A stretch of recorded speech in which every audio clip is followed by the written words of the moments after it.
Binge Pipe would like to express its deep regret for investing in You Don't Know Jack. Binge Pipe, no crimes have been proven. Hey friends, Cookie Masterson here to tell you that Binge Pipe turns Mondays into fun days and weekends into strong beginnings. And they have an outstanding copywriter. With numbers like this, we're bound to have at least one survivor. Tell our story. Now, remember, after this moment, you will be forever changed. Time for question 1. To get started, Star Accords. If the nations of Earth convinced Star Wars villain Kylo Ren to sign the real-life Outer Space Treaty, which of these evil acts would he still be able to commit without breaking it? Sending a spy droid to Mars without UN approval, launching a third Death Star to Earth's orbit, building a Starkiller base on the Moon, or claiming Pluto in the name of the First Order? Let's see how that shook out. According to the treaty, the Moon is for peaceful purposes only. Maybe if it was a Star Hugger base. Nope, weapons of mass destruction are not allowed in space, and neither are tired plot devices. Pluto is no longer considered a planet, and that has nothing to do with this question. All these other evil schemes would be prohibited by the Outer Space Treaty, but the treaty specifically states that any nation can explore space, the moon, and other celestial bodies. So sending up a robot wouldn't break any rules. These aren't the droids you're looking for. They're the droids looking for you. Time for question 1.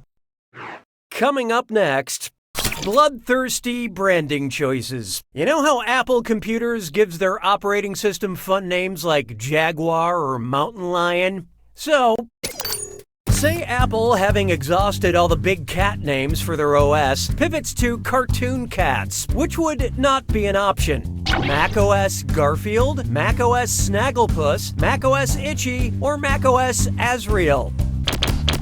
Let's see who got it. Yeah, good luck getting it to boot up on Mondays. Snagglepuss is a beloved cartoon cat, not to mention a huge advocate for LGBT rights. Of the animated sadistic duo Itchy and Scratchy, Itchy is the mouse. So you could name the mouse Itchy, but who still uses a mouse, am I right? Oh, how the fuck do I get out of this question? Time for question 1. It's time for The Quick Brown the Fox Jumped Over the Lazy Dog. Just take that in for a moment. Okay. Arrange the letters from the title of this question into alphabetical order for me. Brown dog, fox jumped lazy over quick, the. Brown dog jumped fox lazy quick over the. Brown dog, fox jumped lazy over quick, the. Or brown dog jumped fox lazy over quick, the. Hope you like what you picked. This is wrong. The title of this question was The Quick Brown the Fox Jumped Over the Lazy Dog. It's a classic pangram, but I snuck another the in there, so alphabetically it goes Brown dog fox jumped lazy over quick, the. True story. I once had a brown dog fox. He was always jumping lazy over quick, the does. So, this is actually surprisingly accurate. Time for question 1. There is no hiding from can't get a dateline. Say the events of Fyodor Dostoevsky's classic novel Crime and Punishment are featured in an episode of Dateline NBC. What pithy episode title would make the most sense? The ingenue's fateful ride, the pawnbroker and the murderer, the landlord's last lease, or a wife in the attic. And how do we do? This is the correct answer. Or is it? An answer most foul. In Crime and Punishment, the protagonist Rodion Raskolnikov murders an old pawnbroker woman. Or did he? I mean, he did, it's explicitly stated, but I'm trying to build some suspense here, people. Time for question 1. Next up, an inconvenient fiction. Which classic literary character would hate wind farms the most? Scrooge, Hamlet, Heathcliff, or Don Quixote? What'd you guys pick? In Miguel de Cervantes' novel of the same name, Don Quixote mistook windmills for giants and tried to attack them. So a wind farm filled with hundreds of power-generating windmills would probably seem like an army of giants.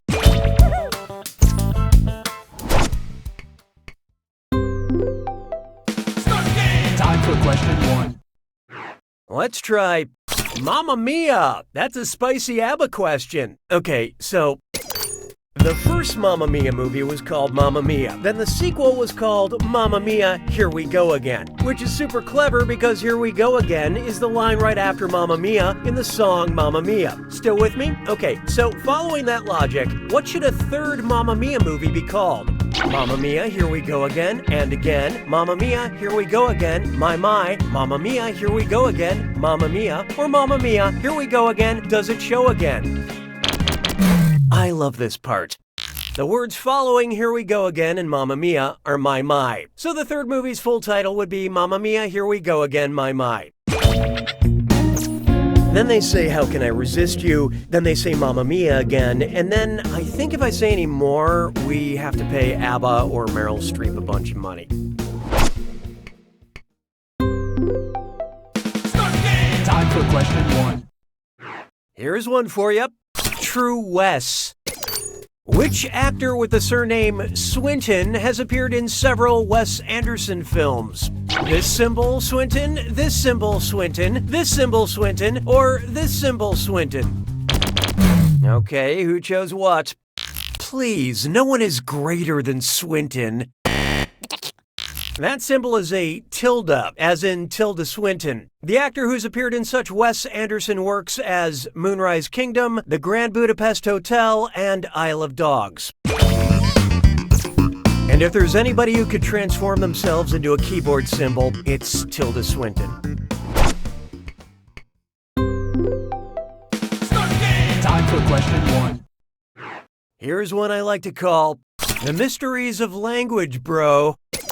What would be an example of semantic satiation using the word CrossFit? Being unable to remember the word CrossFit, substituting CrossFit for every word in your vocabulary, losing the ability to learn new words other than CrossFit, or saying CrossFit so many times it loses all meaning.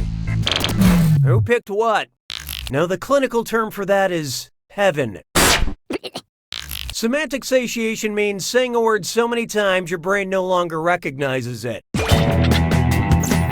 Which is the long way of saying, we get it, you do CrossFit. Can we talk about something else for once? Time for question 1. Here we have a train question, but not about the band. Say Thomas the Tank Engine is chugging along at work one day when suddenly someone is murdered inside him. What would the film based on these events be titled? Murder on the Adventure Bay Express, Murder on the Townsville Express, Murder on the Island of Sodor Express, or Murder on the Neighborhood of Make-Believe Express? Okay, what'd you pick? Thomas the Tank Engine lives and works on the island of Sodor. The twist is that the passenger actually died of a heart attack after realizing he was on an island of sentient talking trains. That would certainly freak me out.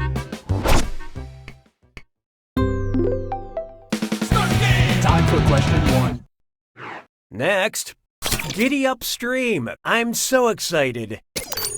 I was finally invited to an underwater cowboy costume party, but I want to dress up as a real species of animal. What should I pick? Lasso shark, pistol shrimp, shotgun squid, or buffalo krill? So what'd you pick? Buffalo Krill was the name of my college thrash band. No reason to call shotgun on a squid. Yeah, every seed is a good one. Pistol shrimp, also called snapping shrimp, have one enormous claw that they use to fire bubbles at their enemies. I have one enormous heart that I use to fire love at my friends. I finally got invited to a party. Time for question 1. Why not try winner, winner, chicken dancer? Say I want to tell someone to take the Greek L. What shape should I make on my forehead while dancing around like a doof? A sideways W, an upside down V, a backwards 3, or a lopsided triangle? So who got it? You can't see it, but I'm stomping around and kicking my legs in the air. Aren't you humiliated? The Greek equivalent of L, lambda, is represented by an upside down V shape.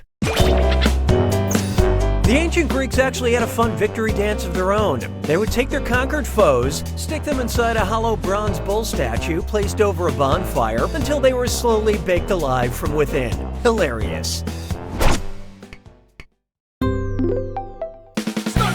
Time for question 1. This one's known as, how's your Wi-Fi? Getting a good signal, I hope? Oh, also, what does Wi-Fi stand for? Wireless fidelity, wireless field, wireless firmware, or nothing? Okay, let's take a look. Wi-Fi is just a catchy name that is not short for anything. The wireless industry needed something to call it, something better than its original name, IEEE 802.11. And now you know why. Fi. Time for question 1. Introducing going out on a big laugh.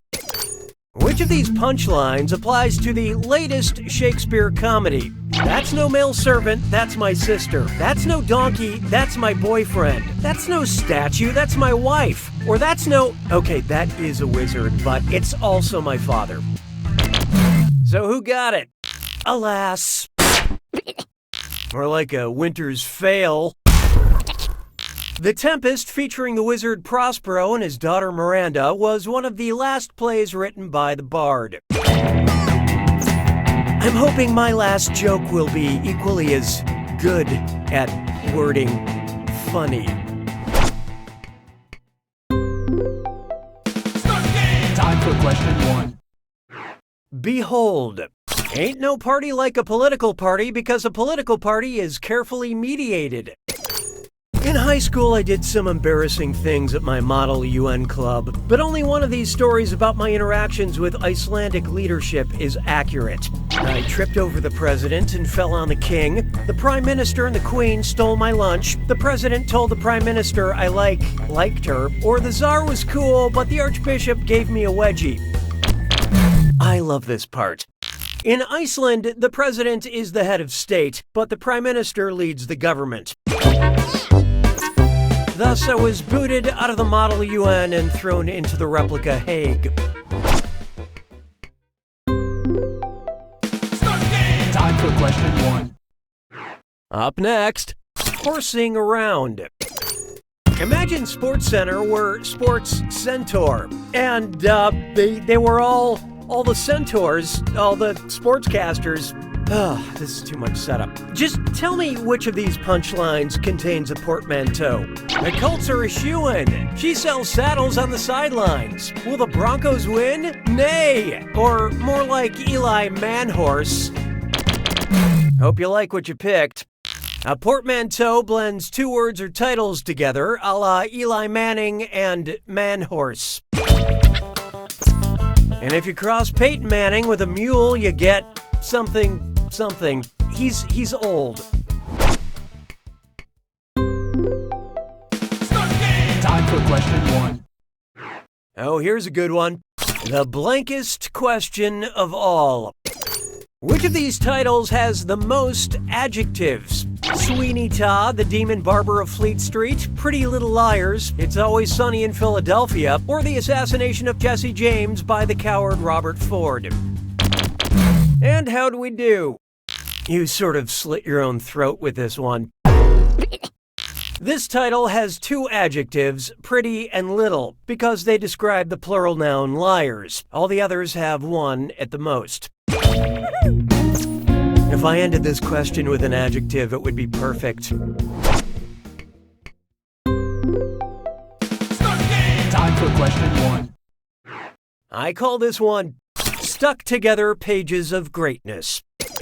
Say you visit a luxury spa that plays recordings of classic literature while you're being pampered. If you want your massage to have a happy ending, what is your best bet? Hot Stone and Wuthering Heights, Swedish with Anna Karenina, Shiatsu and The Great Gatsby, or Deep Tissue and Jane Eyre? So what'd you pick? At the end of Jane Eyre, she marries her true love, Mr. Rochester. I mean, sure, that's after Rochester's first wife sets fire to his house and jumps off the roof, but this was 1847, so you take what you can get.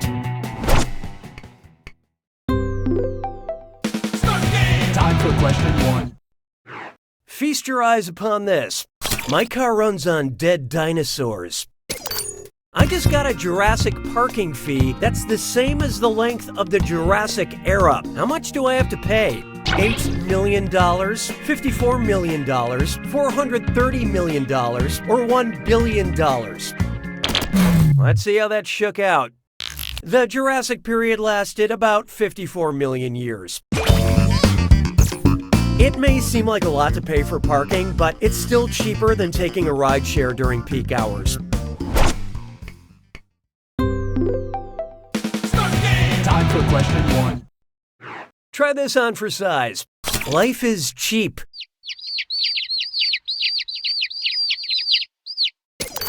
Someone left this package on my desk that's just labeled chicks. That means all the baby birds inside are male, female, both male and female, or not chickens. Let's see who got it. Chick is a gender-neutral term, although young female chickens are called pullets.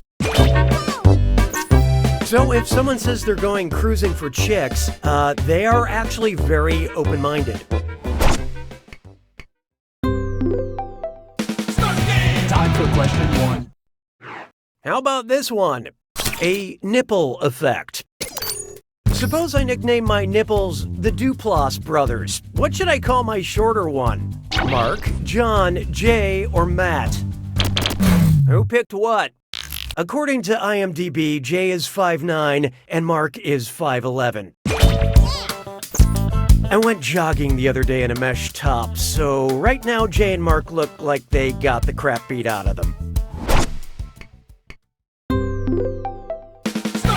Time for question 1. This one's called I Can't Wait to Meet Her. If I'm trying to appear Byronic in my online dating profile, which poem should I reference in my opening? Looking for woman who walks in beauty, trying to take the road not taken, Tiger, tiger, what you doing tonight? Or shall I compare thee to my previous partner? Okay, who chose what? Lord Byron wrote, She walks in beauty. Now all I need is an opium-addicted wingman named Percy, and I'm all set. Time for question 1. And now, rear-ended by good intentions. You know that coexist bumper sticker all your well-meaning friends slap on their $80,000 SUVs? Sure you do. What's the O in the coexist bumper sticker? Earth, a peace sign, a yin-yang symbol, or nothing, it's just an O. What'd you guys pick? That's the S. Now kiss your S goodbye. Yeah, they came up with symbols for every other letter, but for O they were like, well, it's round, nothing looks like that, I'm out. The O in coexist is represented by a peace sign. And where is the flying spaghetti monster on this so-called symbol of inclusion? It's the perfect exclamation point. Time for question 1. Coming up, grab your hi-hat. We're going exploring. If musicians use the same terminology as cartographers, what would trap music be? A bleak tune that's dangerous to track, an unexplored synthesized beat, a track that's off limits to the public, or a song that doesn't exist? Okay, what'd you pick? Cartographers used non-existing trap roads or landmarks to protect their copyright. If they appeared in other maps, they knew someone had bit their style. Time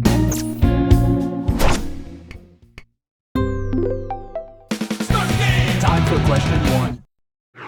Why not try great moments in sports? Who was the first man to golf on the moon? Buzz, Clubs Can't Handle Me, Aldrin, Neil, Birdie Money, Armstrong, Edgar, Turned Down for Putt, Mitchell, or Alan PGA, Shepard? Let's see who got it. Apollo 14 astronaut Alan Shepard was the first man to play golf on the moon.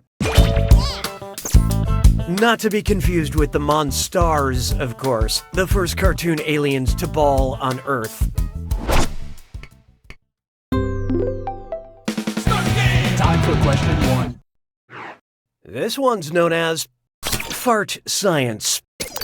If someone measured your fart in pascals, what part of your fart would they be measuring? The mass of your fart, the duration of your fart, the pressure of your fart, or the frequency of your fart?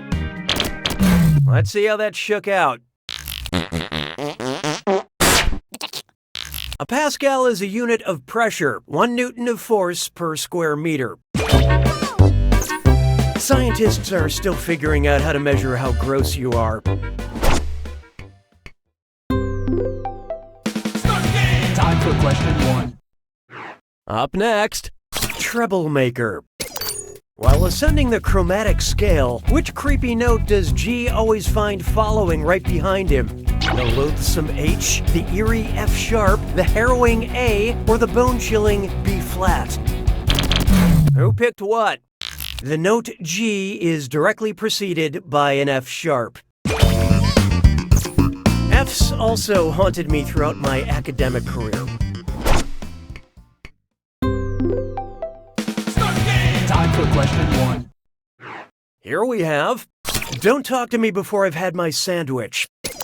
If cows worked like coffee beans, then which Arby's sandwich would have the most caffeine? Light roast beef, medium roast beef, dark roast beef, or French roast beef?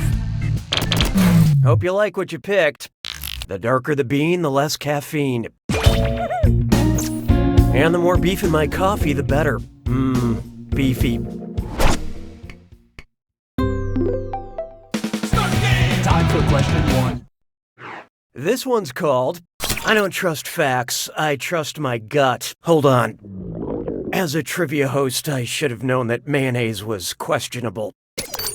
My lunch is disagreeing with me, and it's omitting a lot of viable counter-arguments, which means it's using which fallacious persuasion technique? Ad hominem attack, moving the goalposts, card stacking, or fallacy.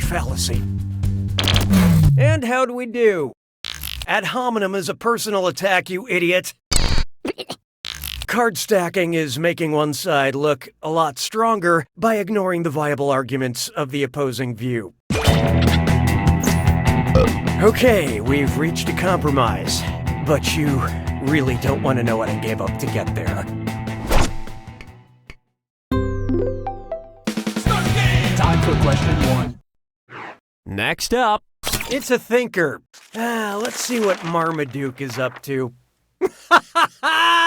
You can't eat a whole turkey! Why do giant dogs make me laugh so much? Because of my limbic system, because of my cerebrum, because of my cerebellum, or because of my brainstem? I love this part. You can't walk and laugh at the same time. The limbic system's hippocampus and the amygdala work in concert to create laughter. So if you don't find this game funny, it's not our fault. Your brain is wrong.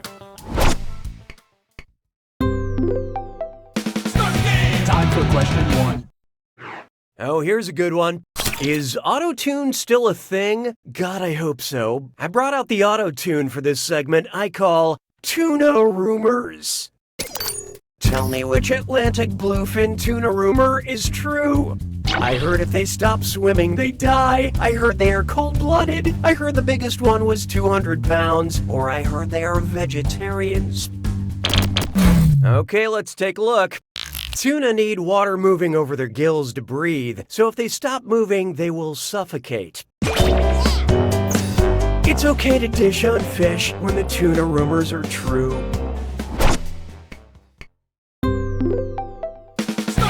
Time for question 1.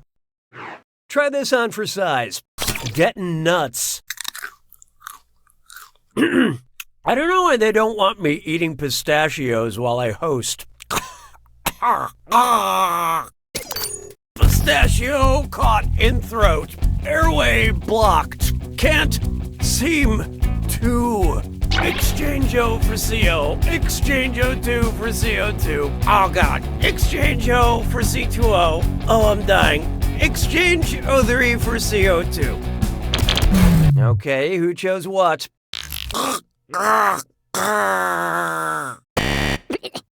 Yes, breathable oxygen is O2 while we breathe out carbon dioxide. Wow, I just saw my life flash before my eyes. People sure pick C a lot. Time for question 1. Here's one I like to call speak slowly and carry a big dictionary. So, if it is, oi, how many of the words in this question are not permissible in a game of Scrabble? 5, 3, just 1, or they are all permissible? What'd you guys pick?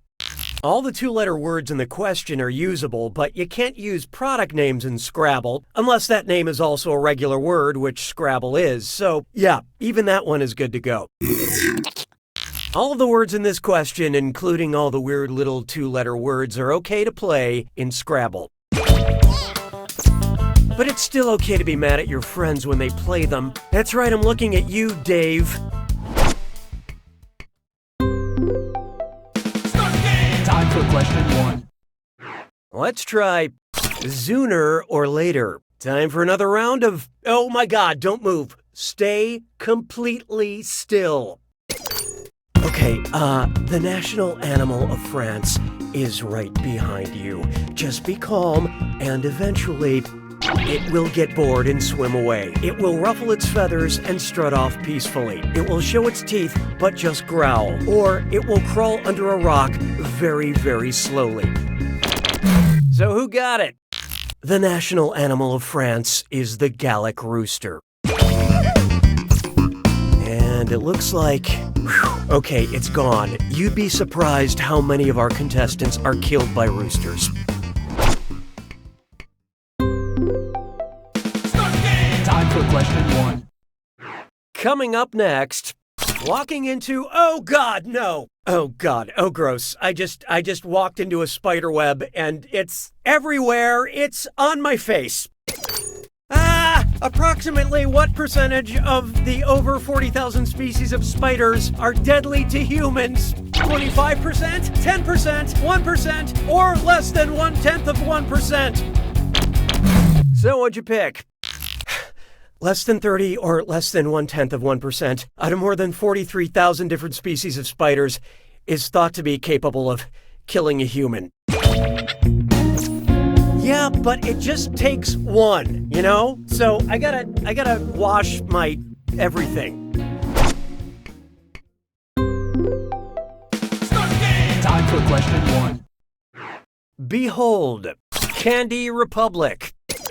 Suppose scientists discover that peanut butter is sentient and can feel pain. Look, it could happen. How might this influence the candy industry? It would affect Reese's sales, it would affect Reese's sales, it would affect Reese's sales, or it would affect Reese's sales. What'd you guys pick? Affect with an A is the proper verb, and Reese's is spelled like, well, this. Remember, there's no wrong way to devour a sentient life form. Time for question 1. Next, I only believe old sayings. If a picture's worth 1,000 words, how many pictures is a single word worth? 0.1 pictures, 0.01 pictures, 0.001 pictures, or 0.0001 pictures? And how do we do? 0.001 is also known as 1,000th. Wow, if a single word is worth so little, then I guess I'll complete the rest of my hosting duties through the beautiful visual art of interpretive dance. Time for question 1. Feast your eyes upon this. Quick fuel. Given how long it took last time, if you asked Earth to produce more coal, how would it respond? 1 sec, just give me 3 million years. 1 sec, just give me 30 million years. 1 sec, just give me 300 million years. Or 1 sec, just give me 3,000 million years. Who picked what? Well, that just seems like too long. The hard coal currently on our planet first began forming 300 million years ago. Which really isn't that bad when you think about how long it takes a guy like me to get a text back. Time for question 1. Here's one for you. Color wheel. Which unlikely cartoon couple would combine to form complementary colors? Pikachu and Big Bird, Shrek and Sonic the Hedgehog, a Minion and the Pillsbury Doughboy, or Cookie Monster and Chester Cheetah? Let's see who got it. Well, I have definitely written some fan fiction about this. Complementary colors are opposite on the color wheel, for instance, blue and orange. They could also bond over their unhealthy eating habits. Time for question 1. Introducing the plot thickens when exposed to certain temperatures. Ugh, bodies of flowing liquids are just so mainstreams. I wish they would let more non-Newtonian fluids play a titular part in movies, like in my favorite film, The Shape of Water, Lorenzo's Oil, Whiskey Tango Foxtrot, or Honey, I Shrunk the Kids. Okay, let's take a look. Honey is the only fluid on this list that doesn't have a constant viscosity, making it the only non-Newtonian. Maybe honey doesn't have constant viscosity, but it has constant deliciosity. Science. Time for question 1. I call this one the perpetual motion of the Oceans franchise. Which of the following equals the number of oceans traditionally considered to be on planet Earth? Oceans 11 minus Oceans 13 plus Oceans 8, Oceans 12 minus Oceans 11 plus Oceans 13 minus Oceans 8, Oceans 8 minus Oceans 11 divided by Oceans 12, or Oceans 12 minus Oceans 8. Let's see how that shook out. Okay, so you think there are negative 3/12 oceans in the world? Is that right? Aha! You fell right into my ridiculously complex and borderline incomprehensible trap. Traditionally, the Earth's oceans are divided up into 4. The Atlantic, the Pacific, the Indian, and the Arctic. And Oceans 12 minus Oceans 8 equals Oceans 4. But if we don't do something about our carbon emissions, soon we may end up with so many oceans that the novelty of the original film will be all but forgotten. Time for question 1. How about this one? What side of the conflict was Spider-Man on? Based on the length of the conflict, which of these wars was closest to being an infinity war? The 100 Years' War, the Reconquista, the Korean conflict, or American Indian War? So who got it? No, that just lasted a short 300 some odd years. Topical, but no. The Reconquista lasted from the early 8th century to 1492, over 700 years. Although compared to an infinity, 700 is a snap. Time for question 1. There is no hiding from metalheads, shoulders, knees, and toes. If Metallica recorded a song about the most abundant metallic element in the human body, what would it be called? Enter sodium, master of potassium, the magnesium remains, or the calcium of Cthulhu. Hope you like what you picked. Calcium is the most abundant metallic element in the human body, most of it found in bones and teeth.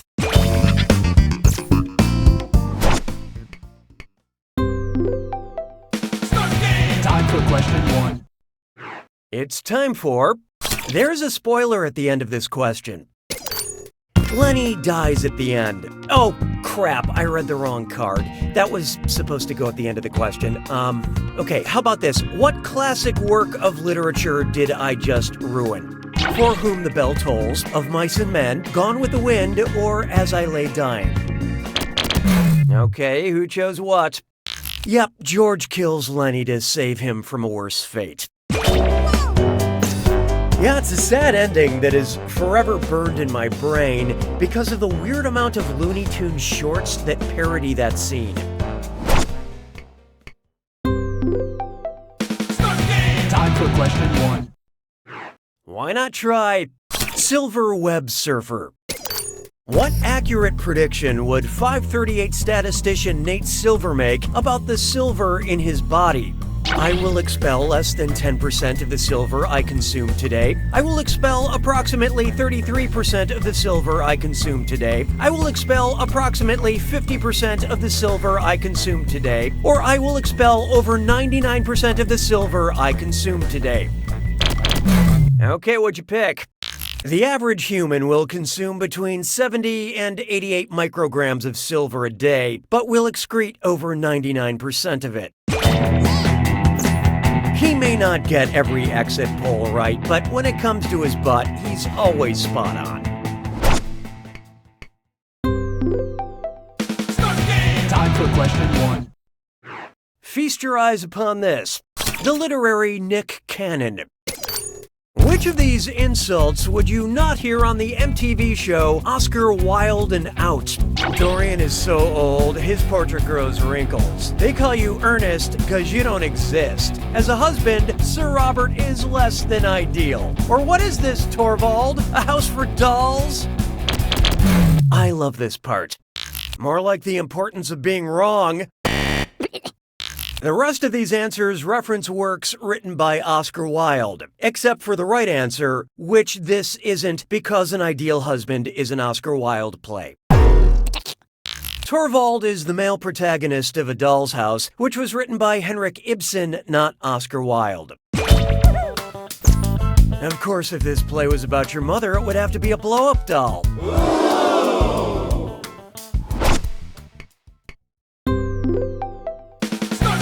Time for question 1. This one's called Pillow Talk. If my memory foam pillow had the short-term memory of an average adult, how many things could it retain at once? 1 to 2 of my quiet sobs, 5 to 9 of my lonely moans, 15 to 18 of my nightmare shrieks, or 30 to 35 of my dramatic wails? Let's see how that shook out. The average person can retain between 5 to 9 items in their short-term memory. But long-term memory can hold an infinite number of regrets. Time for question 1. Let's try, it's a total burning sensation. What has 2 thumbs and likes to burn books? This guy, Montag. This guy, Fox. This guy, Fieri. Or this guy, Richie. Okay, let's take a look. V is for very wrong. Guy Montag is the protagonist of Fahrenheit 451, who initially enjoys his job burning books. Time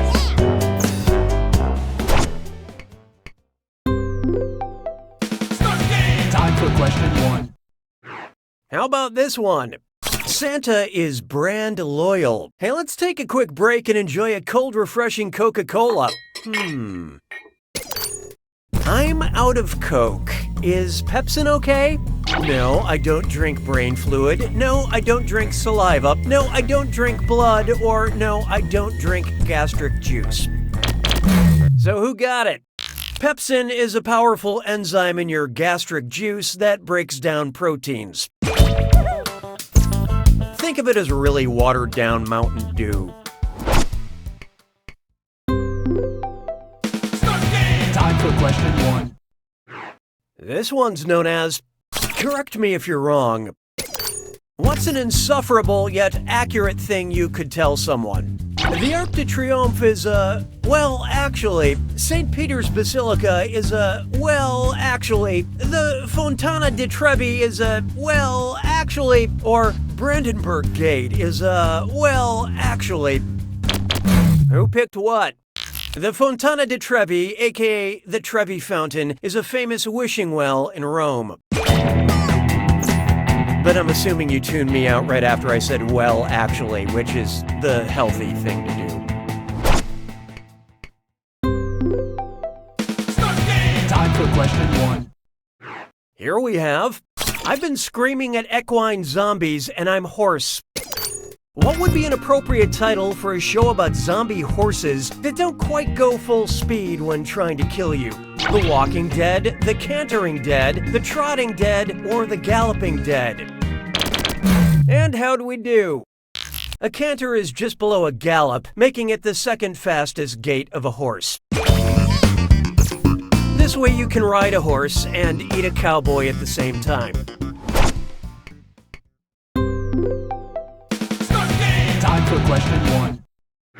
There is no hiding from can't or won't stop the feeling. Which Justin Timberlake song title best describes the act of lapidation? Cry Me a River, Rock Your Body, Sexy Back, or What Goes Around Comes Around? What'd you guys pick? Please return the sexy to where you found it. Lapidation is the act of stoning someone to death. Yeah, it's amazing how many people misinterpret that song. Time for question 1. Oh, here's a good one. Movie Pass Fail. What would be a good study book for a filmmaker who wants to pass the Bechdel test? Farting for Dummies, Goldfish for Dummies, Drowning for Dummies, or Women for Dummies? Okay, who chose what? In order for a film to pass the Bechdel test, it must feature at least 2 women having a conversation about anything other than men. Honestly, if you have to read this book, maybe just stick to making movies about farts. Time for question 1. Next, bakery bloodshed. Things are about to get real on the Food Network. Imagine the contestants of Cupcake Wars reject the dessert authority of the judges and start an uprising. If the TV audience is sympathetic to their cause, what would be the best name for this new show? Cupcake Proxy War, Cupcake Skirmish, Cupcake Invasion, or Cupcake Insurgency? Okay, what'd you pick? The ingredients of an insurgency: a popular rebellion against authority by a group not recognized as belligerents.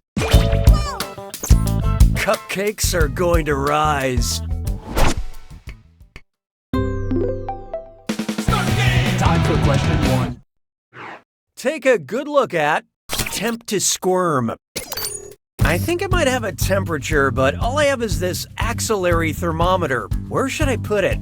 Up my butt, in my ear, in my nose, or under my armpit? Let's see who got it. Look, I'm as surprised as you this isn't the right answer. Axillary thermometers go under your armpit. But when I'm not using it, I do keep it in my butt. Time for question 1. Introducing, who said we don't have enough Belgian content? What would be the appropriate headline if the head of state in Belgium repeatedly switched political positions? President of Belgium Waffles, King of Belgium Waffles, Prime Minister of Belgium Waffles, or Czar of Belgium Waffles? So what'd you pick? Yes, the Prime Minister holds the executive power in Belgium, but that's not what I asked. Belgium's head of state is the king. delicious whipped cream-covered breakfasty king of the Belgians. Time for question 1. Up next, one mo time. What type of review would I expect to read for a lawn service called Walt Whitman's Leaves of Grass? Spent the afternoon writing songs about my lawn, painted pictures of my crabgrass, charged me to write poetry about weeds, or sculpted a statue of my bluegrass. Hope you like what you picked. Hey, you wrong answers, get off my lawn! Leaves of Grass is a collection of poems by Walt Whitman. It's better than the Robert Frost service that always mows the lawn less taken. Hallelujah, hallelujah. Coming up, it's a Stranger Thing that I do. Okay, think back on your binge watching of Stranger Things and answer me this. If Will had actually been hanging upside down the entire time he was trapped in the Upside Down, what would have probably happened to him? He would have died of asphyxiation, he would have had his eyeballs pop out, he would have been fine other than a headache, or he would have been smarter. So who got it? Hanging upside down for a few days straight will kill you, possibly by having your other organs crush your lungs. Still not as gross as what happened to Sean Astin. Oh. Hallelujah, hallelujah. Try this on for size. In development. What was Kumail Nanjiani's first role? An embryo, a zygote, a fetus, or a phalanx? What'd you guys pick? The zygote is formed as soon as a sperm fertilizes an egg, and it's the earliest role Kumail, as well as all humans, held on this list. To be fair, it was a pretty small role, but he did beat out millions of applicants for the part. Hallelujah, hallelujah. Here's one I like to call McCarthyisms. Help me remember something. What's that movie where Melissa McCarthy plays the loud, boisterous, yet lovable woman with no filter? I think she robs a burger joint in it. Identity Thief, Tammy, Bridesmaids, or The Heat? Who picked what? This was only posing as the right answer. Oh, great movie, but no. Oh yeah, that's the one I was thinking of. I would hate if I was only known for my loud and lovable voice, which is why I focus on just being loud. Hallelujah, hallelujah. Coming up next, dial Ah for murder. Which murderer committed the worst crime but has the mildest burn? First-degree murderer with third-degree burns, first-degree murderer with first-degree burns, second-degree murderer with first-degree burns, or second-degree murderer with second-degree burns. And how do we do? First-degree murder is the most serious murder conviction in the U.S., yet a first-degree burn is the least serious type of burn. Now, how do they sentence arsonists?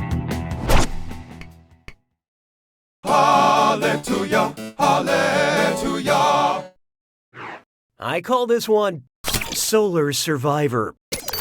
They say in your first day in the solar system, you should find the biggest planet and hit them in the face. If you're going by volume, who should you hit? Mercury, Jupiter, Uranus, or Saturn? Okay, let's take a look. In terms of both mass and volume, Jupiter is the biggest planet. Don't hit him too hard, though. He already has that big red spot. Hallelujah, hallelujah. Next up, if I only had a prenup.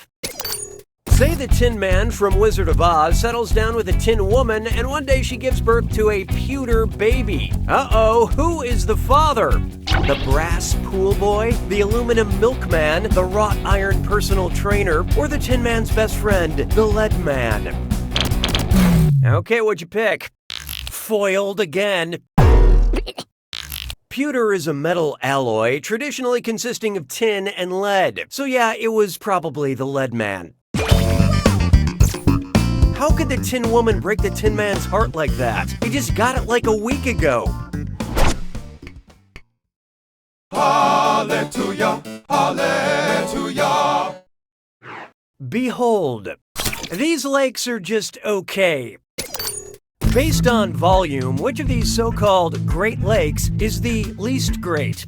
Lake Superior, Lake Ontario, Lake Erie, or Lake Huron? Let's see how that shook out. While Lake Ontario is smaller in surface area, Erie is the smallest and least great by volume. I didn't even give Lake Michigan the dignity of being a choice. You're not special, Michigan. Hallelujah, hallelujah. This one's called Solo Cup, a Star Wars beverage.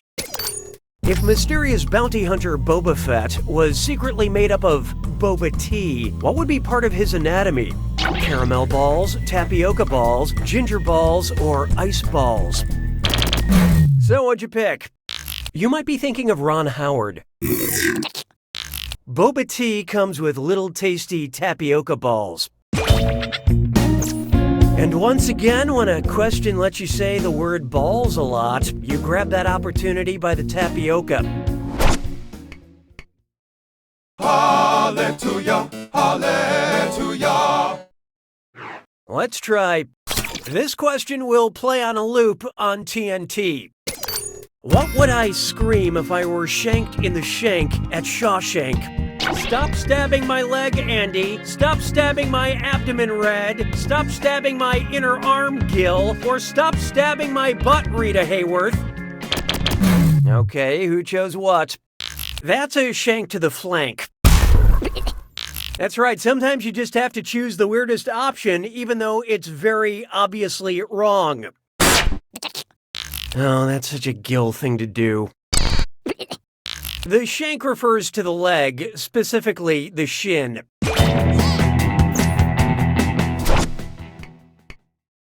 Hallelujah, hallelujah. It's time for Wake Up and Smell the Art. If you took a big bite of Botticelli's The Birth of Venus, due to the tempera paint the Renaissance artist used, how would it taste? Fishy. Grainy. Fruity. Or eggy. Let's see who got it. No. Tempera paint, or egg tempera, contained egg yolk and was popular among Renaissance artists. The tempura shrimp at my local hibachi grill is the real work of art. Hallelujah, hallelujah. Coming up, our movie science has finally gone too far. What giant monster movie would tower just above Jurassic Park Fallen Kingdom on the hierarchy of biological classifications? Godzilla, Devil's Domain, King Kong, Royal Family, Pacific Rim, First Class, or Cloverfield, Out of Order? I love this part. It turns out the real monster is being wrong. Domain is one step above Kingdom on the taxonomic classification hierarchy. So radioactive dinosaur is just above regular dinosaur, but they're both below shirtless Jeff Goldblum. Hallelujah, hallelujah. And now, Cruel and Unusual Punishment. Whose torture game is on point? The executioner using the brazen bull, the executioner using the rack, the executioner using an Iron Maiden, or the executioner using the tub? So what'd you pick? Any medieval torturer knows that you slowly get roasted in the brazen bull, the rack pulls you apart, and the tub causes maggots to slowly eat you. But the Iron Maiden impales you with a lot of spikes. Hallelujah, hallelujah. Try this on for size. Please, no mo. Let's say The Simpsons' Moe Szyslak left Springfield in season 40 to start a bar in Japan. What would his new establishment be called? Moe's Izakaya, Moe's Kuko, Moe's Sashimi, or Moe's Edamame? Let's see who got it. Have you ever been to a restaurant? An izakaya is a Japanese bar. Hallelujah, hallelujah. Next, Victoria's smelly secret. What complaints might you have about some bras bought at a brasserie? I like the support, but they smell like burnt metal. Really cute designs, but they smell like a morgue. Very sexy, but they smell like circus animals. Or good fit, but they smell like beer and cheese. Who picked what? A brasserie is a casual French restaurant that serves beer and simple foods. And a bra that smells like beer and cheese is 100% what I'm into. Hallelujah, hallelujah. Next up, Justin Trudeau is hot. If Justin Trudeau is such a hot Canadian that he boils water at 100 degrees Celsius, how hot would that make him in the United States? A 212 degrees Fahrenheit hottie, a 265 degrees Fahrenheit smoke show, a smoking 335 degrees Fahrenheit, or a smoldering 400 degrees Fahrenheit. Hope you like what you picked. Water boils at 100 degrees Celsius or 212 degrees Fahrenheit. I never thought I'd be attracted to a Canadian, but what can I say? Gender is fluid. Hallelujah, hallelujah. This one's known as the most dangerous trivia game. The alien predator is an apex predator, but what is the apex of that predator? Its bone necklace, its wrist blades, its scary mask, or its loincloth? So who got it? This is actually the lowest option, in more ways than one. Apex means the uppermost part of something, and the predator's mask goes over the top of his head. Monsters from the 80s just won't die. Only last week, my neighbor was mauled by a Care Bear. Hallelujah, hallelujah. There is no hiding from... It's 2018 and I'm still writing tired jokes on my checks. I love sending money with Venmo because the descriptions my friends put in their transactions are always so funny. If the United States purchase of the Virgin Islands was recorded in Venmo, what hilarious description would you see? The US paid Spain for hot sex, the US paid France for erotic dance, the US paid England for porn shoot, or the US paid Denmark for butt stuff. Okay, what'd you pick? Anybody got change for a wrong answer? In 1917, the US bought the Virgin Islands from the Danes for a cool $25 million. But really, it should have been $25,004 because the US said it didn't want any of the fries Denmark ordered, but then when they came, they went to town on them. Hallelujah, hallelujah. Feast your eyes upon this. Sparkling urine.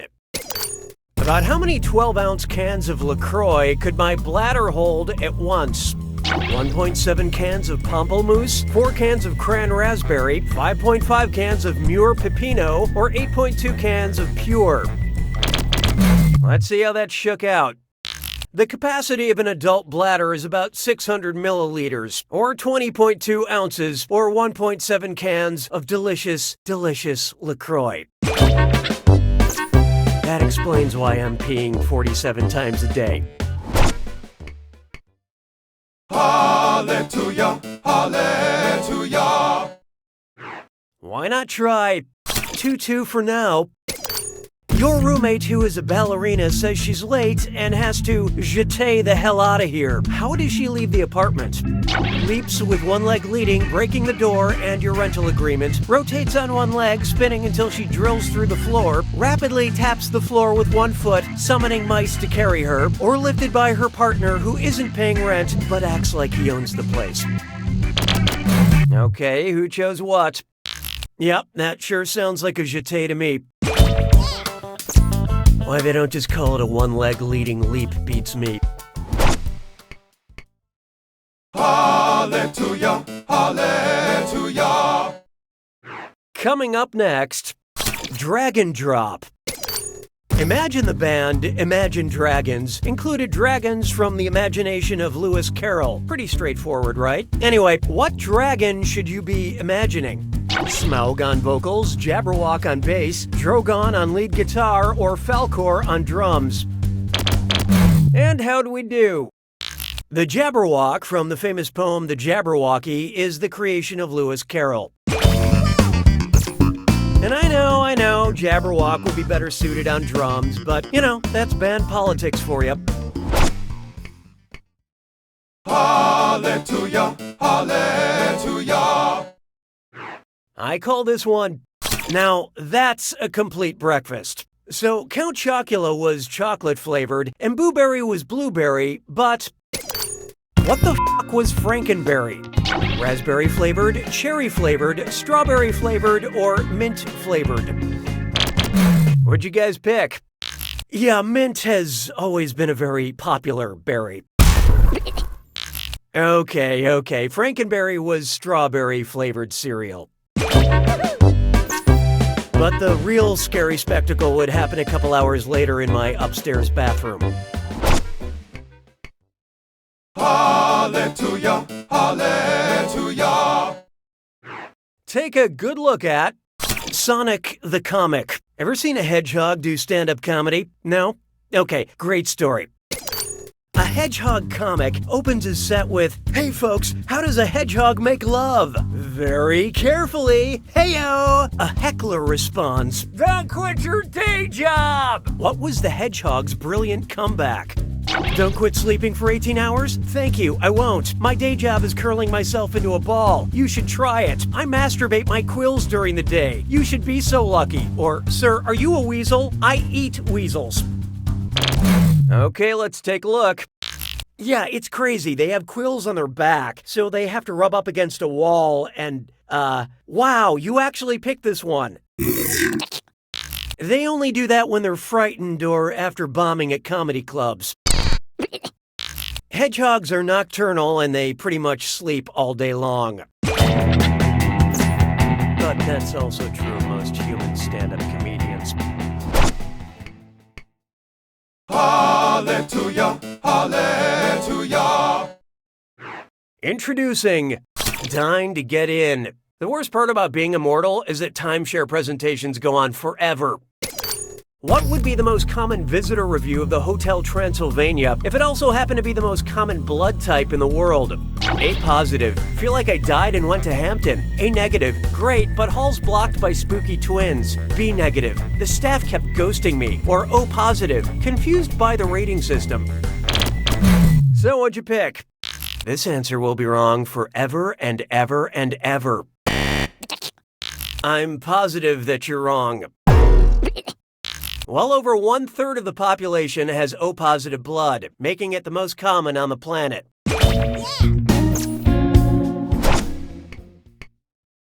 Hallelujah, hallelujah. Up next, how to get away with identity theft. Based on her first name, how might actress Viola Davis compare to a hypothetical actress named Violin Davis?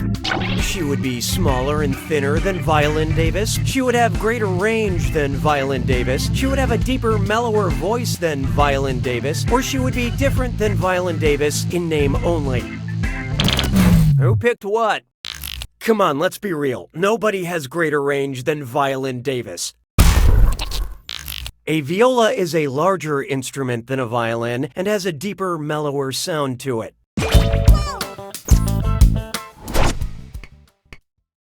Hallelujah, hallelujah. Here we have, can we say ass? Oh, I guess we can say ass. Who's a real ass face?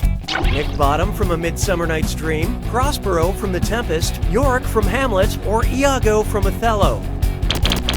Let's see how that shook out. In A Midsummer Night's Dream, Nick Bottom has his head magically transformed into that of a donkey, aka an ass.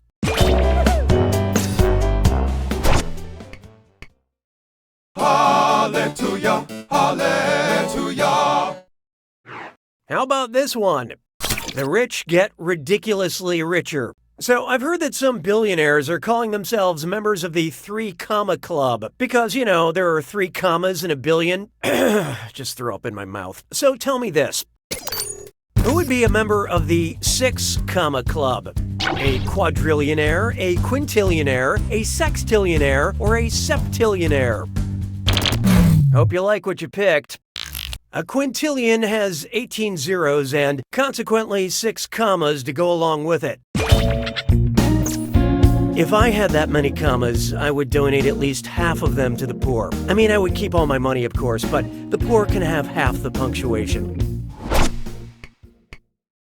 Hallelujah, hallelujah. Oh, here's a good one. Welcome to the Jungle again and again and again. I think what made Jumanji Welcome to the Jungle so great is that they added a Guns N' Roses song to the name for no discernible reason. Which of these potential Jumanji sequels does not have a Guns N' Roses song awkwardly tacked on to the title? Jumanji Civil War, Jumanji Paradise City, Jumanji Knockin' on Heaven's Door, or Jumanji Back in Black? And how do we do? Knockin' on Heaven's Door, Paradise City, and Civil War are all Guns N' Roses songs, so they would of course fit any Jumanji title like an awkward glove. But Back in Black is an AC/DC song. Now, I don't know for sure that Guns N' Roses have been writing their songs with the Jumanji franchise in mind all these years, but it's hard to believe that this is all just some crazy coincidence. Hallelujah, hallelujah. Introducing the first rule of AV Club. For this question, I was going to hook up my laptop to the TV. Oh, but I can't find the right dongle. Oh, dong it. If my laptop's dongle were the same relative size as a male sea turtle's dongle, about how long would that be? 1/64th the length of my laptop, 1/16th the length of my laptop, 1/2 the length of my laptop, or twice the length of my laptop? Okay, who chose what? Male sea turtles are extremely well endowed. Its penis size is roughly half its body length. Which explains why you never see them driving sports cars. Hallelujah, hallelujah. Why not try? Good luck finding a swimsuit.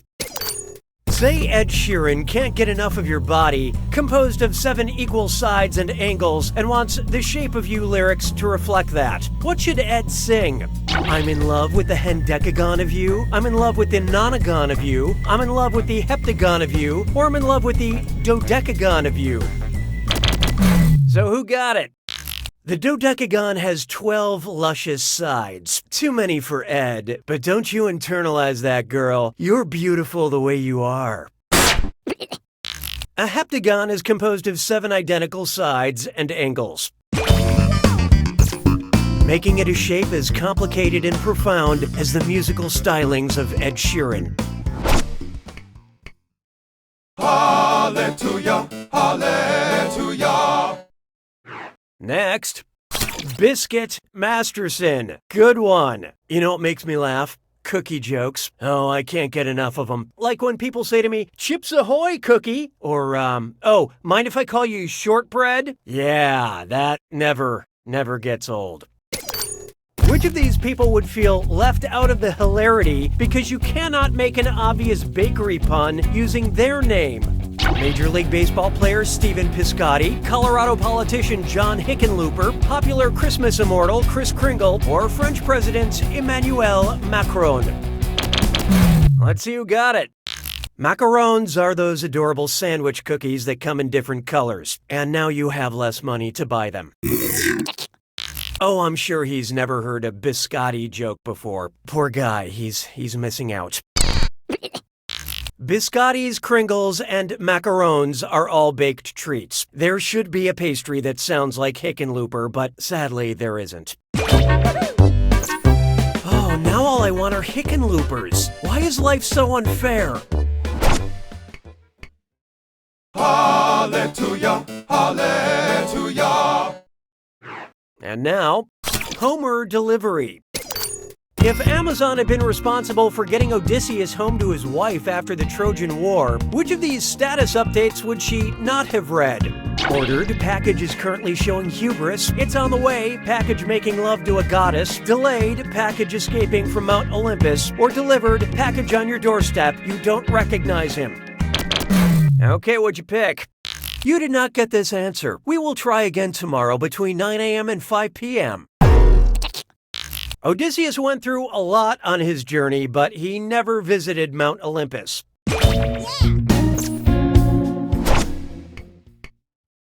Hallelujah, hallelujah.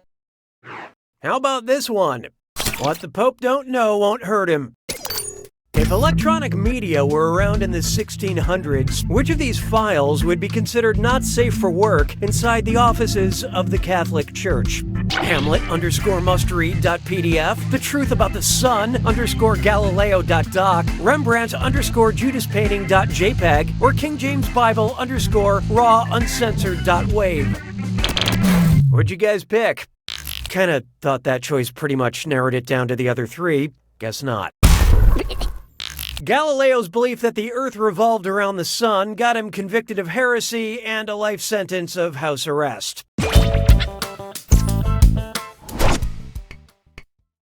Hallelujah, hallelujah. Coming up next, Castaway. Who doesn't know their role? You know, because they're in the wrong play. Elphaba in The Lion King, Elder Price in The Book of Mormon, Aaron Burr in Hamilton, or Kate Monster in Avenue Q. I love this part. Elphaba is from Wicked.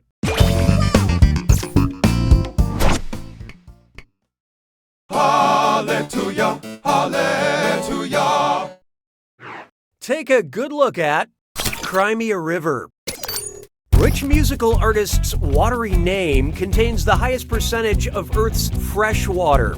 Frank Ocean, Nickel Creek, Rivers Cuomo, or Vanilla Ice? What'd you guys pick? Fresh water. Oh no, have you been drinking seawater? About 70% of all fresh water on Earth is contained in glaciers, ice caps, and ground ice. So Vanilla Ice has the most fresh water contained in his name.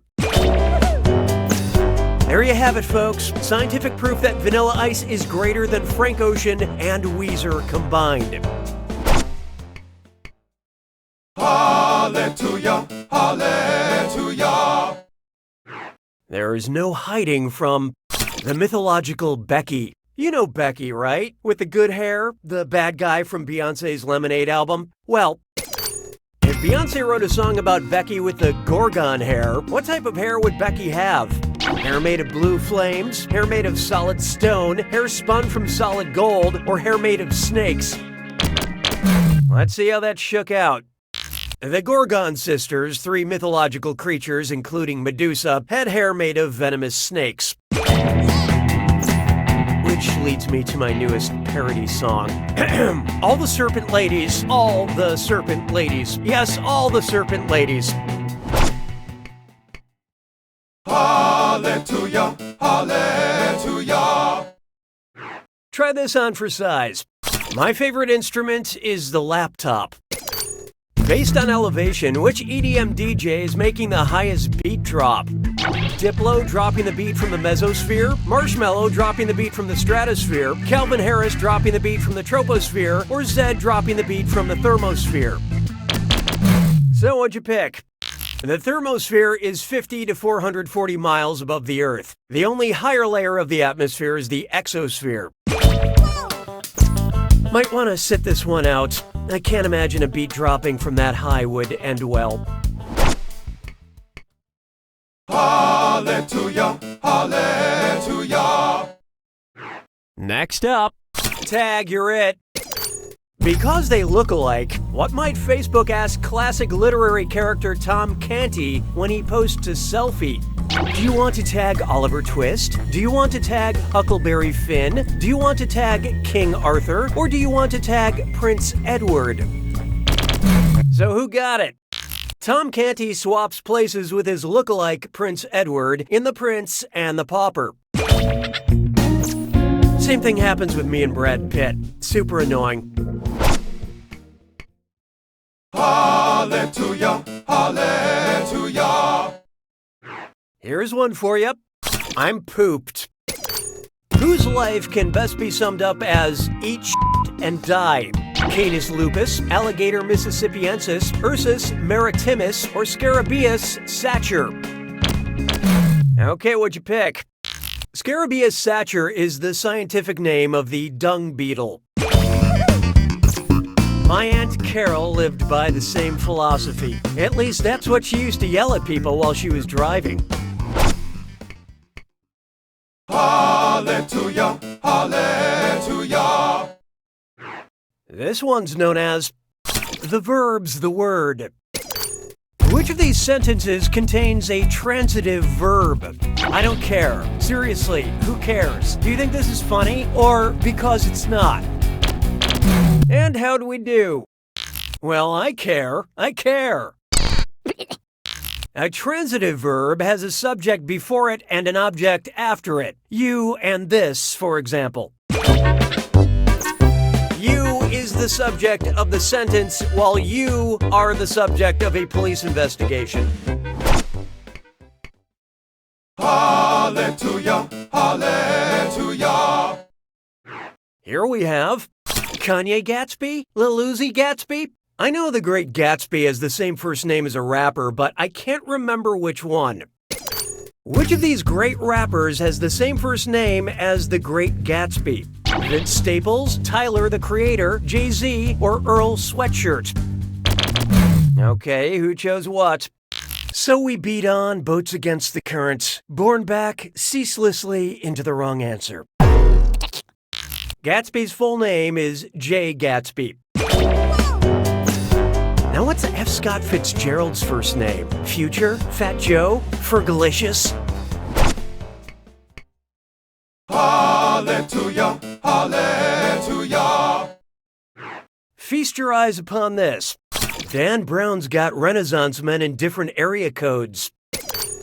Based on international phone numbers, if Leonardo da Vinci had a cell phone, what would be Da Vinci's code? 39, 44, 101, or 3? Who picked what? Leonardo da Vinci lived in Italy, which has the country code of +39. So to call da Vinci, you'd need to dial +39, then his number. Now, da Vinci's PIN number, that'd be something I'd like to crack. Hallelujah, hallelujah. I call this one, love the shell you're in. Obviously, you shouldn't fat shame anybody, but on top of that, why shouldn't you fat shame Mr. Peanut? Because his thighs contain saturated fat, because his neck contains omega-3 fatty acids, because his butt contains unsaturated fat, or because his belly contains trans fat. Hope you like what you picked. Ah, nuts. Peanuts are composed mostly of unsaturated fat, aka the good kind. Making it possible for Mr. Peanut to slay all day. Hallelujah, hallelujah. Behold, guy walks into a bar. A guy walks into a bar carrying a Molotov cocktail and a loon. The bartender screams to the customers, "Duck!" The guy says, "Common mistake, it's a goose. Actually, it's closer to a heron. Technically, it's a swan." Or, "No sir, a loon is just a loon." Let's see who got it. Sorry, there's nothing funny about herons. Yep, a loon is just a loon. Unless you went to med school, then she's also a doctor. Hallelujah, hallelujah. Coming up, the Us Weekly Journal of Science. If Us Weekly wanted to class up their magazine, what could they rename their Stars, They're Just Like Us feature? Stars. They too take part in precipitous activities. Stars. They participate in quotidian tasks as well. Stars. They act as though they are abstemious to us. Or stars. They subjugate we, the working class. Okay, let's take a look. Quotidian means mundane and everyday. The Us Weekly feature shows celebrities doing things like walking dogs, buying groceries, and breathing through their mouths. Very quotidian tasks. Some of them even sleep in a bed. Hallelujah, hallelujah. Let's try seeing eye to side eye. Say you gave side eye so fierce, both eyes ended up on one side of your face. What cautionary tale might your predicament inspire?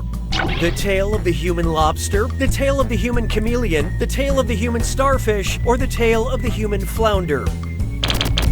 Let's see who got it. As they mature, a flounder's eyes migrate to one side of its head. Take a picture of my good side. You know, the side with the face. Hallelujah, hallelujah. It's time for I think the lady doth protest about the right amount.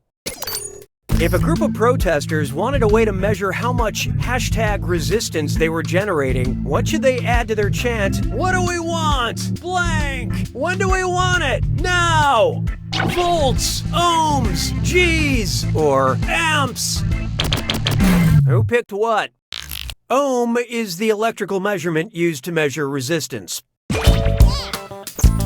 Back in college, I went to a lot of protests, and let me tell you, we almost won the right to publicly urinate with a doctor's note. Hallelujah, hallelujah. Up next, team bondage. Yeah, so before we proceed, I need to know, if you're Spanish, what's your safe word? Seguro, daño, lucha, or sentar? Okay, who chose what? Seguro is Spanish for safe. Remember that because it's hard to reach for a translation book while you're handcuffed. Hallelujah, hallelujah. Next, my heart feels loony. Whose Fitbit is probably freaking out the most about a high resting heart rate? Porky Pigs, Dumbos, Snoopies, or Bugs Bunnies? I love this part.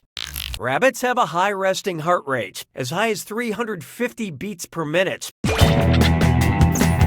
should see how many steps he logs when he takes that wrong turn at Albuquerque. Hallelujah, hallelujah. Here's one I like to call Ready Flare 1. I keep hearing modern games give players the option to reskin the characters. If I do this naturally by letting my skin cells die, how long will it take me to reskin myself?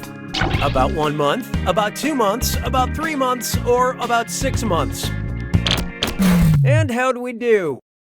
It takes about 1 month for new skin cells to reach the surface. Otherwise known as the amount of time I spent playing the Zelda Water Temple. Hallelujah, hallelujah. Feast your eyes upon this. Better living through pant sweating.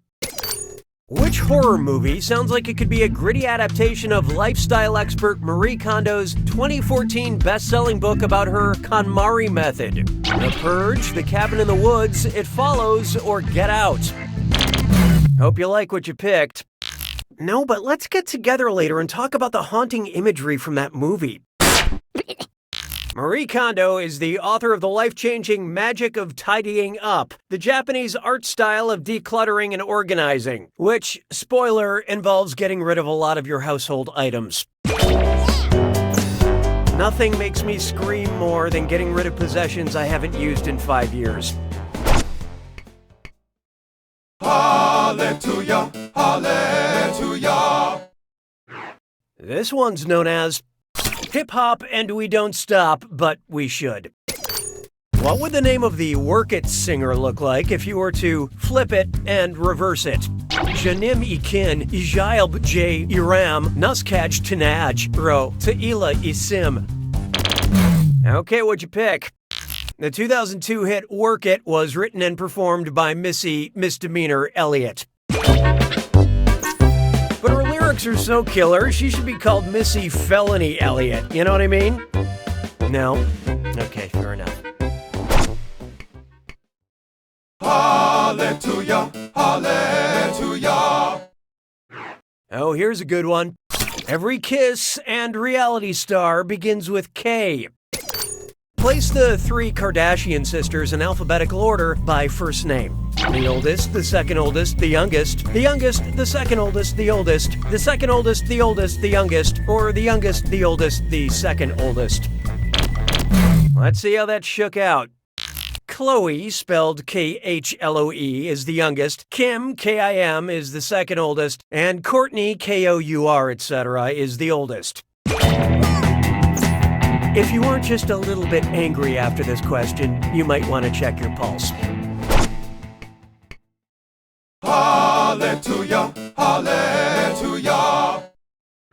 I call this one semi-nudes.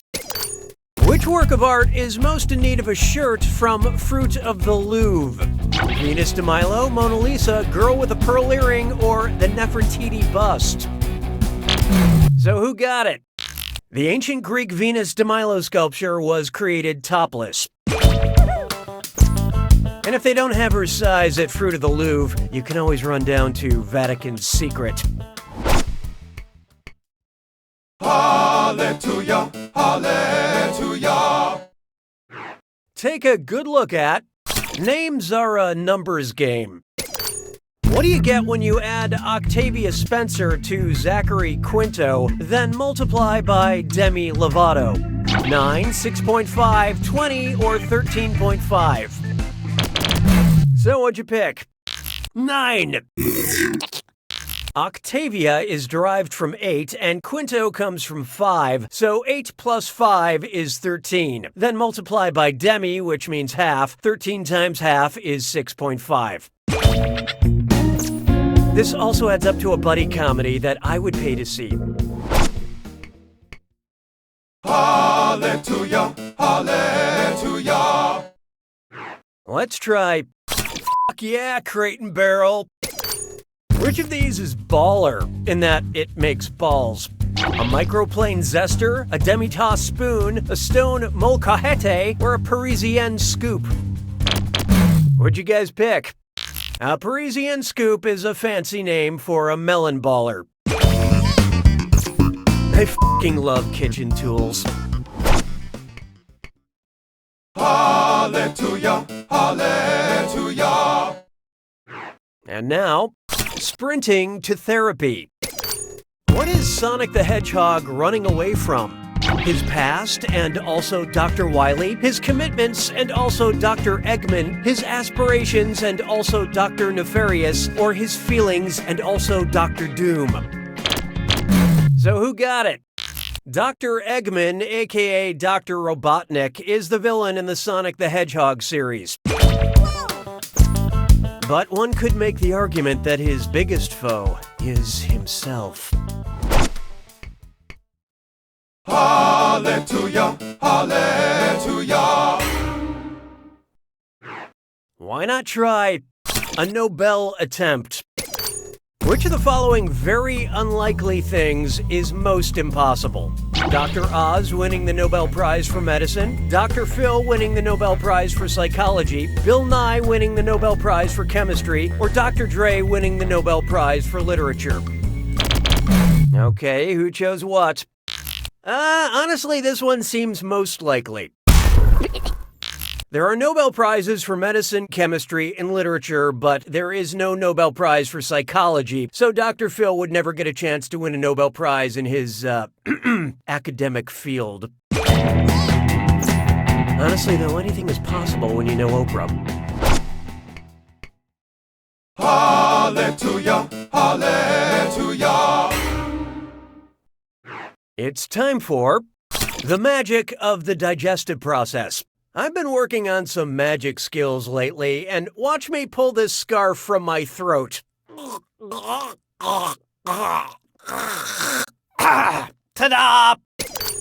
Since it's commonly known as the magic capital of the world, where did this never-ending magic scarf most likely originate? Colon, Michigan, Big Gut, Nova Scotia, Liverpool, England, or PP Township, Ohio? Who picked what? PP Township is magical in its own special way. The little town of Colon, Michigan is the self-proclaimed magic capital of the world. Not the most important fact, but I really needed an excuse to say PP Township. Hallelujah, hallelujah. How about this one? Frat chance. If I wanted to start a fraternity with letters that more or less look like 3 pitchforks, what name should I use? Alpha Alpha Alpha, Eta Eta Eta, Chi Chi Chi, or Psi Psi Psi? Hope you like what you picked. Psi is the 23rd letter of the Greek alphabet, and it looks either like a little pitchfork or a little trident. Psi Psi Psi is also what my mom said when she saw my one-man show. Hallelujah, hallelujah. There is no hiding from who, what, why, and warehouse. If Men's Warehouse wanted to start marketing their suits towards hirsute men, what would you hear at the end of their commercials? It'll distract from your oversized facial features, I guarantee it. It'll cover your excessive body hair, I guarantee it. It'll fit over your giant gut, I guarantee it. Or it'll complement your pale skin, I guarantee it. And how do we do? What's the difference between a double-breasted suit and a single-breasted suit? I mean, you got this wrong, I was just wondering. Hirsute is just another word for hairy. They would be marketing to hairy men.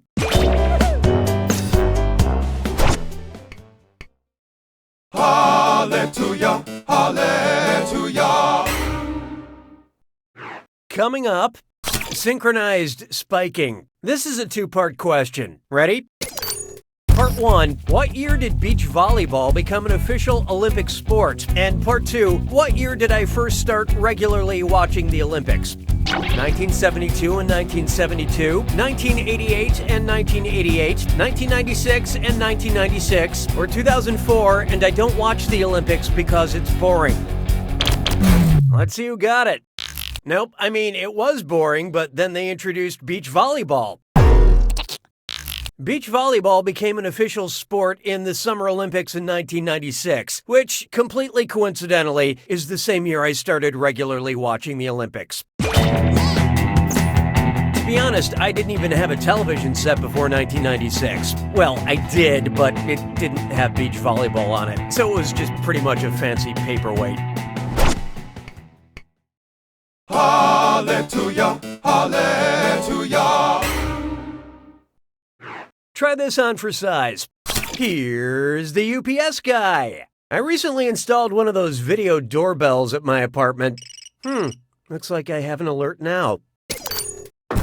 There's an axe-wielding maniac chopping up my door. It's just like in The Shining, except that was the kitchen door, the living room door, the bathroom door, or the hotel lobby door. Okay, what'd you pick? That's right. Jack Torrance in The Shining chops up the bathroom door with an axe after he goes nuts. All right, maybe I should do something about this guy. I don't know, call the police or something? Oh, no, wait, he's tuckering himself out. Yeah, he's going to sleep now. Okay, we're good. Hallelujah, hallelujah. Here's one for you. Furry, adorable justice. Picture it. Steve from Blue's Clues is wrongly charged with murder, and Blue must mount a desperate defense for the trial. What kind of clues is Blue looking for? Exculpatory evidence, inadmissible evidence, inculpatory evidence, or anecdotal evidence? I love this part.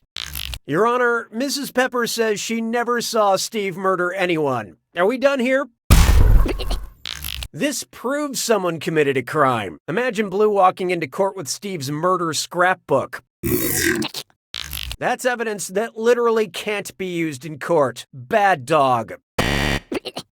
That's evidence that directly disproves someone committed a crime. If anyone's going to jail, it's that mailbox. I mean, talk about a red flag. Hallelujah, hallelujah. Coming up next, a little bump and grind. Dance-based exercise is very empowering. That's why I'm currently wearing a bedazzled headband. Which of these moves could I actually do in my burlesque class? Shimmy out of my shimmy, shake out of my shake, bump out of my bump, or jiggle out of my jiggle? Let's see how that shook out. Time to strip some points. Shimmy is another word for chemise or slip, a type of sleeveless dress or undergarment. Shimmy is also a dance move that is very seductive, or so I've been told. I'm way behind on my homework. Hallelujah, hallelujah. Here we have, waffles are for losers. Wheaties is the breakfast of champions. What's the breakfast of champignons? Raw honey, mealworms and crickets, nutrient-rich compost, or cattle? Okay, let's take a look. Champignons are mushrooms, and mushrooms eat decomposing organic matter. Maybe I'm a champignon, because honestly, my diet is mostly Hallelujah, hallelujah. Behold, the most poorly researched show on Earth. Which of the following statements about P.T. Barnum is the most historically accurate? Phineas T. Barnum faked a mermaid using a monkey and a fish. Peter T. Barnum led 21 elephants across the Brooklyn Bridge. Patrick T. Barnum lost 2 museums in a fire. Or Percival T. Barnum read his own obituary. So what'd you pick? It's true, he made them release it early. At least P.T. Barnum did, not this Percival guy you're going on about. P.T. Barnum sewed a monkey and a fish together to make a fake mermaid. In fact, all of these facts about P.T. Barnum are true, but his full name was also Phineas Taylor Barnum. But back in those days, everybody was sewing monkeys and fishes together and passing them off as mermaids. It was basically the ice bucket challenge of its time. Hallelujah, hallelujah. Next up, prepare to be softly rocked. What's the softest rock? The Talking Heads, Quartzny Love, Gypsum 41, or Marina and the Diamonds? Okay, what'd you pick? Talc is a 1 on the mineral hardness scale, which means you can scratch it with your fingernail. I love rock so soft it gets stuck in your head and under your fingernails. Hallelujah, hallelujah. Here we have, whether you like it or not. What's a condescending way to describe condensation? Everybody knows water becomes ice. Water becomes steam if that's what you're into. Ice becomes water, but you haven't become anything. Or so what if steam becomes water? You want a parade? Okay, let's take a look. Okay, when water vapor cools down, it turns from steam to a liquid, and this process is called condensation. In the water cycle, condensation occurs in clouds. Oh, I shouldn't talk about clouds. They're way over your head. Hallelujah, hallelujah. Let's try 1 + 1 = shoe. Which shoe brand's logo closely resembles the square root symbol? Nike, Adidas, Converse, or Vans? And how'd we do? The V in the Vans logo looks very similar to the square root symbol. But here's something that'll really blow your mind. The O in the Reebok logo looks like a 0. Hallelujah, hallelujah. There is no hiding from dealer or no dealer. All right, just be cool about this, but who's holding? The neighbor in To Kill a Mockingbird, the narrator in The Catcher in the Rye, the rich guy in The Great Gatsby, or the killer in And Then There Were None? Okay, who chose what? Are you referring to their reclusive neighbor Boo Radley, or Dill, the neighbor kid who comes every summer? Either way, you're wrong, so I don't suppose it matters. Holden Caulfield is the narrator and main character of J.D. Salinger's famous novel, The Catcher in the Rye. But more specifically, who has drugs? Hallelujah, hallelujah. Coming up, Despicable Ennui. Say you wanted to buy a Minion costume for my nephew. What exactly would I need? Yellow body paint, blue overalls, and black shoes. Yellow body paint, blue overalls, black shoes, and goggles. Yellow body paint, blue overalls, black shoes, goggles, and black gloves. Or yellow body paint, blue overalls, black shoes, goggles, black gloves, and a white handkerchief. I love this part. Each one of the Minions is yellow, wears a pair of blue overalls, black shoes, metal goggles, and black gloves. So that is what I would need to complete my nephew's Minions costume.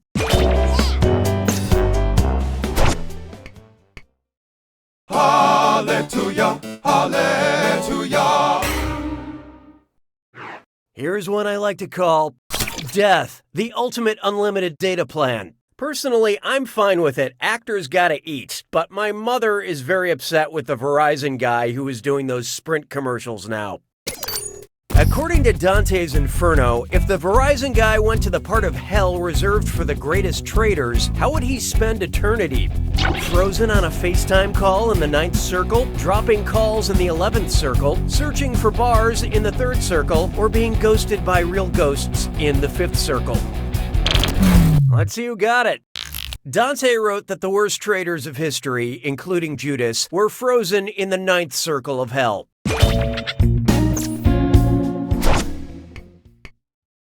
Hallelujah, hallelujah. I call this one, Please Approach the Wench. Suppose in the courtroom finale of Once Upon a Time, Excalibur becomes inadmissible as evidence in Cinderella's case because it was discovered through an illegally obtained magic mirror. What real-world legal doctrine is this? Fruit from the poisonous tree, music from the broken record, water from the cursed well, or bread from the bewitched oven? Who picked what? Just follow the breadcrumbs to a better answer. This is the real name of the doctrine that excludes evidence from being submitted in court if it was found due to illegally obtained evidence. Remember, never accept apples from witches or legal advice from talking furniture. They're not barristers, they're banisters. Hallelujah, hallelujah. Feast your eyes upon this. What's your langle, Madeline? Imagine Meg Murray from A Wrinkle in Time wants to get rid of that titular wrinkle and turns to pharmaceuticals for help. What's her best option? Apply Caladril to the fabric of space-time, apply Lyrica to the fabric of space-time, apply Retin-A to the fabric of space-time, or apply Lispidol to the fabric of space-time. What'd you guys pick? Caladril relieves itching from bug bites. And what a coincidence, really, because you just got stung. Lyrica is for fibromyalgia, which, according to the commercials, you only get if you own a bakery or a pottery studio. Lispidol is a word I made up, and I really wanted you to pick it. So I'm sad for you, but happy for me, you know? The drug Retin-A has been clinically shown to reduce wrinkles. There's a place in Canada that'll even give you a discount if you buy in bulk. I mean, that's what I heard from, other people. Hallelujah, hallelujah. It's time for CSI Just Desserts. Okay. Okay, you just murdered someone. You don't want the proof to be in the pudding. That's the first place they'll look. Where could you hide the murder weapon? Inside creme brulee, inside a haggis, in spotted dick, or in a Christmas pudding? Hope you like what you picked. Oh, grow up. Let's see. We're looking for something that is not a pudding, and this one literally says it's pudding. Yeah, wow, I'm stumped. Creme brulee is in fact a custard. The other things generally taste like ass, but are technically puddings.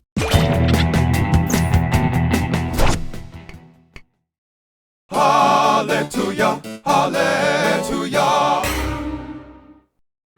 Next, save a horse, ride a census taker. Let's say Keith Urban moved to an area with a population of 3,000. If he wanted his last name to reflect his new home, according to the U.S. Census Bureau, what might he call himself? Keith Suburban, Keith Urban Cluster, Keith Country, or Keith Rural? Let's see how that shook out. An urban cluster is a geographical area with a population of less than 50,000 and more than 2,500. Also a great name if you ever made a cereal. Hallelujah, hallelujah. Here's one for you. FOMO problems. Which statement is historically accurate about someone who had FOMO about the dodo? It's 1510, almost no dodo. It's 1680, we're low on dodo. It's 1750, almost a no-go on dodo. Or it's 1845, let's get a dodo photo. So who got it? No go. Oh no. No bro. By most accounts, the dodo went extinct in 1681. So after this date, you missed out. Chill, man. Stop being so thirsty for dodo. Hallelujah, hallelujah. Try this on for size. Stephen King is full of it. Murderous clown monster Pennywise is at it again, telling the children of Derry, you'll float too. How else could Pennywise phrase his favorite threat?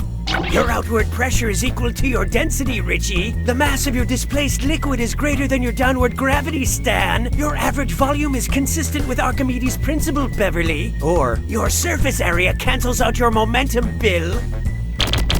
Hope you like what you picked. Yeah, that's, it. Remember, kids, science is scary.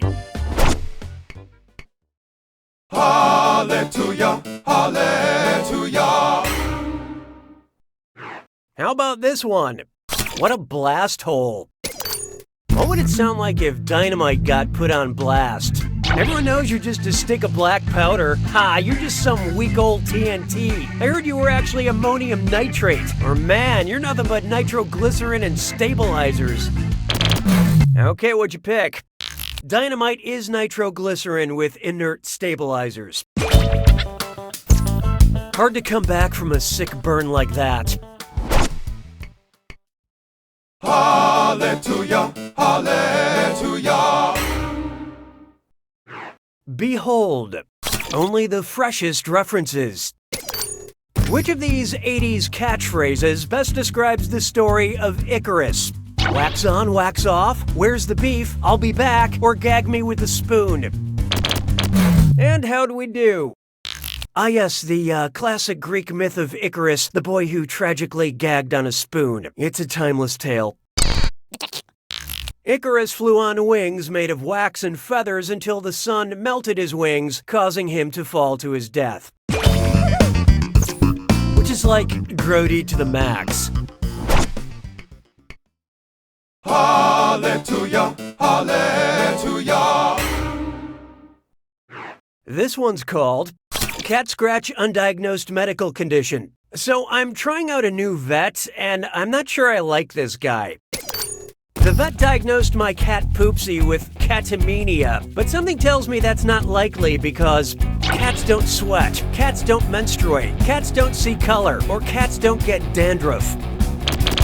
Let's see who got it. Cats do sweat. It's why they don't play poker. Catamenia is another word for menstrual flow, but cats don't menstruate when they're in heat. Besides, Poopsie is a boy, I think. Hallelujah, hallelujah. Oh, here's a good one. Speak directly to God at 3 p.m. Eastern. If God did a Reddit AMA, what question would you expect from Angry Job 42? Did you really ruin my life to win an argument? What's the ETA on getting me out of this big fish? Any chance you can make my wife not be a pile of salt? Or why am I rounding up 2 of every animal again? Let's see how that shook out. God tested Job's patience with hardships after Satan wagered that Job would turn on God in tough times.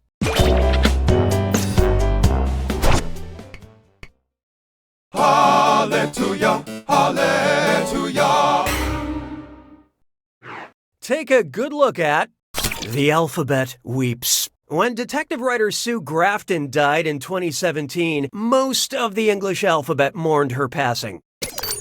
If Sue Grafton had known what letter would be featured in her last published alphabet title at the end of her life, what might she have called it? S is for seriously, why did I ever start doing this? U is for under the circumstances, I did pretty well. W is for what the hell, I had a great X title. Or Y is for you've got to be kidding, I won't get to Z? I love this part. Her final alphabet book, Y is for Yesterday, came out in August 2017. She died that December. Consider this, mystery readers. The last letter is Z. The last month is December. Her death was a code. Hallelujah, hallelujah. Up next, dead white guys. Which of these dead white guys is the deadest white guy? Napoleon, Claude Monet, Thomas Jefferson, or Fyodor Dostoevsky?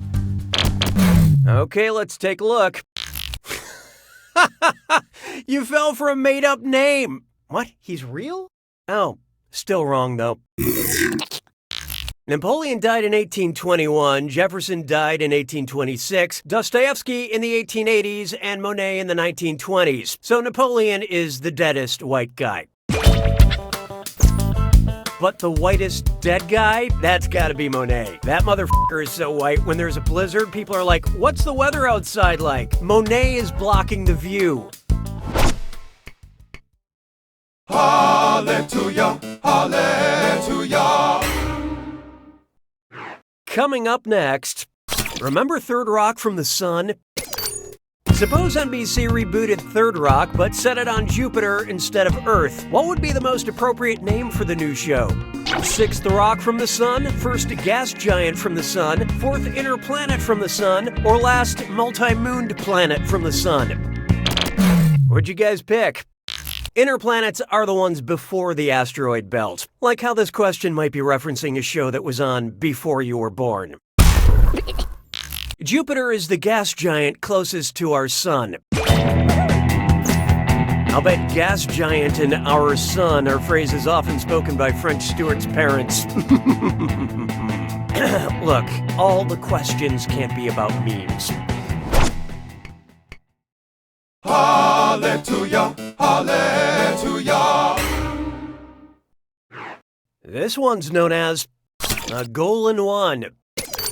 What would the Untouchables have listed as their hashtag squad goals? Catch that Pablo Escobar team, arrest Bonnie and Clyde ASAP, catch Richard Nixon in the act, homies, or bring down Al Capone, yo.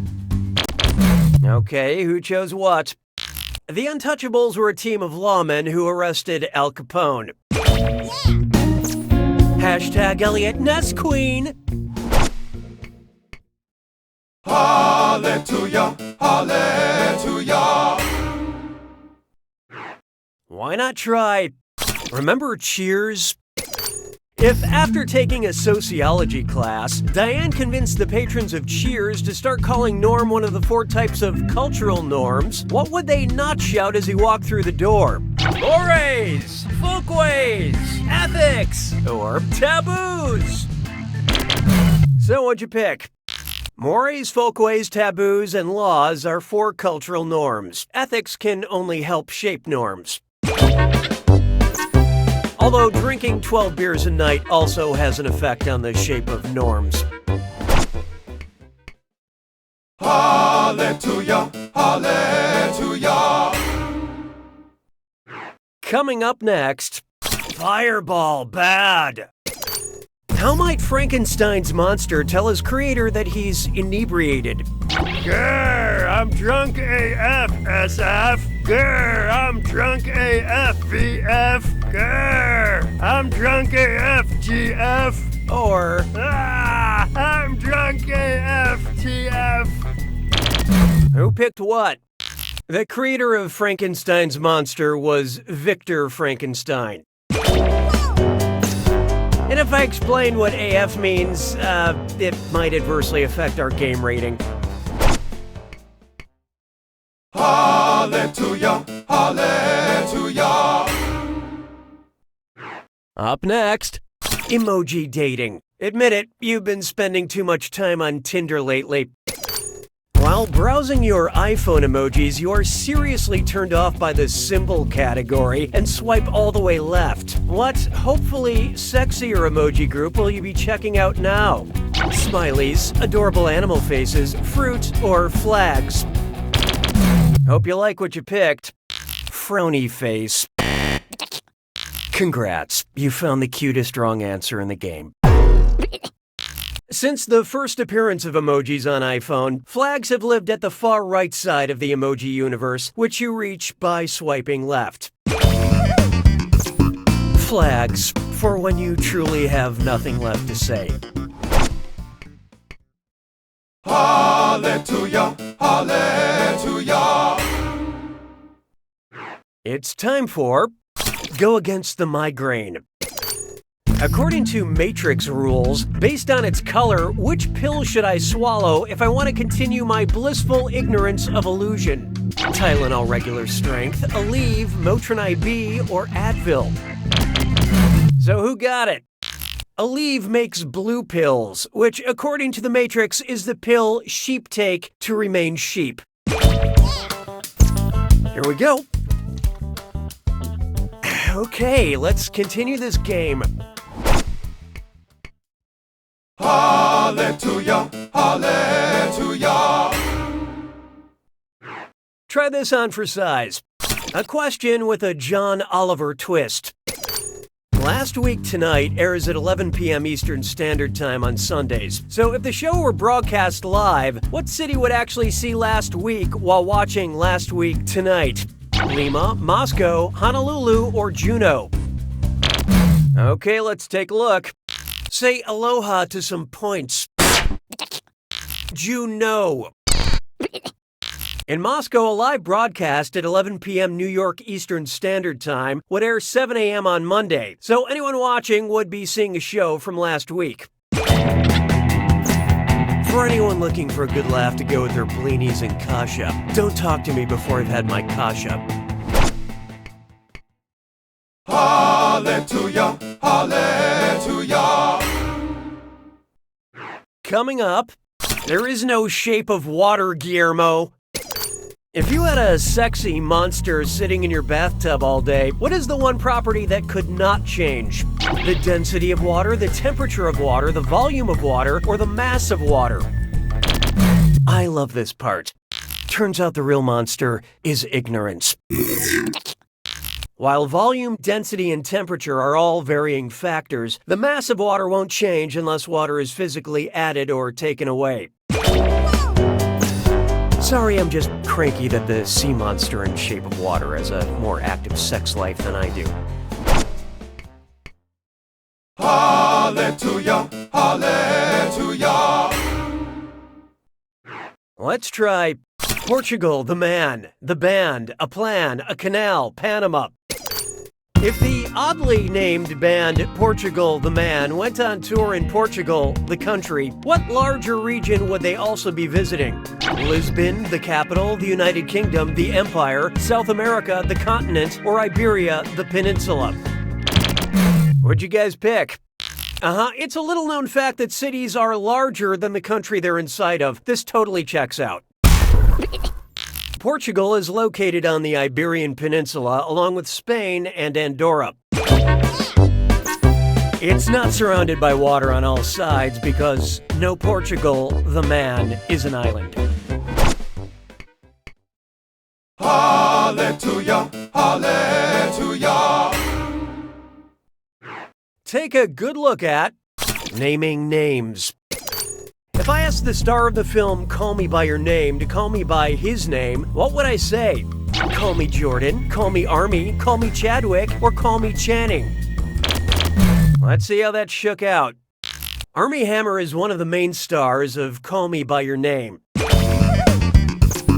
When someone calls me Mr. Masterson, I say, please, Mr. Masterson was my father's name. Call me by your father's name. It gets really weird really quick. Hallelujah, hallelujah. Next up, fancy vocabulary. Which of these words with many syllables best describes a tendency to use words with many syllables? Parasaurolophus, sesquipedalianism, coprophagus, or gross? So what'd you pick? That's a type of dinosaur. Yeah, don't make me pronounce that word again, but yes, this is the right answer. Fun fact, a word that describes itself is autological, the sworn enemies of the Deceptologicals. Hallelujah, hallelujah. Here's one for you. Dating in Westeros. Suppose Cersei Lannister from Game of Thrones wanted to date someone who wasn't her brother. Because it gives her the power of first action, what dating site would she prefer? OkCupid, Tinder, Bumble, or eHarmony? Let's see who got it. Bumble is a unique dating site because all first moves must be initiated by females. Later, you can both decide if you're looking for a quick hookup or a tragic wedding. Hallelujah, hallelujah. Behold, my gal pal gal. So I watched Wonder Woman again the other day, and it got me thinking. If Waiting for Gal Gadot had the same conclusion as Waiting for Godot, what would happen? She'd show up and kill me, she'd show up in a different body, she'd show up a decade late, or she'd stand me up. And how'd we do? Gal Gadot. In Samuel Beckett's play Waiting for Godot, the two main characters, Vladimir and Estragon, spend the entire duration waiting for the eponymous character, but he never shows up. Samuel Beckett used to drive child Andre the Giant to school. Yeah, there's no joke there. I just can't imagine a weirder scenario. Hallelujah, hallelujah. Oh, here's a good one. A patronizing saint. What's an example of me mansplaining a Michael Mann movie? Okay, Jurassic Park is about a dinosaur theme park. Fight Club is about a group that fights each other. Gladiator is about a Roman gladiator. Or The Last of the Mohicans is about the last of the Mohicans. Okay, what'd you pick? Yeah, let me mansplain this. Of the films listed here, Michael Mann only directed The Last of the Mohicans.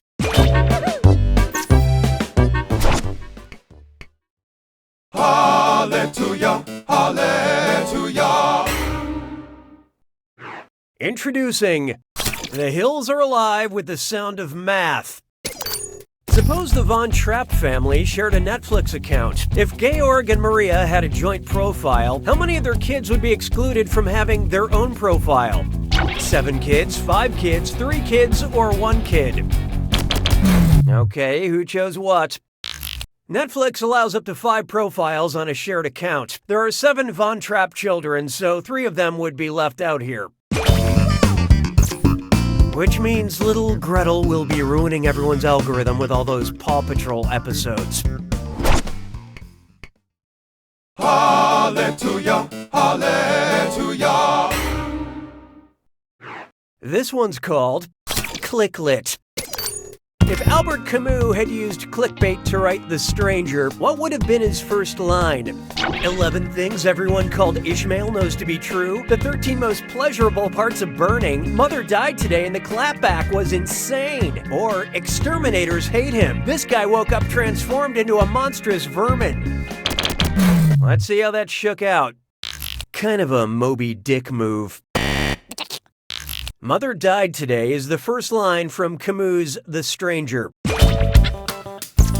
If you click on existentialist clickbait, nothing happens because life is meaningless.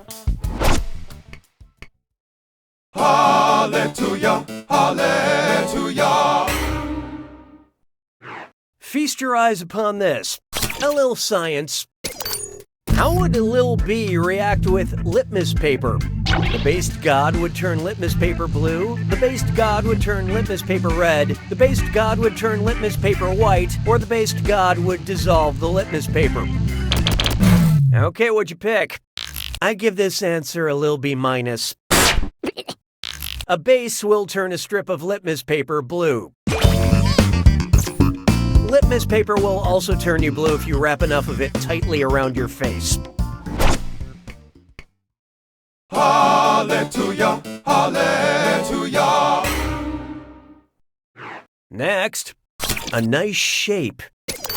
If you decided to start dating shapes, which would offer the most stable relationship?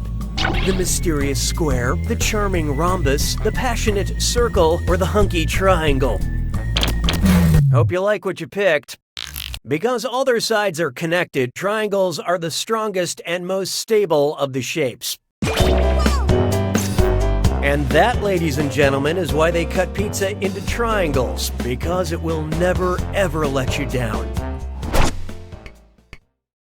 Hallelujah, hallelujah. This one's known as Expressionist Yourself. If painter Edvard Munch shared his most popular work on social media today, what would he caption it? I'm dead, I'm screaming, I'm crying, or I'm shook. What'd you guys pick? As a matter of fact, you are.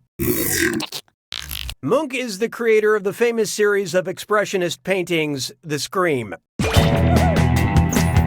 Not to be confused with my artistic phase, which many of my peers refer to as the cringe. Hallelujah, hallelujah. I call this one apparently not part of your world. Which of these Disney princesses would not find a representation of their home country at Disney World's Epcot Center? Mulan, Belle, Tiana, or Merida? So what'd you pick? Oh, you poor provincial fool. Epcot Center's World Showcase features bite-sized versions of many countries, including China, where Mulan lives, France, where Belle was born, and the US, where Tiana hails from. But there is no tiny version of Scotland for Disney Princess Merida to mope around in. Truly a shame that we'll never experience Goofy's House of Haggis. Hallelujah, hallelujah. Here's one I like to call the Pineapple Expression. Which translated film title is using the Hawaiian word mahalo correctly? Mahalo for smoking, mahalo my name is Doris, mahalo country for old men, or the long mahalo? Let's see who got it. Mahal no country for old men. Mahalo means thank you, as in the 2005 film Thank You for Smoking.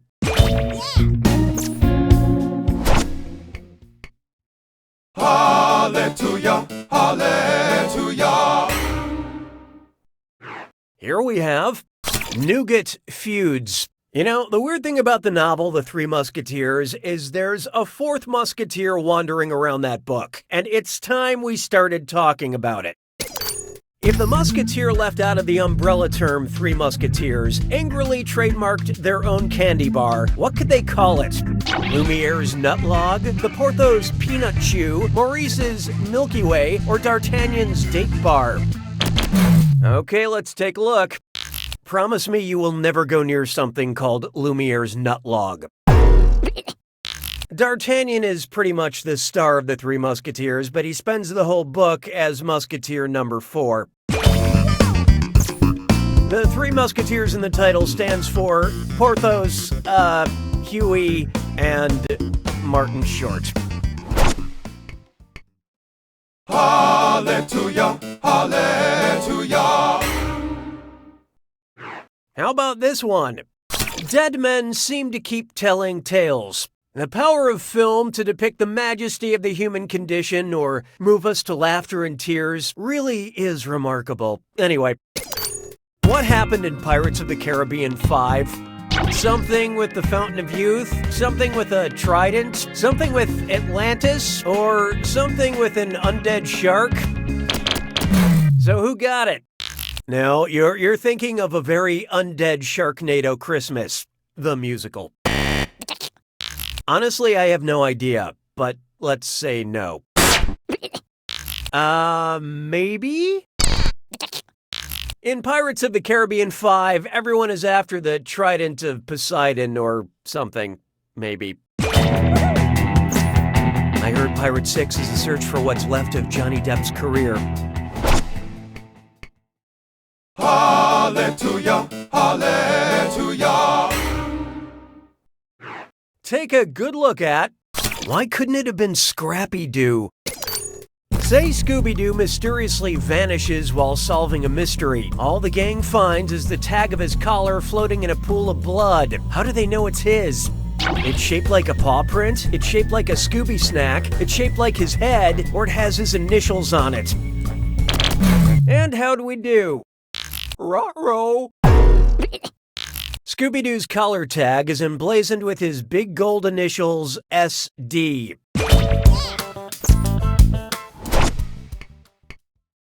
Hallelujah, hallelujah. I call this one trying to find the Laffy Taffy writing team on LinkedIn. What would be written on a Laffy Epitaphy wrapper? No apples were harmed in the making of this taffy. Dear consumer, I long for your soft, wet mouth in loving memory of banana, or jab into outer thigh and push down firmly. I love this part. Pervert. An epitaph is a short phrase written or put on a tombstone. Kind of like what Willy Wonka had to write after he murdered all those kids in his factory. Hallelujah, hallelujah. Here's one for you. Exercise is 90% motivation.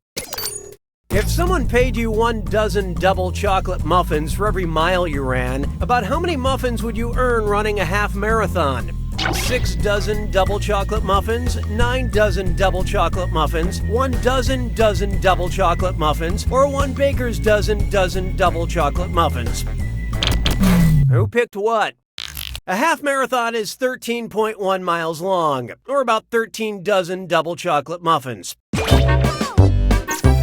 Baking mix is essentially just protein powder, isn't it? Hallelujah, hallelujah. This one's known as Sisters Act.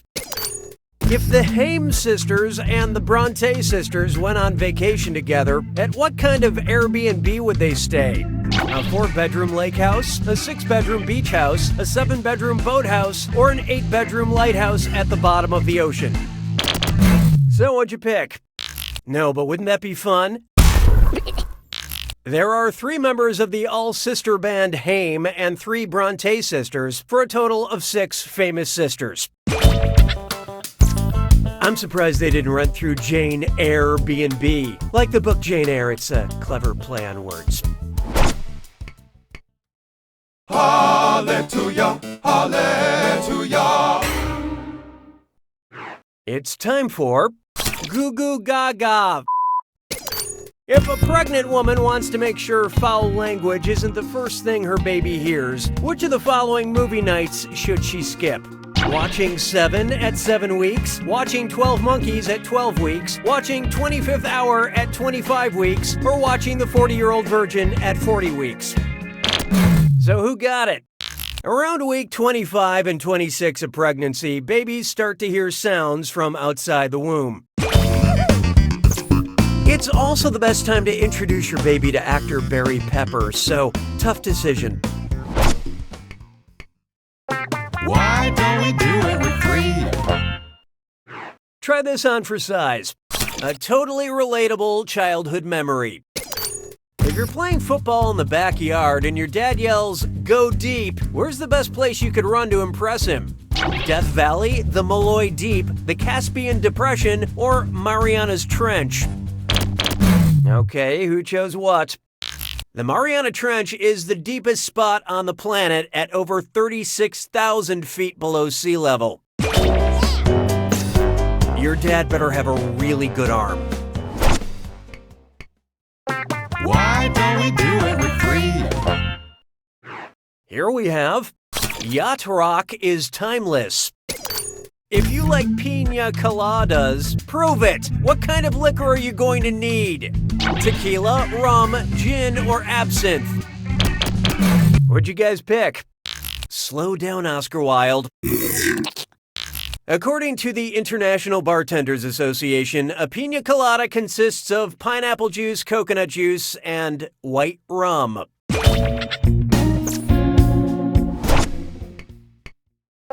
Why don't we do it with three? Feast your eyes upon this.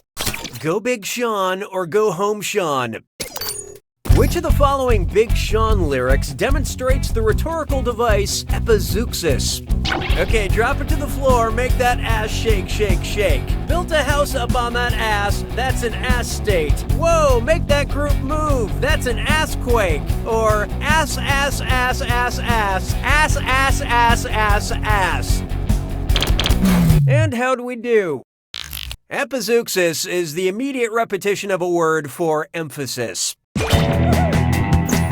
Or in this case, emphasis. Why don't we do it with three?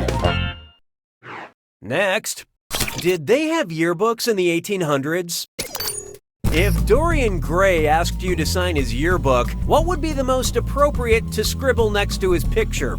Never change, together forever, keep in touch, or hags? Okay, let's take a look. In Oscar Wilde's The Picture of Dorian Gray, Dorian makes a pact to sell his soul and retain his youth and beauty forever. I would never sell my soul, but still, hit me up with your best offer, who knows? Why don't we do it with three? This one's called Gorillas in the Evaporated Water. Hey bro, you ape? Sure bro, I'm a baboon. Yeah man, I'm a mandrill. It's a given, I'm a gibbon. Or I'm in, I'm tamarin. Okay, what'd you pick? Well, the other three are monkeys. A gibbon is a type of ape.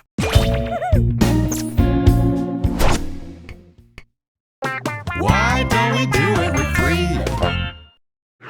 Why not try Question McQuestion Face? Remember that online poll to name the research boat and everyone chose Boaty McBoatface and we all realized there was still good in the world? If Boaty McBoatface married the director of the movie Face Off, what would be the full name of the lucky bride? Boaty Bay McBoatface? Boaty Tarantino McBoatface? Boaty Woo McBoatface? Or Boaty Verhoeven McBoatface? Hope you like what you picked. No, but they could always work together on a remake of Rowboat Cop. The director of Face Off is John Woo. Now the proud husband of a polar research vessel and father to half a dozen lifeboats. Why don't we do it with three? Up next. Got a second to feel bad about the environment? Sure, talking about the environment can bring down the room until you add the power of acting. Which layered Meryl Streep performance mirrors the state of the Earth's ozone layer? Mamma Mia, Better Than Ever, Kramer vs. Kramer, Slowly Healing, Death Becomes Her, Doomed, or Julie and Julia, pretty much the same. Let's see who got it. Mamma Mia, there you go again.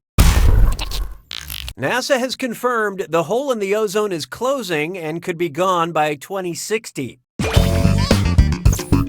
Just in time for Meryl's character Joanna to be over the messy divorce and ready to date again. Why don't we do it with 3? Coming up next, can you feel the glove tonight? Man, Donald Glover is so multi-talented. If Donald Glover moved to France to become a glover, what would his glove-making pseudonym be? Childish Coiffeur, Childish Boulanger, Childish Gantier, or Childish Couturier? I love this part. A gantier is a French glove maker.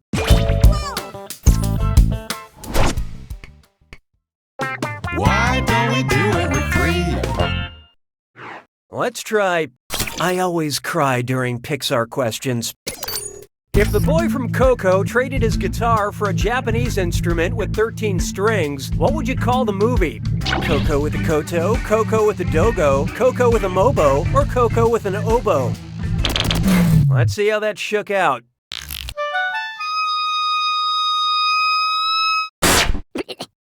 A koto has 13 strings and a rectangular shape. And it may have the ability to connect you with your dead ancestors. I don't really know. I gave up after 2 lessons.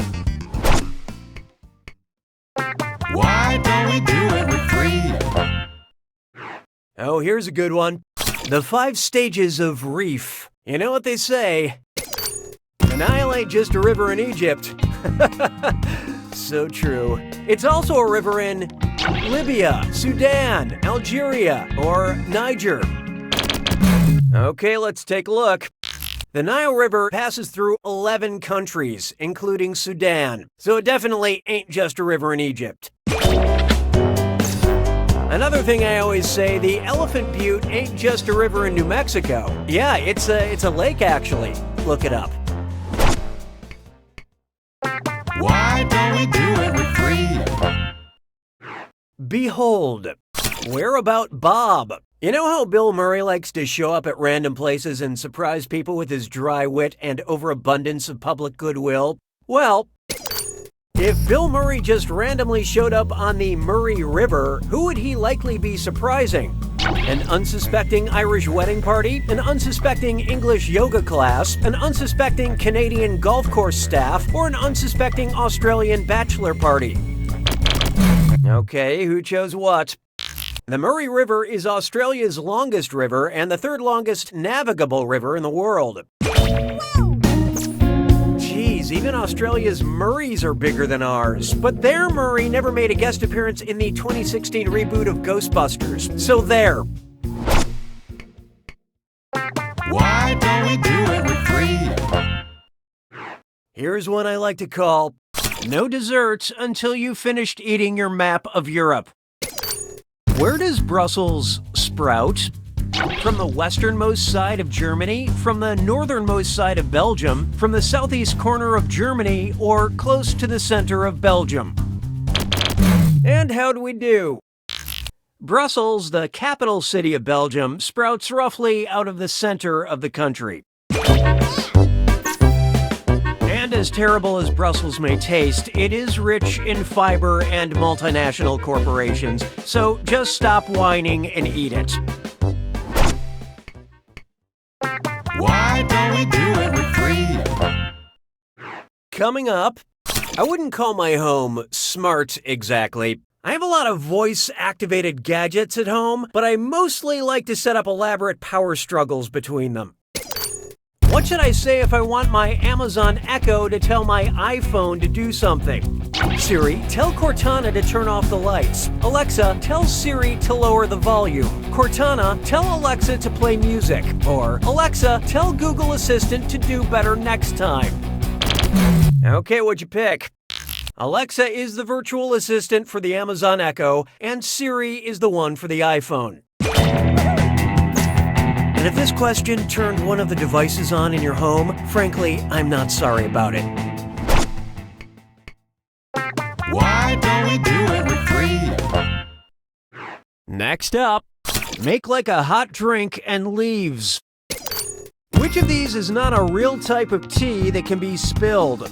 I heard Chad steals green tea from the break room. Jen isn't a blonde, she dyes her hair with white tea. I saw Gladys and black tea making out in the break room. Or Brent has a secret family with red tea in another state.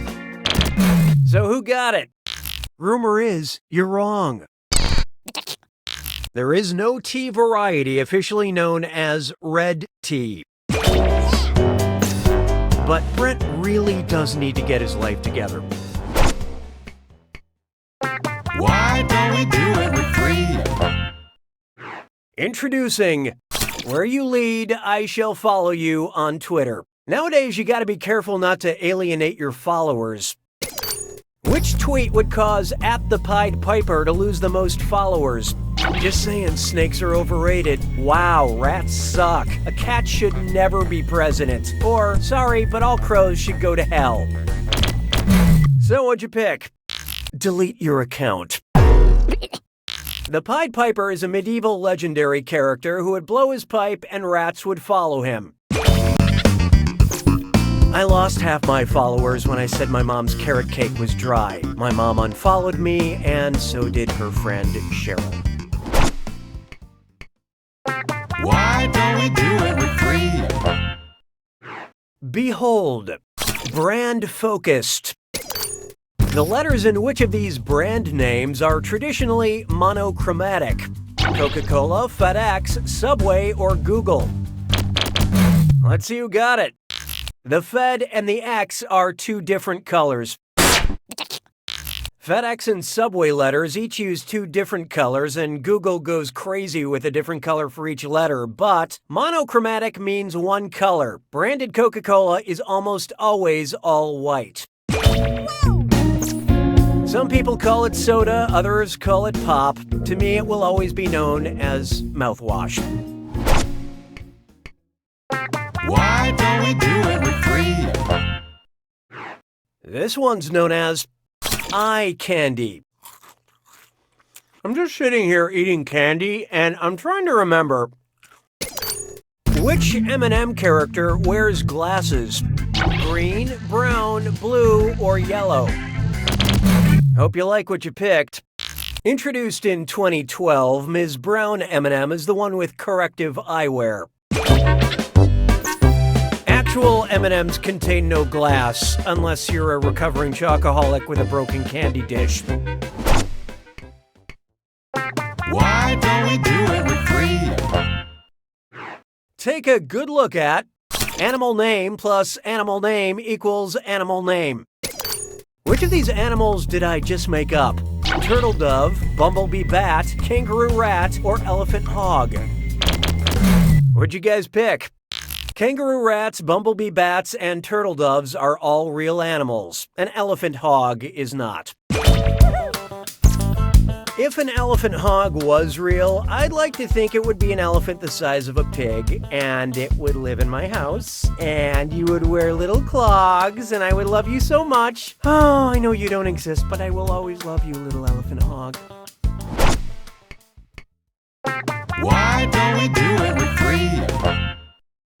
Here's one for you. Not your color. Who wears red, blue, and orange?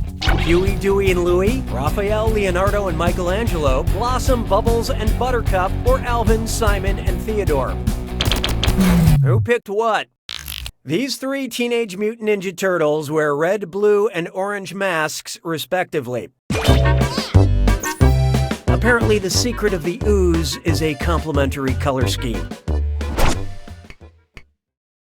Why don't we do it with 3?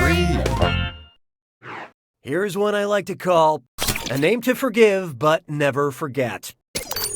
Which of these is the real name of the real person who really composed the opera Hansel and Gretel?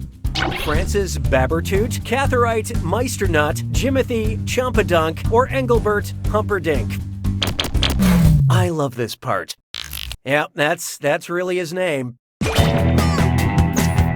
Keeping in mind this is a different Engelbert Humperdinck than the contemporary singer who is also named Engelbert Humperdinck. What is happening?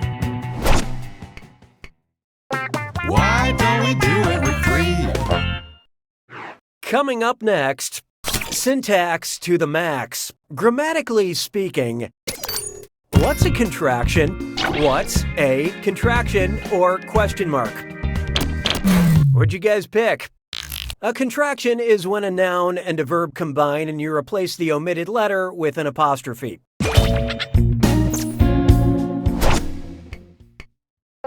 Why don't we do it with three? Up next. First, I'd like to spank the Academy. Which movie won an Oscar for Best Picture in 2006? A film with the same name as a group of crows, a film with the same name as a group of rhinos, a film with the same name as a group of bees, or a film with the same name as a group of sheep? Okay, what'd you pick? A group of rhinos is called a crash, and the Paul Haggis film Crash won Best Picture in 2006. Brokeback Mountain should have won. It's taken 12 years of therapy for me to get to a point where I can say that plainly and without anger, but Brokeback Mountain should have won. Okay, I've said it. It's done. Why don't we do it with three? Next, don't take Nova for an answer. I don't have a son, but I have a son, and I'm very proud of it for getting its life together and removing carbon from calcium, turning hydrogen into helium, producing nitrogen from neon, or taking silicon and giving back sulfur. Who picked what? It's gotta be good to get this out of your solar system. The core of the sun creates fusion through heat and pressure that turns hydrogen into helium. Some say it's not healthy to put that much pressure on your sun, but I'm one of those individuals who just can't help but constantly orbit them. Why don't we do it with three? There is no hiding from a really important letter. Which of these movie titles would best fit in the heading of a business letter? Dear White People, P.S. I Love You, 10 Cloverfield Lane, or Love, Simon? So who got it? This title includes both the complimentary close and the signature line, but not the correct answer. The heading of a business letter includes the name and address of the sender. Dear potential monsters in and outside this bunker, I hope this letter finds you well. Why don't we do it with three? It's time for Good Tidings My Ass. Every Christmas, carolers come to my door demanding figgy pudding and singing, "We won't go until we get some, we won't go until we get some." What crime are they committing? Assault, breaking and entering, extortion, or blackmail? So what'd you pick? Extortion is the use of threats to obtain someone else's property. In this case, my sweet, sweet figgy pudding. How many people have turned to crime over a little figgy pudding? Can't we be happy with just the good tidings? Why don't we do it with three? Try this on for size. Handmaid's Tale as old as time. If the rules of the authoritarian theocratic regime from The Handmaid's Tale applied to Beauty and the Beast, what would Mrs. Potts be called? Of Castle, of Porcelain, of Lumiere, or of Beast? Okay, who chose what? In The Handmaid's Tale, the main character is named Offred, which stands for of Fred, because she's forced to work for a commander named Fred. So Mrs. Potts, enslaved by the Beast, would be of Beast.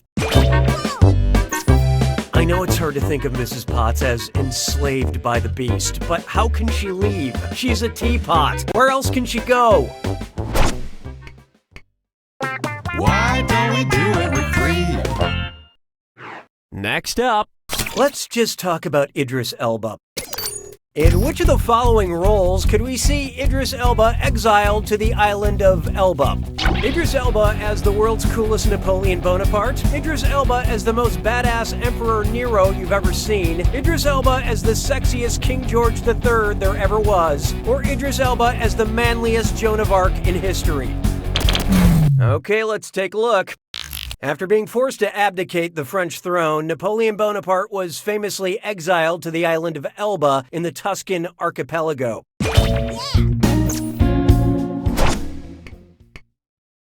Why don't we do it with three? Oh, here's a good one. Pastel tights and oversized packages. Which is the only phenomenon mentioned in the pledge of the U.S. Postal Service and the Green Lantern Corps? Heat, night, evil, or rain? Let's see how that shook out. Ma'am, I don't know how to say this. Your blue apron box was claimed by evil. Heat? In those Postal Service short shorts? Bring it! Yes, one of Green Lantern's primary foes is rain. That and sad songs. Neither snow, nor rain, nor heat, nor gloom of darkest night. Beware my power, Green Lantern's light. Or something like that. Of course, who can forget when Green Lantern and the Postal Service joined forces for the crossover event, Sinestro and the incorrect zip code?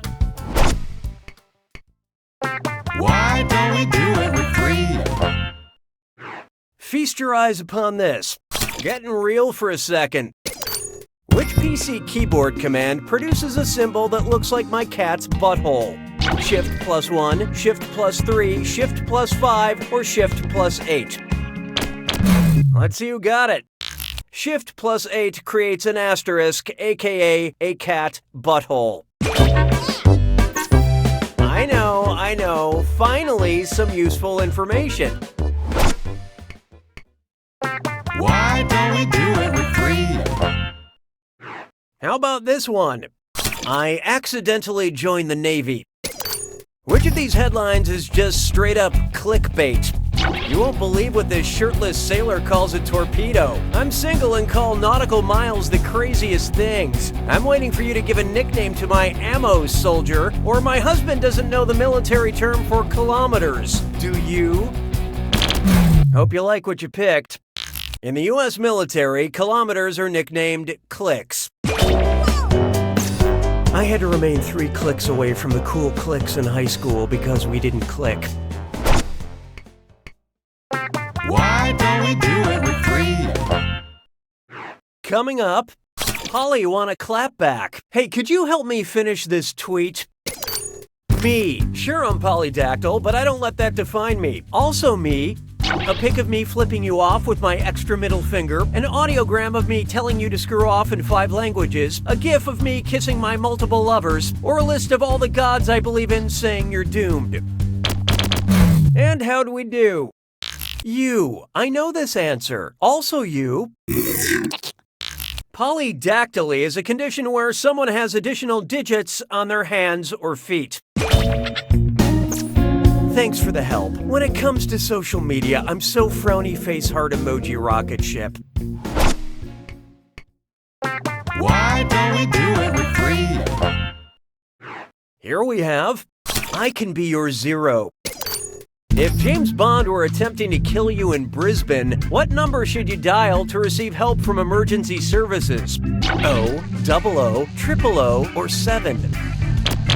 Okay, who chose what? A single 0. Sometimes the insults write themselves. Brisbane is a city in Australia, and they dial 000 when they need help down under. I suspect this number gets a lot of use in a country where the national animal is poison. Why don't we do it with three? I call this one Zeus's Build-A-Man Workshop. Which combination of these mythological hybrids would result in a regular full man? Head of a griffin, body of a centaur, head of a merman, body of a faun, head of a sphinx, body of the minotaur, or head of the chimera, body of Pegasus? So what'd you pick? That's an eagle head on a horse body. That's a lion head on a winged horse body. That's a human head on a goat's body. A sphinx has a human head and a lion's body. The minotaur has the head of a bull and a man's body.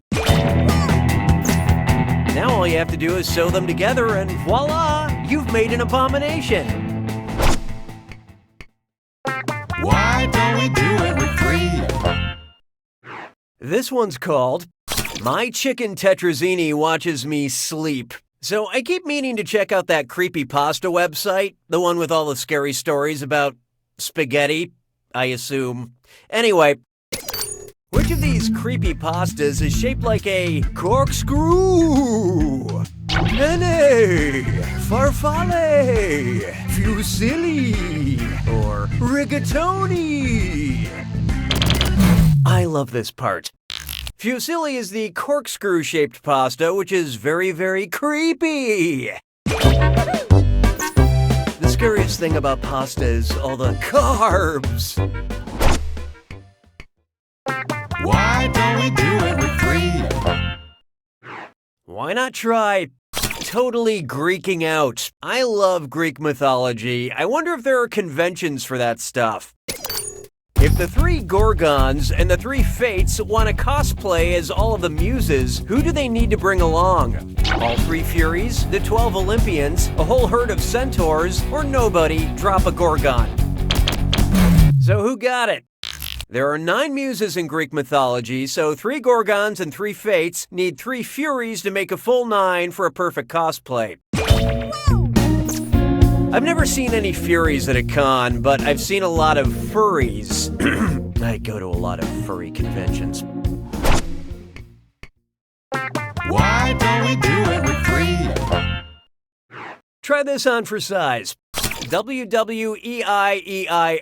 Kids love professional wrestling about as much as professional wrestlers love doing things other than professional wrestling. Based on his well-known catchphrase taunt, what would most likely be John Cena's favorite childhood game? Duck Duck Goose, Peekaboo, London Bridge is Falling Down, or Patty Cake? Okay, what'd you pick? John Cena is well known for saying, "You can't see me," which is also the name of his first studio album. I know that because I bought a Cena album thinking it was a Sia album, and I gotta say, I have zero regrets. Why don't we do it with 3?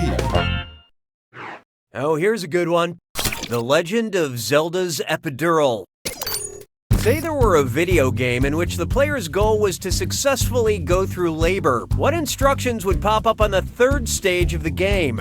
Press B to push the baby's head out, repeatedly tap X to dilate the cervix, hold down the right shoulder button to expel the placenta, or press A and B together to cut the umbilical cord. Let's see who got it. The placenta is expelled during the 3rd stage of labor. Also, this game would cost $37,000. Why don't we do it with 3? There is no hiding from 50 Shades of Plays. If Christian Grey told Anastasia he needs audience members on 3 sides of his playroom, in theater terms, they'd be performing unspeakable acts on a spread stage, thrust stage, grind stage, or missionary stage. Hope you like what you picked. Turns out there is something wrong with a little bump and grind. A performance space that penetrates the auditorium, allowing audience members to sit on 3 sides, is called a thrust stage. And in live productions of 50 Shades of Grey, the first row would be called the splash zone. Why don't we do it with 3? Up next, what if they read Game of Thrones in Game of Thrones? What Ian McEwan novel would Cersei Lannister and her brother Jaime most identify with and enjoy as part of their winter book club? Amsterdam, The Children Act, The Cement Garden, or Atonement? What'd you guys pick? Well, now you have a wrong to atone for. Ian McEwan's The Cement Garden is about a brother and sister who fall in love, so that would really speak to Cersei and Jaime Lannister. morning, the cement garden would be a great nickname for Jorah Mormont. Why don't we do it with three? I call this one, celebrities just have better names. Disregarding spelling, which celebrity name is composed of a verb, a preposition, and a noun? Justin Timberlake, Carrie Underwood, Mark Wahlberg, or Rob Lowe? Who picked what? Carrie, verb, under, preposition, wood, noun.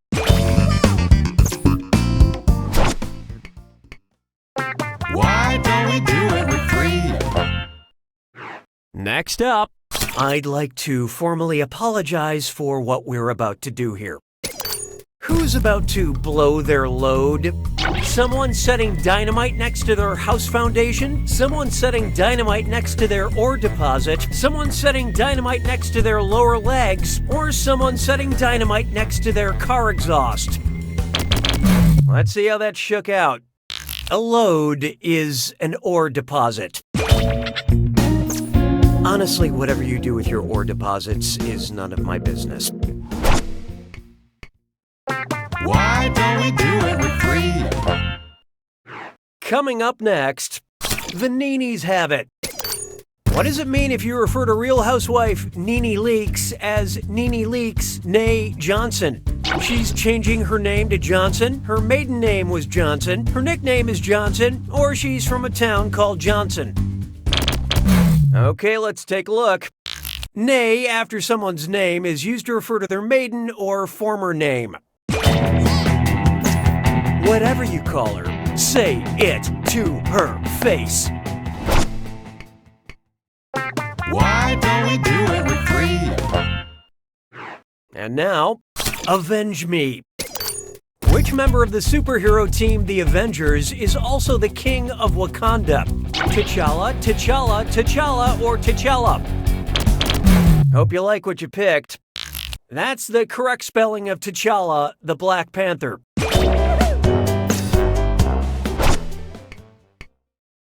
Why don't we do it with three? Here's one for you. Humongous Father, let us stop for midday meal. Imagine a family of giants is ambling across the earth and they want to stop for a picnic. What would be a nice, flat, dry place to lay their picnic blanket? A delta, an arete, a flat iron, or a mesa? Let's see who got it. A mesa is an elevated section of land with a flat top surrounded by steep cliffs. This is the classic definition of a nuclear family. A family turned into giant freaks by radiation. Why don't we do it with three? Here we have Doc Block. Say your sexy, sexy doctor can clearly see how thirsty you are. What's the most likely diagnosis? Horniness and diabetes, horniness and hypertension, horniness and Lyme disease, or horniness and scurvy? And how do we do? Constant unquenchable thirst is one of the major symptoms of diabetes. Official diagnosis, diabetes AF. Why don't we do it with three? This one's known as winter is chumming. You know how rich people sometimes say things about how they're gonna summer in the Hamptons or winter in Vail? Well, if you ask a North Pacific humpback whale how she'll be wintering, what might she say? Sweetheart, I'll be feeding in the Arctic. Darling, I'll be breeding in Hawaii. Peaches, I'll be feeding in Panama. Or Poochie, I'll be breeding in Antarctica. So what'd you pick? In the winter months, North Pacific humpback whales migrate to the subtropical waters around Hawaii to Not to be crass, but it's a total f***ing blowhole fest. Why don't we do it with three? Feast your eyes upon this. My love language is my love of language. If you're dead sea scrolling through dating profiles, what dating app are you on? eHebrew, OkCoptic, Arabic Mingle, or Coffee Meets Sanskrit? What'd you guys pick? The Dead Sea Scrolls are ancient religious texts written primarily in Hebrew. eHebrew, where you can stop by and say shalom to fellow singles. Why don't we do it with three? Next, consider your beer held. Help me finish this tweet. Me. It would be really gross if there was a liquor flavored with wormwood. Sweden. Hold my Drambuie. Hold my mead. Hold my Malort. Or hold my Raki. Who picked what? Malort is a bitter liquor made from wormwood. You can keep holding my Malort. I don't think I want it back. Why don't we do it with three?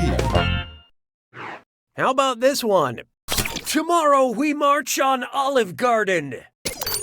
What might a protest sign read that was pro-anti-pasto? Give me my just desserts. Fry my appetizers for my cold dead hand. Hey, hey, ho, ho, this pasta entree has to go. Or make salad, not war. So who got it? Antipasto is the appetizer in an Italian meal. I once saw an antipresto. That's the appetizer magician that comes before the main one. Why don't we do it with three? Here's one I like to call 5-Hour Mystery. You know, Sherlock Holmes was never one to shy away from performance enhancers. Chugging which of these very real energy drinks would most likely help Sherlock Holmes solve the mystery of the death of Charles Baskerville? Monster the Doctor, Monster Ripper, Monster Mad Dog, or Monster Rehab? Let's see how that shook out. The cause of death was rehab. Aha! 'Twas the doctor that killed Charles Baskerville. Wait, no, that's wrong. Spoiler alert, it turns out Charles Baskerville was scared to death by a very large and angry dog.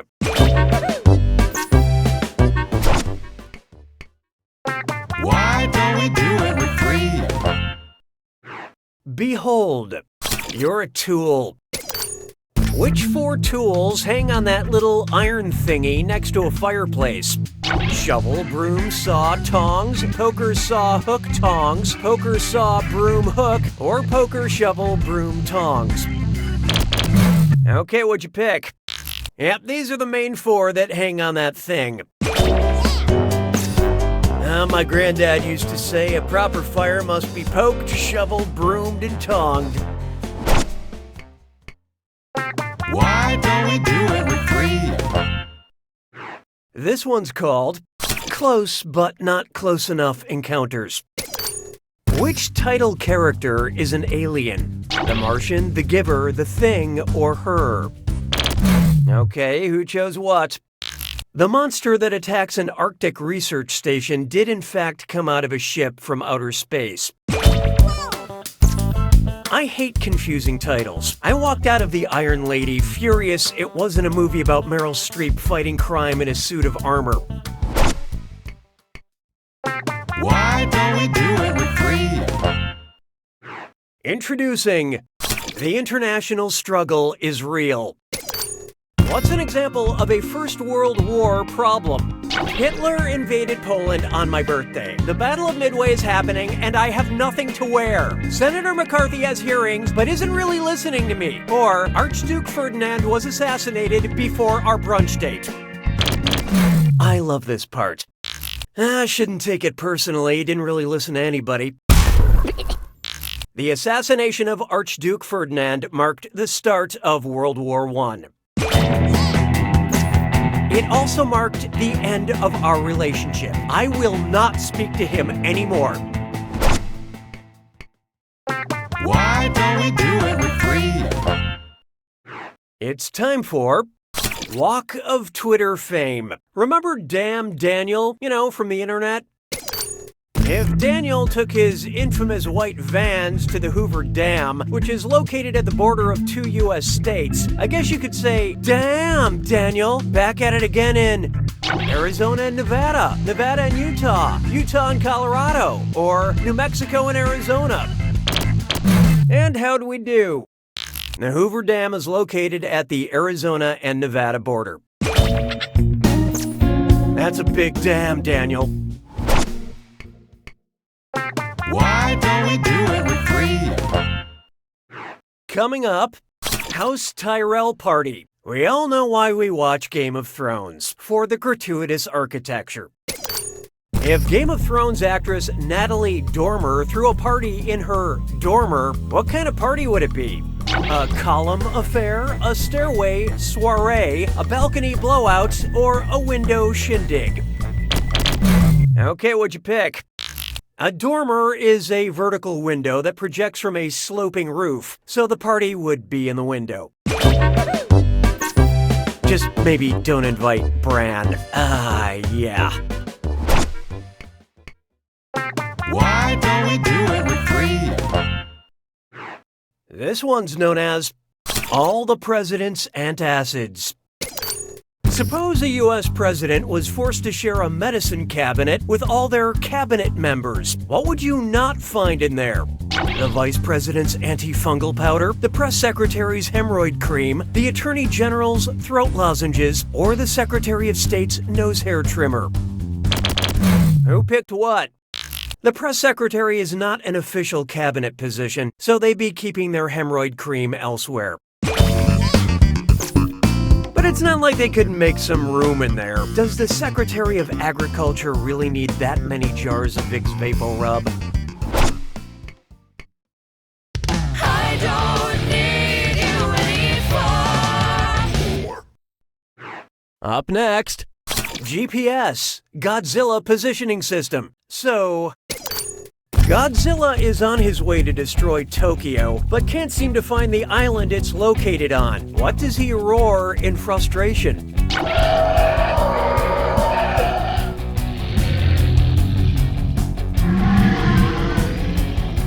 Or, let's see how that shook out. Honshu, the largest of the 4 major islands that make up Japan, is where Tokyo is located.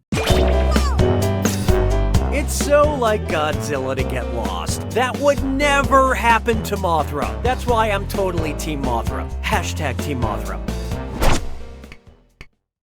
I don't need you anymore. Why not try a revamp that crosses the line? I want to create a new educational program based on the Carmen line. What would be the best title? Where above the world is Carmen Sandiego? Where inside the world is Carmen Sandiego? Where in the world's oceans is Carmen Sandiego? Or where in my body is Carmen Sandiego? So who got it? Yeah, I'd play that. The Kármán line is about 62 miles above the Earth and is generally considered the point where the atmosphere ends and space begins. Which is different than the Kármán-Electra line, which are the terms of my restraining order. I don't need you anymore. Next up, Ready Player Onesie. This is embarrassing. I lost a fight to a baby, but the baby had an unfair advantage. I'm an average adult, so that baby's skin is thicker than mine. That baby can see twice as far as me. That baby's muscles are denser than mine. Or that baby's got more bones than me. What'd you guys pick? The average adult has 206 bones. The average baby starts with 300 bones that eventually fuse together. So, the baby won the fight, but at least I didn't crap my pants. Until later when I got home. I don't need you anymore. Here's one for you. I'd like to quote the famous book, Big Famous Book of Quotes. Although it's never been confirmed, what most likely were Oscar Wilde's famous last words? Help! I'm drowning! Ow, ow, ow! I was shot! This knife hurts so bad! Or cough, cough! My meningitis is killing me! So what'd you pick? Oscar Wilde passed away in 1897 due to meningitis. And you know, I can picture him saying that. He was such a witty guy. I don't need you anymore. And now, cannibalism. I live in constant fear there's a fourth little pig that we never talk about. Instead of wood or brick, he built his house out of cottage bacon, which is his brother's leg, his father's shoulder, his mother's face, or his own butt. Let's see who got it. Oh, what a waste of swine. Yes, his own butt. Wow, that's kind of dark for a white meat. Cottage bacon comes from a pig's shoulder. I was already suspicious of a story where pigs knew how to work with wood and bricks, but this was the last straw. I don't need you anymore. Coming up next, the menu of your dreams. Suppose you're casually dating, but suddenly realize you want to get married. Where should you make a reservation if you want to propose in a restaurant named after a part of the brain that turns short-term memories into long-term memories? The Amygdala Deli, the Cerebellum Bistro, the Peckish Piriformis, or the Hungry Hippocampus? Hope you like what you picked. The piriformis is a muscle in your butt, which is where your brain currently is. The hippocampus translates short-term memories and stores them for future reference. If you really want a meal to be memorable, may I suggest ordering something that will repeat on you? I don't need you anymore. Feast your eyes upon this. Charles Deep Sea Dickens. If you read a book about a sad yet street-smart sea urchin, he would most likely say, Please, sir, have pity on me. I got no heart, mouth, feet, or, anus. okay, who chose what? Sea urchins do not have a heart. But that doesn't mean they can't love. Love is universal. You know, like uni in sushi. No? Okay, never mind. I don't need you anymore. Try this on for size. You can't spell women without omen. If you took a BuzzFeed quiz to find out which Greek mythology maiden are you, you accurately predicted your answer and no one believed you. What are you? Basically a Persephone, such a Hecuba, fully an Electra, or totally a Cassandra. Okay, let's take a look. In Greek mythology, poor Cassandra was given the gift of prophecy with the side of, no one will ever believe you. If you don't know which member of your friend group is the Cassandra, it's definitely you. I don't need you anymore. There is no hiding from the clippity-clop of anxiety. Most young people these days are terrified of celebrity horses, and who can blame them? Which of these would literally need a trigger warning? Gandalf's horse, the Lone Ranger's horse, Sheriff Woody's horse, or Roy Rogers' horse? Okay, who chose what? I-ho, wrong answer, away! Western film star and singer Roy Rogers was never far from his trusty horse, Trigger. Trigger even had a movie named after him, My Pal Trigger, and after falling out, the unfortunate sequel, Trigger, You Bastard. I don't need you anymore. This one's called Eavesdrop, Stop, and Roll. I've got to share this weird conversation I overheard this morning. Ayo, OA, she won a Nobel Prize? Like you said, they're great! So, who dis? Tony the Tiger talking to Tony Danza about Toni Morrison, Tony Danza talking to Toni Morrison about Tony the Tiger, Toni Morrison talking to Tony the Tiger about Tony Danza, or Tony Danza talking to Tony the Tiger about Toni Morrison. I love this part. That's Danza's catchphrase from Who's the Boss, talking about Nobel Prize-winning author Morrison, referencing the cereal mascot's slogan. You overhear the weirdest conversations at the Y. I don't need you anymore. Behold, these cookies are out of this world. What kind of cookies would the Kepler elves make, according to Kepler's first law of planetary motion? Peanut butter parallelograms, chocolate-dipped ellipses, salted caramel circles, or cinnamon sugar spirals? Let's see who got it. Planets move in elliptical orbits, according to Kepler's first law. As opposed to Fig Newton's law, which is that it's not a cookie, it's a disappointment. I don't need you anymore.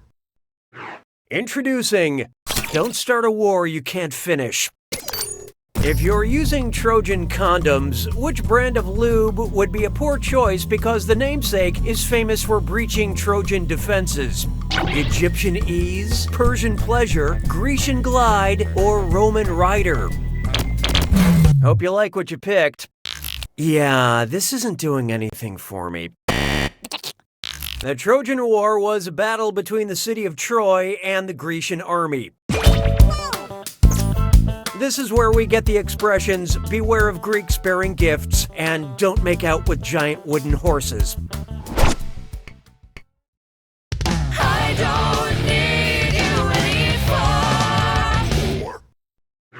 I call this one, Need 4 more subscribers to fund Sistine Chapel. If Michelangelo had a Patreon page, which user would be subscribed? Pope John 007, Leonardo da Vinci is Da Bestie, Medici family official, or the real Vespucci? What'd you guys pick? The Medici family ruled Florence and were some of Michelangelo's biggest patrons. Patreon makes it so simple to support the artists I love. Like, not the artists I actually love, but like my friend from college who started a music blog I never read. I don't need you anymore. Here we have The Boy Who Lived and Rocked. It's gotta be tough when you've defeated the most powerful evil wizard of all time, but that was 10 years ago, and now you work for the magical equivalent of the DMV. Anyway, imagine Harry Potter on a nostalgia kick makes a Horcrux shout-out Spotify playlist. Which song would Harry not include? Single Ladies Put a Ring on It by Beyoncé, Cuts Like a Knife by Bryan Adams, Cold Hearted Snake by Paula Abdul, or Sign of the Times by Harry Styles? So who got it? Harry was himself a Horcrux, created by an act of unspeakable evil, namely being a One Direction fan. In the Harry Potter books, Voldemort shattered his soul into pieces, hiding them away in everyday objects. They were called Horcruxes, and no part of Voldemort's soul wound up in a knife. Because even Voldemort knew the greatest magic of all is a power ballad sung by a Canadian with a mullet. I don't need you anymore. How about this one? Shakespearean three-ways. Based on the events in their respective plays, which would be an accurate round of, let's call it bang, marry, kill for these Shakespeare characters? Bang Hamlet, marry Ophelia, kill Tybalt. Bang Romeo, marry Juliet, kill Polonius. Bang Juliet, marry Romeo, kill Prospero. Or bang Guildenstern, marry Bottom, kill Romeo. Let's see how that shook out. Juliet bangs Romeo, Romeo marries Juliet, Polonius gets stabbed through the curtain by Hamlet. Of course, it all goes very differently in my fanfiction, Polonius Private Eye. Polonius loves danger, and the ladies love Polonius. Come on, publishers, take a chance. I don't need you anymore. Here's one I like to call, When You're Here, You're Damned. Let's say Greek mythic figure Tantalus is enduring his eternal punishment at an Olive Garden. What's the big difference in his never-ending pasta bowl? It's made out of people, it's always just out of reach, it tastes like ashes, or he can never stop eating it. Who picked what? That happened to me once, and my Yelp review was scathing. As punishment, Tantalus stood beneath a branch of fruit that moved away when he reached for it. You want torture? Try getting a third helping of breadsticks on a Friday night. I can see them in the kitchen! I don't need you anymore. It's time for melting and feeling good about it. Gwyneth Paltrow transformed herself from Oscar-winning actress to internet entrepreneur. Well, stand back. She's about to transform again. If Gwyneth Paltrow merges with her lifestyle website Goop.com to become what's commonly known as pink slime, what is she? Gwyneth is non-dairy whipped topping, Gwyneth is jellyfish secretions, Gwyneth is processed beef trimmings, or Gwyneth is rare volcanic mud. And how do we do? Maybe in a parallel sliding doors universe, you got this one right. Leftover beef parts from other things are smushed together to make what we lovingly call pink slime. Available on Goop.com along with a jade, yonic egg, and kale facial scrub for just $3,700. I'm just kidding, I've never been to Goop.com. I don't need you anymore. Let's try The Revolution Will Be Delicious. If the bakers on the Netflix show Nailed It were challenged to recreate a Martin Luther-inspired cake, which cake would they be copying? A 12-layer cake with a nail in it? A 60-layer cake with a nail in it? A 95-layer cake with a nail in it? Or a 120-layer cake with a nail in it?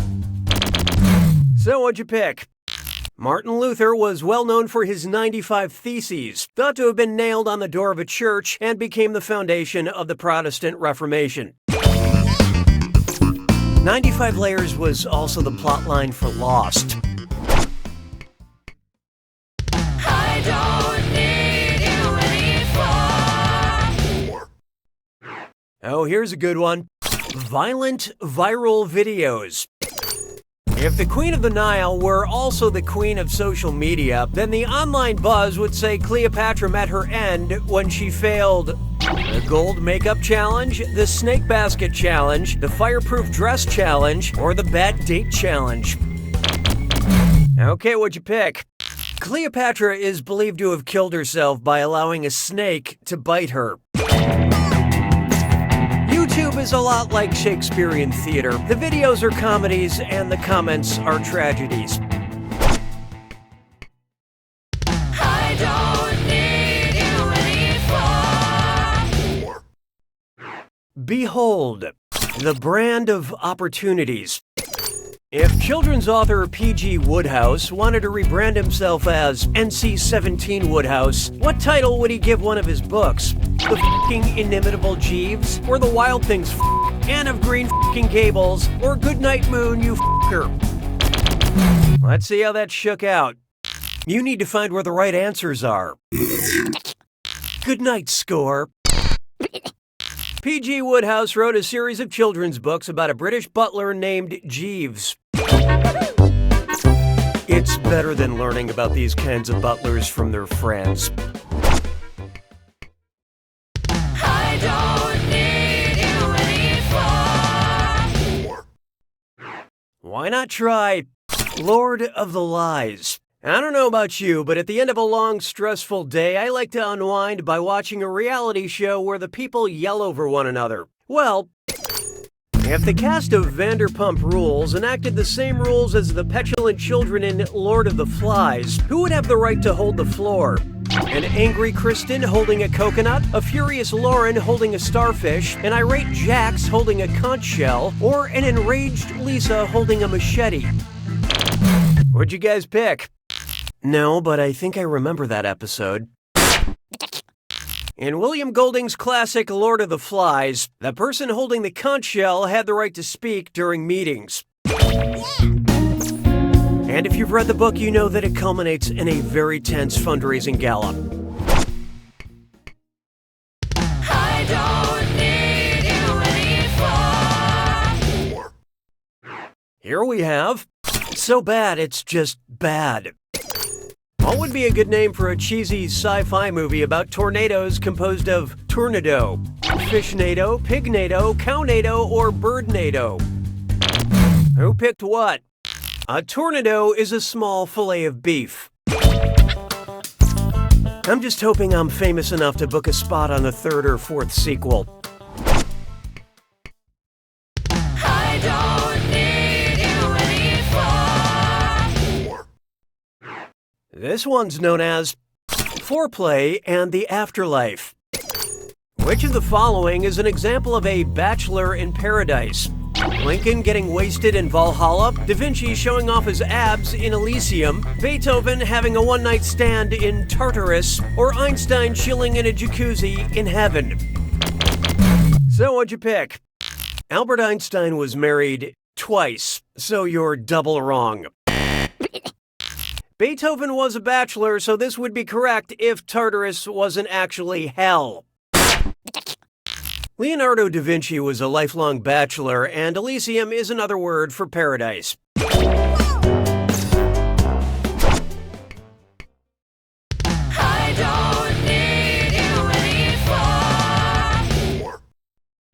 Next up, awkward moments in medical history. Who is getting a taste of their own medicine? Jonas Salk being humbled by the smallpox vaccine, Edward Jenner being made a fool of by insulin, Frederick Banting being embarrassed by the polio vaccine, or Alexander Fleming being shamed by penicillin. So who got it? In 1928, Fleming discovered what he named penicillin, the world's first antibiotic. And for the rest of his life, he had to tell people, for the millionth time, if it's a cold, it's not gonna work. I don't need you anymore. This one's called Infectious Beats. If Cardi B, the rapper behind hit song Bodak Yellow, contracts Bodak Yellow fever, how does Cardi B? Cardi B jaundiced, Cardi B hyperactive, Cardi B craving potassium, or Cardi B covered in buboes? I love this part. Then it would be Bodak bubonic plague. Bananas are yellow, but you are wrong. Jaundice is the yellowing of the skin and eyes, and that's a major symptom of yellow fever. Cardi, be my friend, please. Cookie, be lonely. I don't need you anymore. Try this on for size. When life gives you Lululemons. How would Socrates respond to my assertion that leggings are pants? Leggings are just leggings. Leggings are pants, but not in the office. But are all pants leggings? Or leggings, pants, it matters not. Okay, who chose what? You might be thinking of Yoda? Greek philosopher Socrates was famous for using the Socratic method, wherein he would ask a series of probing questions in order to find a contradiction in the original belief. Just like how I walk into a Lululemon and say, "Is this really how much leggings cost?" I don't need you anymore. Let's try Netflix and deep freeze. Which of these examples of Netflix and chill is going down where the chilliest temperature on Earth was recorded? Hipsters hugging to Bright in Spokane, Washington, teens watching The Crown in Oymyakon, Siberia, scientists binging altered carbon at the Vostok station, or vegans spooning with Food Inc. at the base of Mount Fuji. Hope you like what you picked. Nothing worse than an ironic makeout session. In 1983, the Russian research station in Antarctica recorded a temperature of minus 128.6 degrees. Nothing quite like cuddling around streaming content to keep you warm. I don't need you anymore. There is no hiding from Muppet Shade. I don't really get this one, so I'm guessing it's a meme. If Kermit the Frog were sipping so much tea he needed to move to the country that leads the world in tea production, where would he move? India, but that's none of my business. China, but that's none of my business. Sri Lanka, but that's none of my business. Or Kenya, but that's none of my business. Let's see who got it. China leads the world in tea production by 1 million metric tons. India, Kenya, and Sri Lanka are second, third, and fourth, respectively. Kermit only drinks black tea because it's not easy finding green. I don't need you anymore. Coming up next, please clap. You know those tweets where someone is calling something out and every other word is a clapping emoji? Well, if you can't tell me how many times I've clapped during this question, you don't deserve any cash. Wow, it's like a Chris Walken impersonation. Well, 18 times, 22 times, 27 times, or 30 times? Okay, let's take a look. 30 times? We weren't counting fingers. Ah, it looks like you fell for my claptrap. I clapped 18 times. And now I will take my angry clap gloves off and put on my applause gloves to acknowledge what a great question that was. I don't need you anymore. Up next, Nocturnal Ambitions. Which entry from my dream journal is clearly a wet dream? Sexy cotton spinning, sexy knife sharpening, sexy pottery shaping, or sexy glass blowing? And how do we do? If sexy pottery shaping is wrong, I don't want to be right, but it is wrong, so... Sexy cotton spinning is definitely in my dream journal a lot, but it's still not the correct answer. Glass. I said glass blowing. Glass. So dirty. To whet something like a knife is to sharpen it. This question is making my knife block hard. I don't need you anymore. How about this one? Si, senor. You know how Aquaman's superpower is being able to talk to fish? Even Jason Momoa probably has a hard time making that seem cool. When would Aquaman not be able to be saved by sea creatures?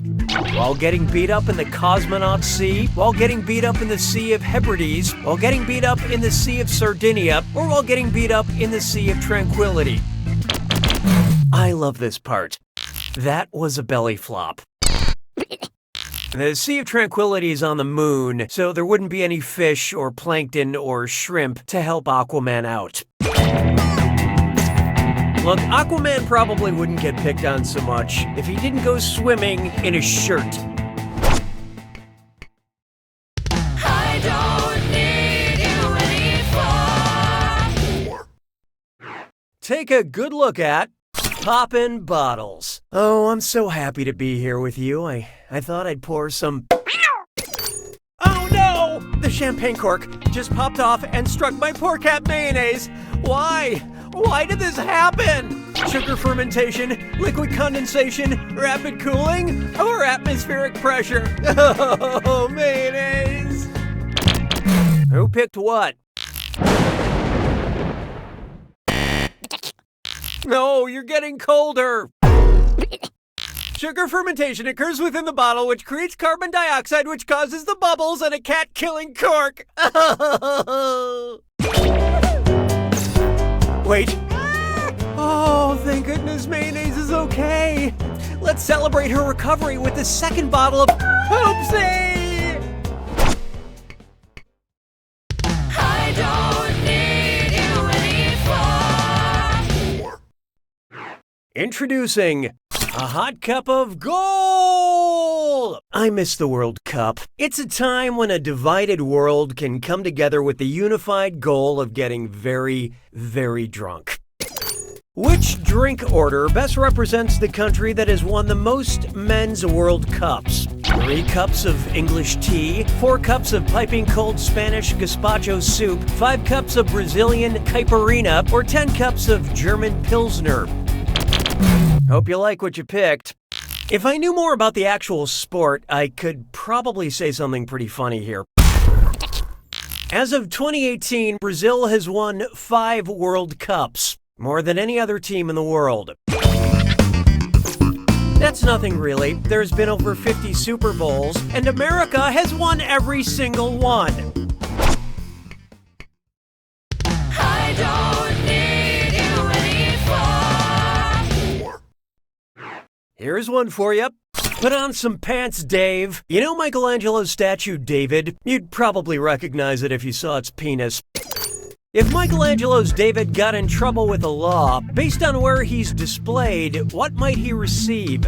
A lewd act fine from the London Police Department? An unholy display citation from the Vatican? An indecent exposure violation in Paris? Or a public nudity ticket from the Florence Police? Okay, let's take a look.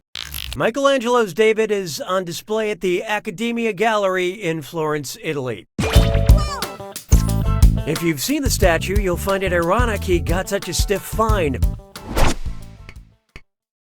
I don't need you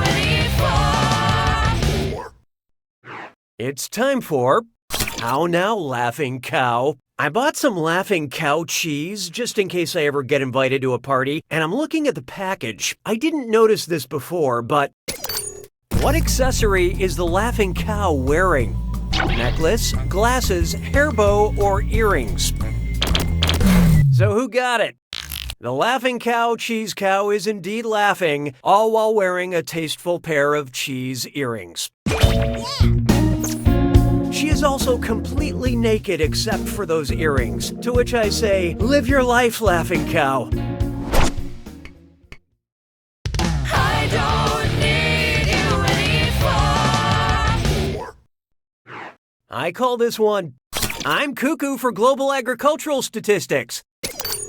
Which of these breakfast cereals is made with the top 2 most produced grains in the world? Cinnamon Corn Crunch, now with wheat. Frosted Potato Nuggets, now with soy. Fruity Rice Dunks, now with wheat. Or Soy Blasted Corn Zings, now with extra corn. What'd you guys pick? Corn is the most produced grain in the world. Wheat comes in second. Rice is a close third. Cereal agriculturists have yet to classify the crunchberry. I don't need you anymore. Feast your eyes upon this. Geologists date rocks. How much older are the oldest rocks in the ocean than Dwayne "The Rock" Johnson? 65 million years minus however old Dwayne is, 260 million years minus however old Dwayne is, 840 million years minus however old Dwayne is, or 1.2 billion years minus however old Dwayne is.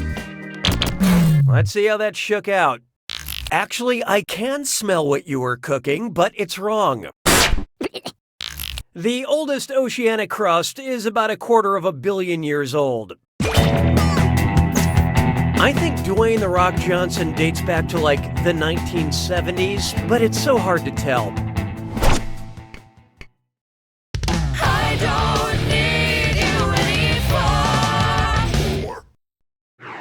And now, tripping on friendship. Guys, great news. I got invited to an EDM concert by a group of frightening teenagers. They told me we're going to trip on mescaline, and I'm the one who needs to bring all the mescaline. Am I saying that right? Quick, where can I get some mescaline? A grocery store, a hardware store, a craft store, or a pharmacy? Okay, who chose what?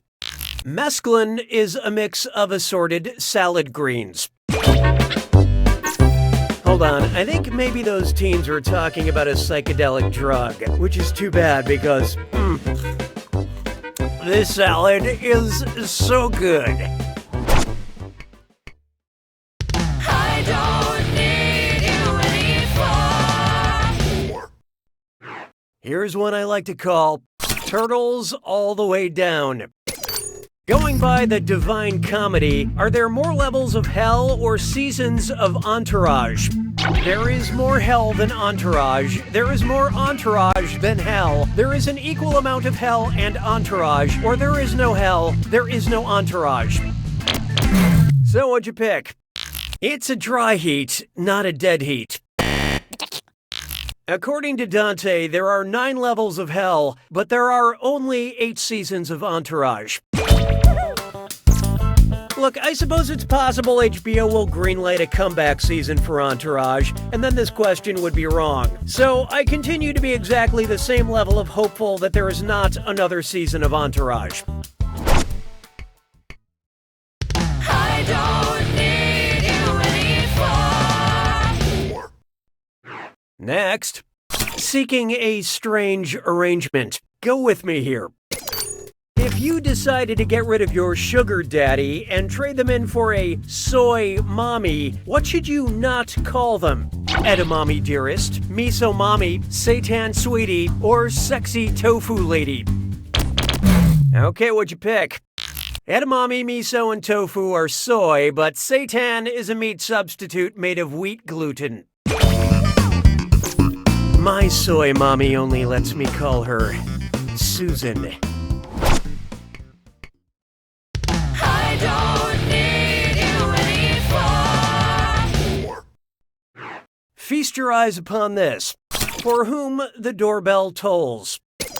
Knock knock. Who's there? The first person to make a knock knock joke.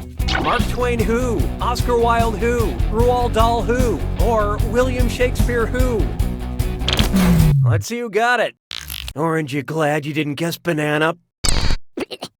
William Shakespeare is the first author to use the phrase, knock knock who's there, to set up a joke in recorded history. This bit is almost as good as when Hamlet contemplated why the fowl trespassed the country path. I don't need you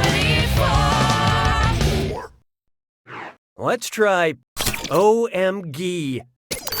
Let's say Cheese Whiz got in on the ghee biz. What would be the Ghee Whiz slogan? It's milk, fermented. It's cream, clotted. It's yogurt, diluted. Or it's butter, clarified. Hope you like what you picked.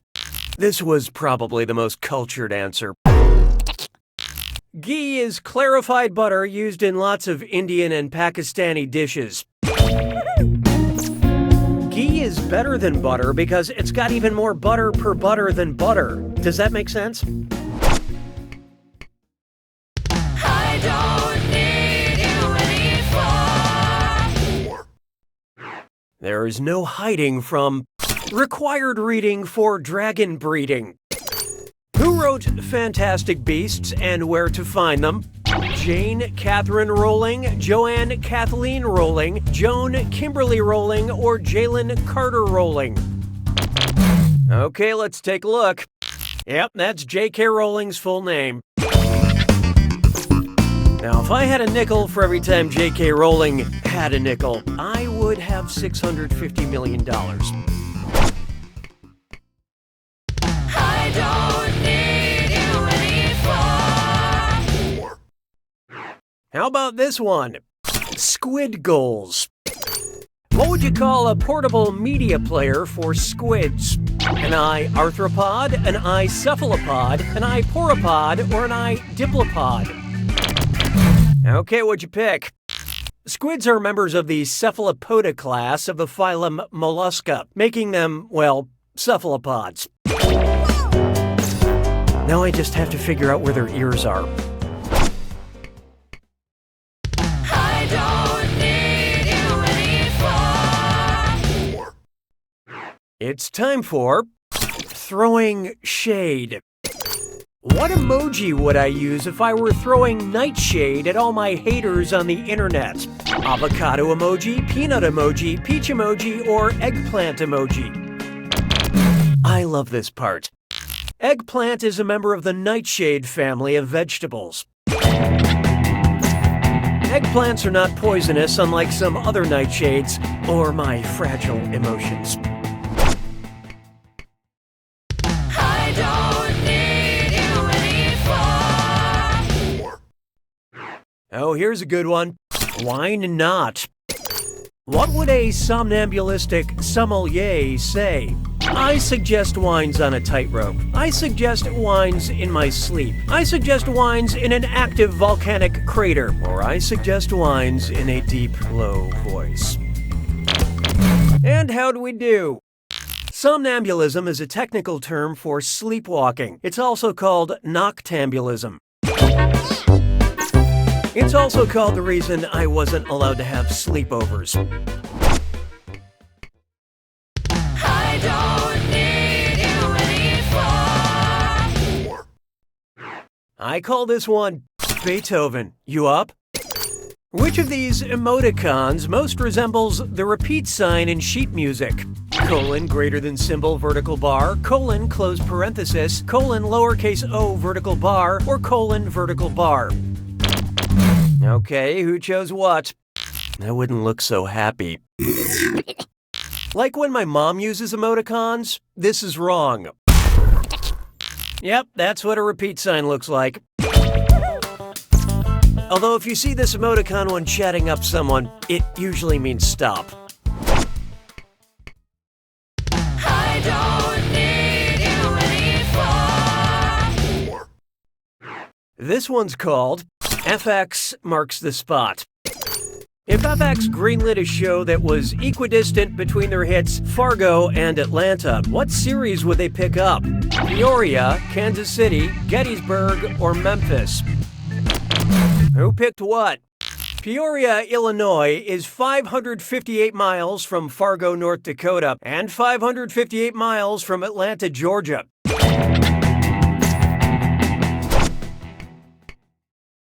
I don't need you anymore. Here's one for you.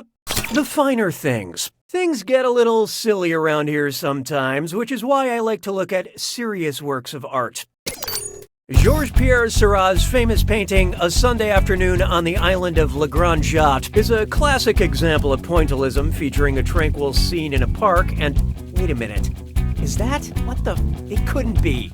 There's a naked lady in this painting. There's a monkey on a leash, a man in a tree wearing a cape, or a clown. No, wait, 3 clowns. So who got it? I see you've taken some artistic liberties with the truth. Keep your mind out of the Guggenheim. A Sunday on Le Grand Jatte does feature a woman walking a monkey on a leash. I wish all classic paintings featured monkeys, but The Last Supper would be kind of a mess. I don't need you anymore. Up next, bad words. Which of these subtitles for Netflix stand-up specials contains a word you won't find in Webster's dictionary? Reggie Watts, spatial, Dave Chappelle, equanimity, Mark Maron, thinky pain, or Hannibal Buress, comedy commissado? Let's see how that shook out. Try to be a little more aware. Thinky is not a word recognized by the Merriam-Webster dictionary. Different conjugations of think include thinking, thought, and the opposite of whatever you're currently doing. I don't need you anymore. Behold. You can have the remote when I'm dead. They say we're living in a golden age of television, and there's no better time to appreciate this than when a stringy-haired demon girl is going to crawl out of it and strangle you. Say you accidentally watch the cursed VHS tape from The Ring. Which show could you binge watch in the time you have left before you die? Every episode of Friends, every episode of the original Law & Order, every episode of Star Trek The Next Generation, or every episode of Mr. Rogers' Neighborhood. So what'd you pick? Nope, you're dead, and it's probably Wesley's fault. We're talking 895 episodes. You wouldn't even see half his collection of cardigans. The Curse in the Ring gives you 1 week to live, which is enough time to watch all 236 half-hour episodes of Friends. And who knows, Janice's laugh could frighten off Samara before she gets to you. I don't need you anymore. Try this on for size. Alcohol of Fame. Bad news if you're hoping to make bourbon out of Keith Urban, because unlike Keith Urban, bourbon has to be made in the USA, less than 50 years old, completely corn-free, or kept far away from Nicole Kidman. What'd you guys pick? I mean, okay, there's a slight possibility this is correct, but come on. There's no age limit on bourbon or pure country sex appeal. Bourbon must be at least 51% corn, so this answer is 100% baloney. According to U.S. federal regulations, whiskey must be made in the United States to be classified as bourbon. Keith Urban was born in New Zealand. A lot of American country stars have foreign origins. Yeah, Shania Twain is from Canada, and Tim McGraw was chiseled out of Grecian marble. I don't need you anymore. Introducing, are you for cantig kidding me? Which of these poorly self-constructed answers mentions the founder of IKEA? Stieg Larsson, the answer of course is. Stefan Edberg, it did in 20th century. Ingvar Kamprad was it started by. Or Dolph Lundgren, founder is of it. Who picked what? Ingvar Kamprad founded IKEA in 1943. From and because the... Oh, sorry, I thought I assembled this question correctly, but there are a few leftover words. I'm sure that's not a bad sign. I don't need you anymore. Take a good look at single serving of science. Finally cashed in that 20-year-old Bed Bath & Beyond coupon and got myself a sweet new coffee maker, but it only takes K-cups. If K is referring to the unit of measurement Kelvin, what's in 1 K-cup? Frozen coffee, highly pressurized coffee, microscopic coffee, or coffee from the future? Let's see who got it. Kelvin is a thermodynamic temperature measurement, and 1 Kelvin is just 1 above absolute zero, which is absolutely undrinkable.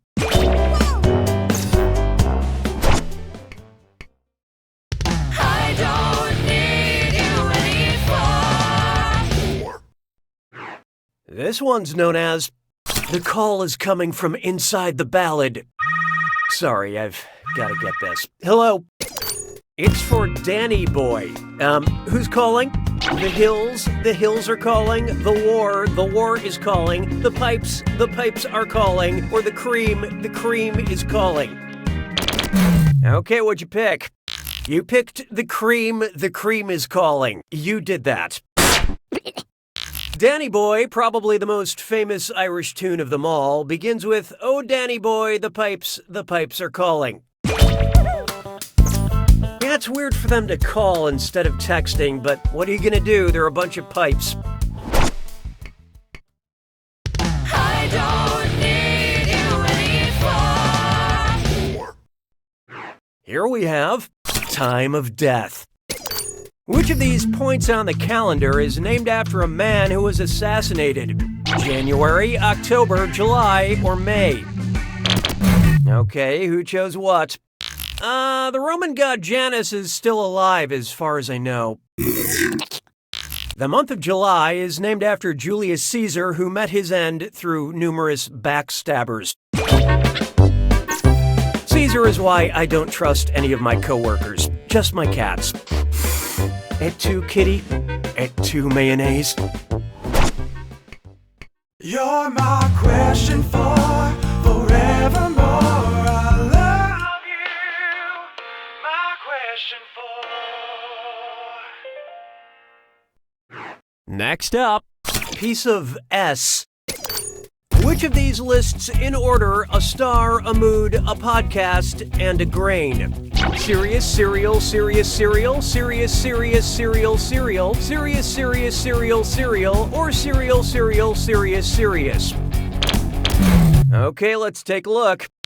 No, it's serious, not serious. Look, if you request the transcript of this episode, you'll see what happened. Seriously? No. You put the podcast before the mood and then, well, forget it, it's just wrong. Sirius is a star, Sirius is a mood, cereal is a podcast, and cereal is what depressed adults have for dinner. I was gonna try to get Cerberus the dog and Professor Snape in there somehow, and then I thought, no, Cookie, you give too much already. You're my question for forevermore. I love you.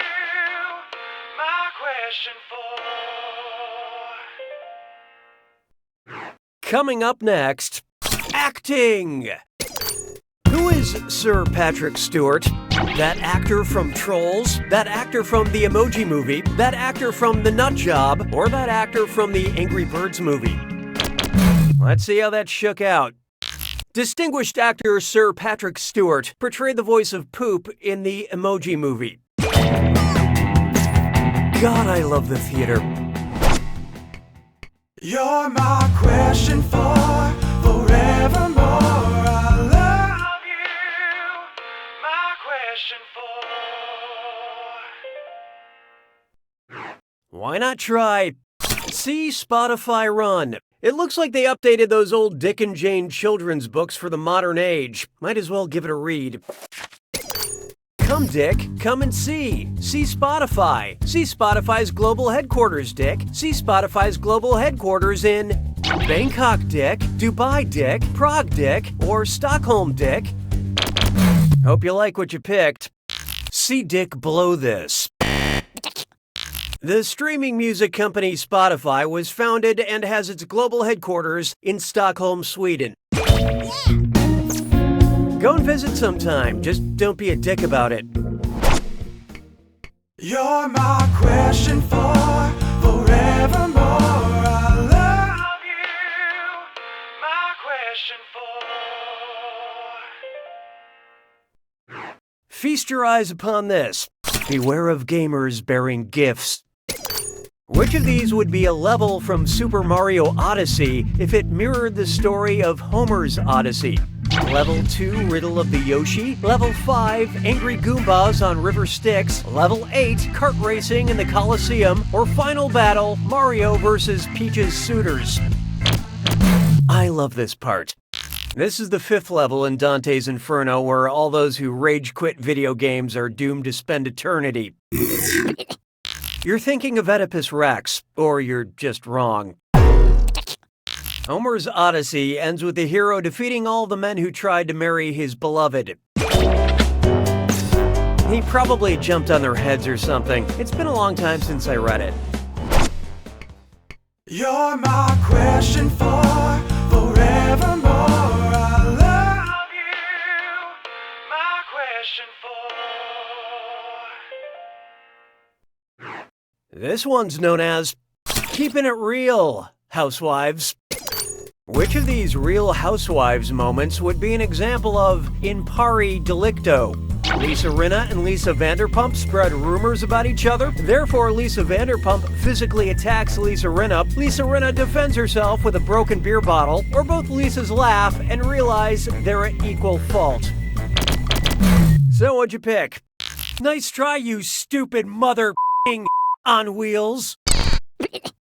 In pari delicto is a legal term for when two parties are determined to both be at fault. These kinds of peaceful resolutions are exactly what the Real Housewives franchise is famous for. You're my question for forevermore. I love you. My question for. Here's one for you. Not what I superintended. Which description of a super TV program demonstrates the quantum superposition principle? Supergirl increases in strength but not size. Super Bowl teams never physically interact. Supernatural isn't as good as it will be. Or superior donuts are every flavor until I see them. So who got it? Apparently, quantum theory is your kryptonite. The superlative position is the theory a system exists in all states before it is measured. You're my question for forevermore. I love you. My question for. Here's one I like to call Screaming for Merci. What would be a geographically accurate subtitle if FX did a spin-off of American Horror Story called French Horror Story? FHS Frankenstein's Monster, FHS Opera Phantom, FHS Headless Horseman, or FHS Dr. Jekyll / Mr. Hyde? It's a two-parter. And how'd we do? This has suddenly turned very ugly. It's alive! But your score is dying. The Phantom of the Opera was originally published by French author Gaston Leroux in 1909. I'd watch French Horror Story just in hopes of seeing a haunted bidet. You're my question for forevermore. I love you. My question for. It's time for Everyone Deserves to be Sassy. So Netflix brought back the show that is now just called Queer Eye, which is great news since my understanding of Conditioner has not improved since 2007.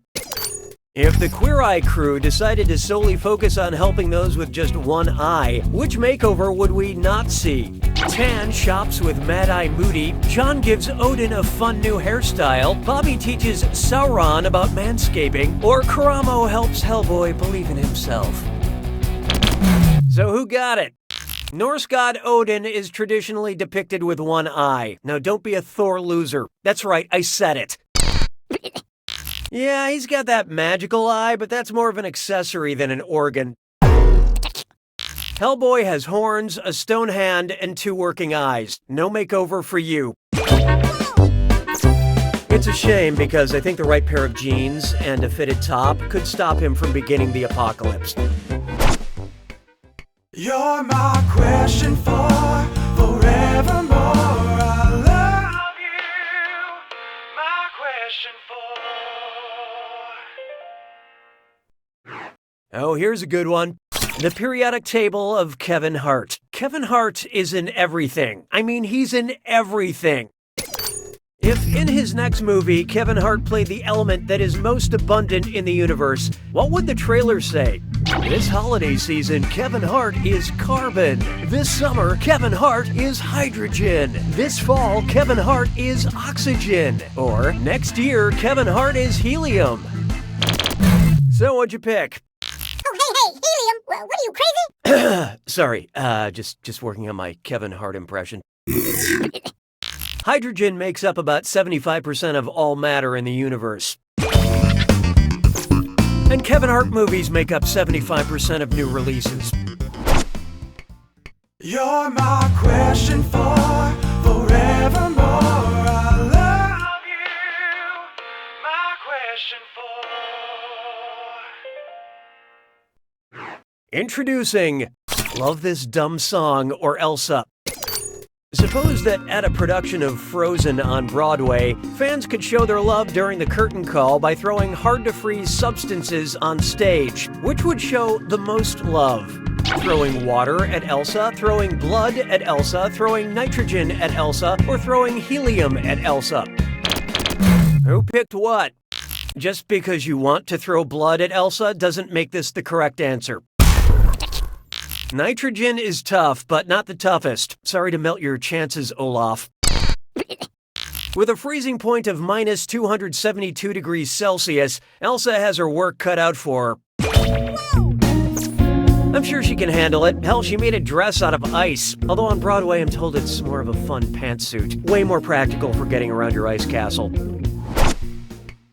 You're my question for forevermore. I love you. My question for. Next up, when angst feels like homework. 13 reasons why, 17 reasons why, 19 reasons why, 23 reasons why, 27 reasons why, 29 reasons why, 31 reasons why, or 37 reasons why. Okay, what'd you pick? You're thinking of Baskin-Robbins flavors, which puts you on a rocky road. Hey-yo! 27, a good number for dresses, but a bad answer to this question. The next prime number in the series is 29. You're my question for forevermore. I love you. My question for. How about this one? I suspect foul play. I've started getting into that show Riverdale, or as I like to call it, Steamy Archie. For our older players, yes, it's a teen drama based on the Archie comics, and no, I'm not making that up. Imagine a shocking episode of Riverdale that reveals Jason Blossom's murderer to be an Ithia Americana mallard. This means the culprit was a redhead, a blonde, a brunette, or a jughead. Let's see how that shook out. This was a tough choice. Now you know how Archie feels. Science has yet to properly classify the jughead. Ithia americana is a species of duck named the redhead. It's known for its, wait for it, bright red head. I know, right? I should check Urban Dictionary to make sure Steamy Archie doesn't already mean something. No, forget it. I'm probably better off not knowing. You're my question for forevermore. I love you. My question for. There is no hiding from Degrassi, the previous generation. If Draconian leader Drake the Rapper ruled over us, it would mean we started at the bottom and now we're here to work without oversight. We're heathens living in a theocracy. We're heavily punished for minor offenses, or we're hereafter known by our class titles. Let's see who got it. Oh, give me a Drake. Draconian laws, named for the first Grecian legislator, emphasize severity and authoritarianism. People arrested in this system aren't even allowed one hotline bling. You're my question for forevermore. I love you. My question for. This one's called Future Ducktopia. It's time to travel to the far-off future. Imagine our society has crumbled to dust. I mean, more than it already has. In the year 4085, when future archaeologists are exploring the remnants of the Duck Dynasty, which of these coveted trophies will they find? A Purple Heart, a Pulitzer Prize, a Palme d'Or, or a Platinum Album? Okay, who chose what? In mankind's war against the ducks, only the victors gave out medals. The Robertson family of Duck Dynasty fame released a Christmas album, Duck the Halls. It went platinum in the US. To be fair, the cast of Duck Dynasty is a lot like Santa Claus. They all have big beards, and I never wake up when they visit my home in the night.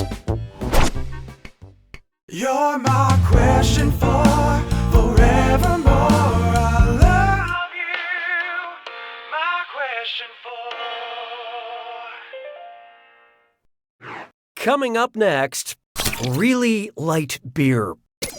Which of these intimidatingly hip beverages is the smallest batch beer? A microbrew, a millibrew, a picobrew, or a centibrew? I love this part. A pico denotes 1/1,000,000th, the smallest unit listed here. And so that's probably good, right? I don't know. Can I just get a club soda? You're my question for forevermore. I love you. My question for. I call this one I'm Very, Very Angry. I love competitive baking shows because they combine high stakes, white-knuckled tension with pie. So picture this. Imagine Great British Baking Show judge Mary Berry, mad with power, demands contestants prepare only berry-based desserts. Which of these would Mary bellow? More trifle, worm. Bring me that tiramisu. Your macaroons are mine. Or, Another millefeuille, peasant.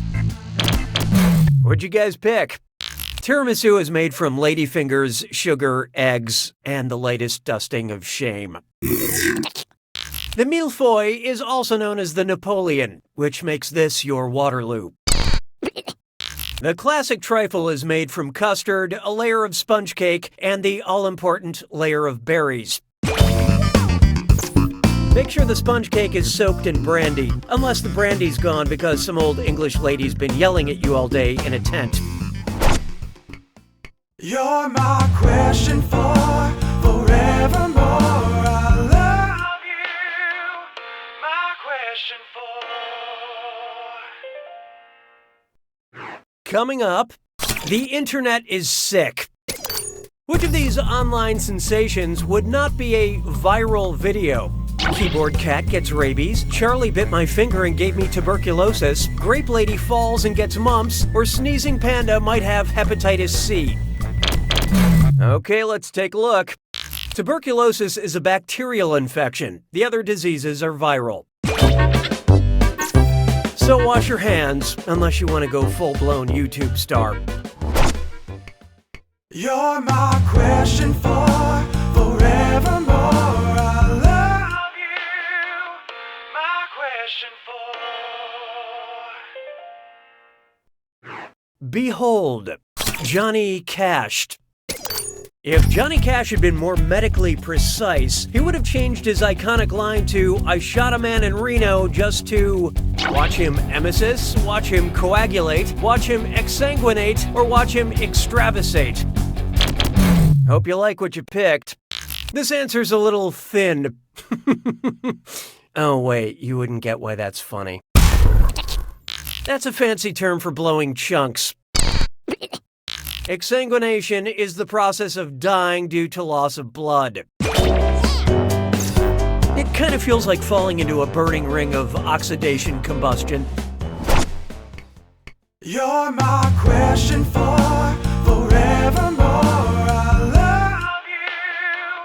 My question for. Try this on for size. It's all in your headlines. Which of these newspapers is actually fake news? The Plain Dealer, the Mercury News, the Star Ledger, or the Daily Bugle? Okay, who chose what? That's just plain wrong. The Star Ledger is New Jersey's paper, and shockingly, New Jersey is a real place. This answer is in retrograde.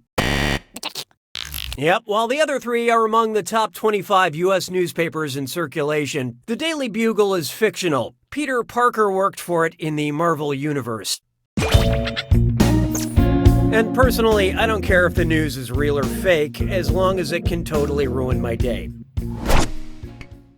You're my question for forevermore. I love you.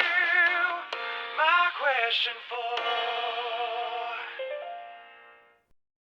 Up next, barrier necessities. Suppose Mexico.com put up a paywall. What should the pop-up message say? To view all 7 states, please subscribe. To view all 15 states, please subscribe. To view all 31 states, please subscribe. Or to view all 40 states, please subscribe. I love this part. Should have just given a fake email address.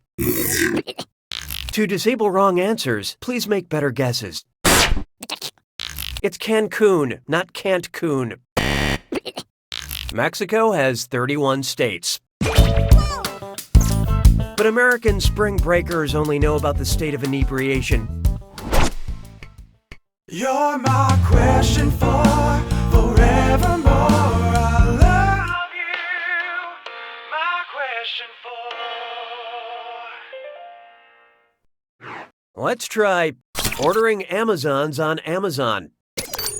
William Moulton Marston, creator of Wonder Woman, also helped invent something in real life that has properties kind of like which of her fictional weapons? Her invisible plane, her lasso of truth, her bullet-deflecting bracelets, or her girdle of Hippolyta? Who picked what? That's not even hers, it's her mother's.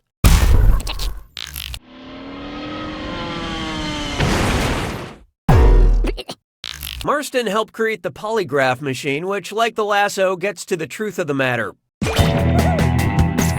My own personal lasso of truth is a big glass of gin and vermouth. Yeah, martinis make me chatty. You're my question for forevermore. I love you. My question for. Next, NSFW GPS.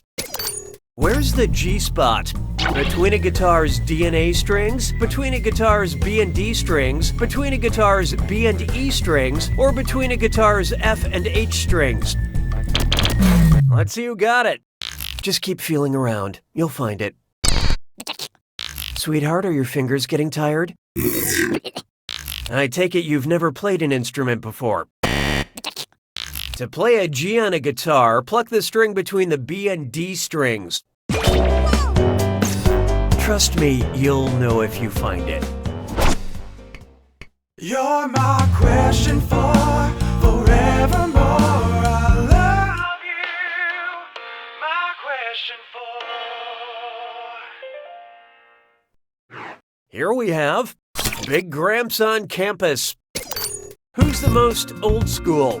Mr. Oxford, Mr. Harvard, Mr. Stanford, or Mr. Phoenix? So who got it? Hopefully you can rise from the ashes of this one. Harvard University was established in 1636, which is still over 500 years shy of being the correct answer. How do you like them apples? The University of Oxford dates back to around 1096, making it one of the oldest educational institutions in the world. And in about 3 years, the first class will finally finish paying off their student loans. You're my question for forevermore. I love you. My question for. Coming up, at 9 months will come a great flood. If famed seer Nostradamus had the gift of prophecy even as a fetus, what might he have predicted about his own birth? I shall emerge from my mother in Spain. I will flee from the womb in France. I will depart through a narrow canal in Italy. Or, in Germany, I shall expel myself from this moist prison. Okay, let's take a look. Who could have predicted this? Nostradamus was a French guy who was rather predictably born in France. It's impressive to know your horoscope before you have a birthday. You're my question for forevermore. I love you. My question for. And now, eloquence is a thing. Who has the largest vocabulary? Pikachu, Groot, the Raven, or Roadrunner?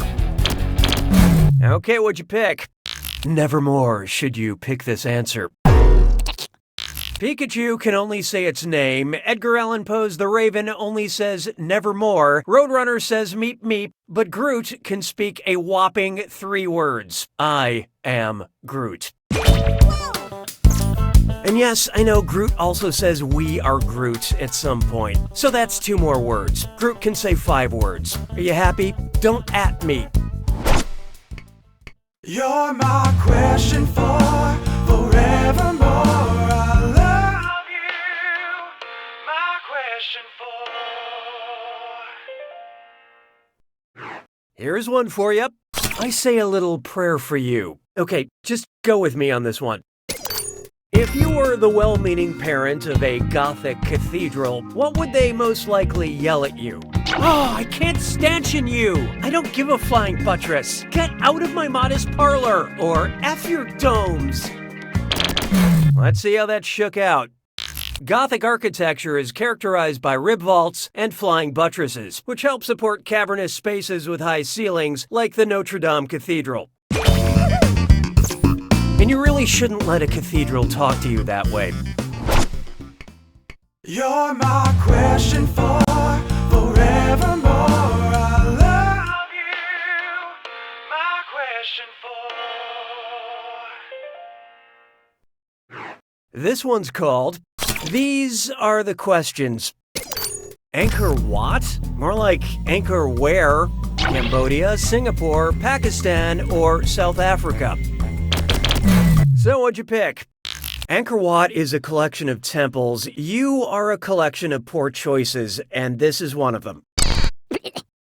Angkor Wat is the biggest religious monument in the world. It's also the biggest tourist attraction in Cambodia. I personally experienced a miracle there. I was jet-lagged and rode a motorbike into a monk, and then he didn't press charges. It is a big, mysterious world. You're my question for forevermore. I love you. My question for. Up next. Y'all ready for this? Look at me go! I'm rolling, yawing, and pitching. What am I? A kitten, a cowboy, a softball player, or an airplane? And how'd we do? I get it, you see one word that looks familiar and you just take a chance. I mean, a kitten could be rolling, itching, and mewling. Rolling, pitching, and yawing are aviation terms linked to lateral, vertical, and longitudinal motion. You're my question for forevermore. I love you. My question for. Coming up next, getting away from it all. Hashtag so free. If Wi-Fi hotspots corresponded with volcanic hotspots, what selfie would I have the best chance of immediately posting to Instagram? A thumbs up in the Australian outback, duck lips at Yellowstone National Park, pretending to be surprised on Cyprus, or a glimpse of my butt in a mirror on a cruise to Antarctica? What'd you guys pick?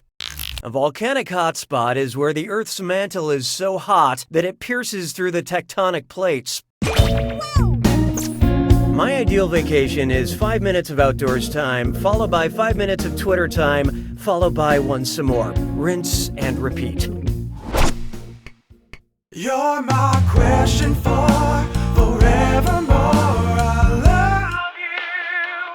My question for. Try this on for size. Deep Shark Secrets. If you said I've got bigger fish to fry to a great white shark, what would you be frying? A blue whale, a whale shark, a bluefin tuna, or a giant squid? Let's see who got it. Honestly, a whale is not a fish. The bluefin tuna is a really big fish, but it's smaller than the great white. Giant squids are huge, but they're not fish. They're mollusks. A whale shark is the biggest fish on Earth. That we know of. There are things down there in the deepest deep, unmentionable things. Maybe a shark with the face of a dog, or a dog with the face of my mom. Who knows what's down there? You're my question for forevermore. I love you.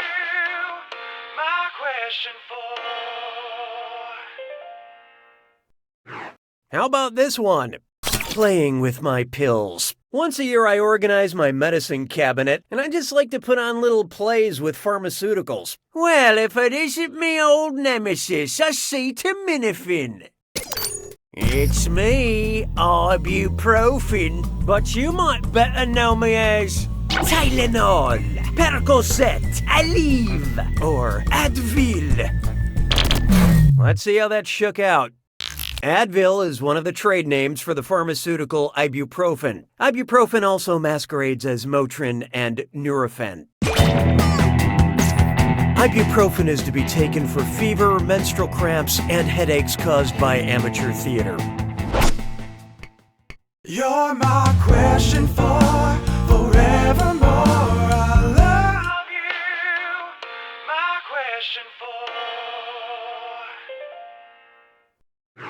Here's one I like to call the fault in our star charts. I'm a staunch believer in science, which is why I only get tarot card readings from physics professors.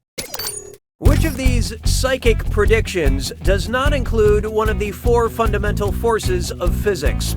Beware the gravity of new responsibilities. Challenges are going to heat up this year. You'll have weak interactions with loved ones, or you'll have strong interactions with angry wolves. Hope you like what you picked.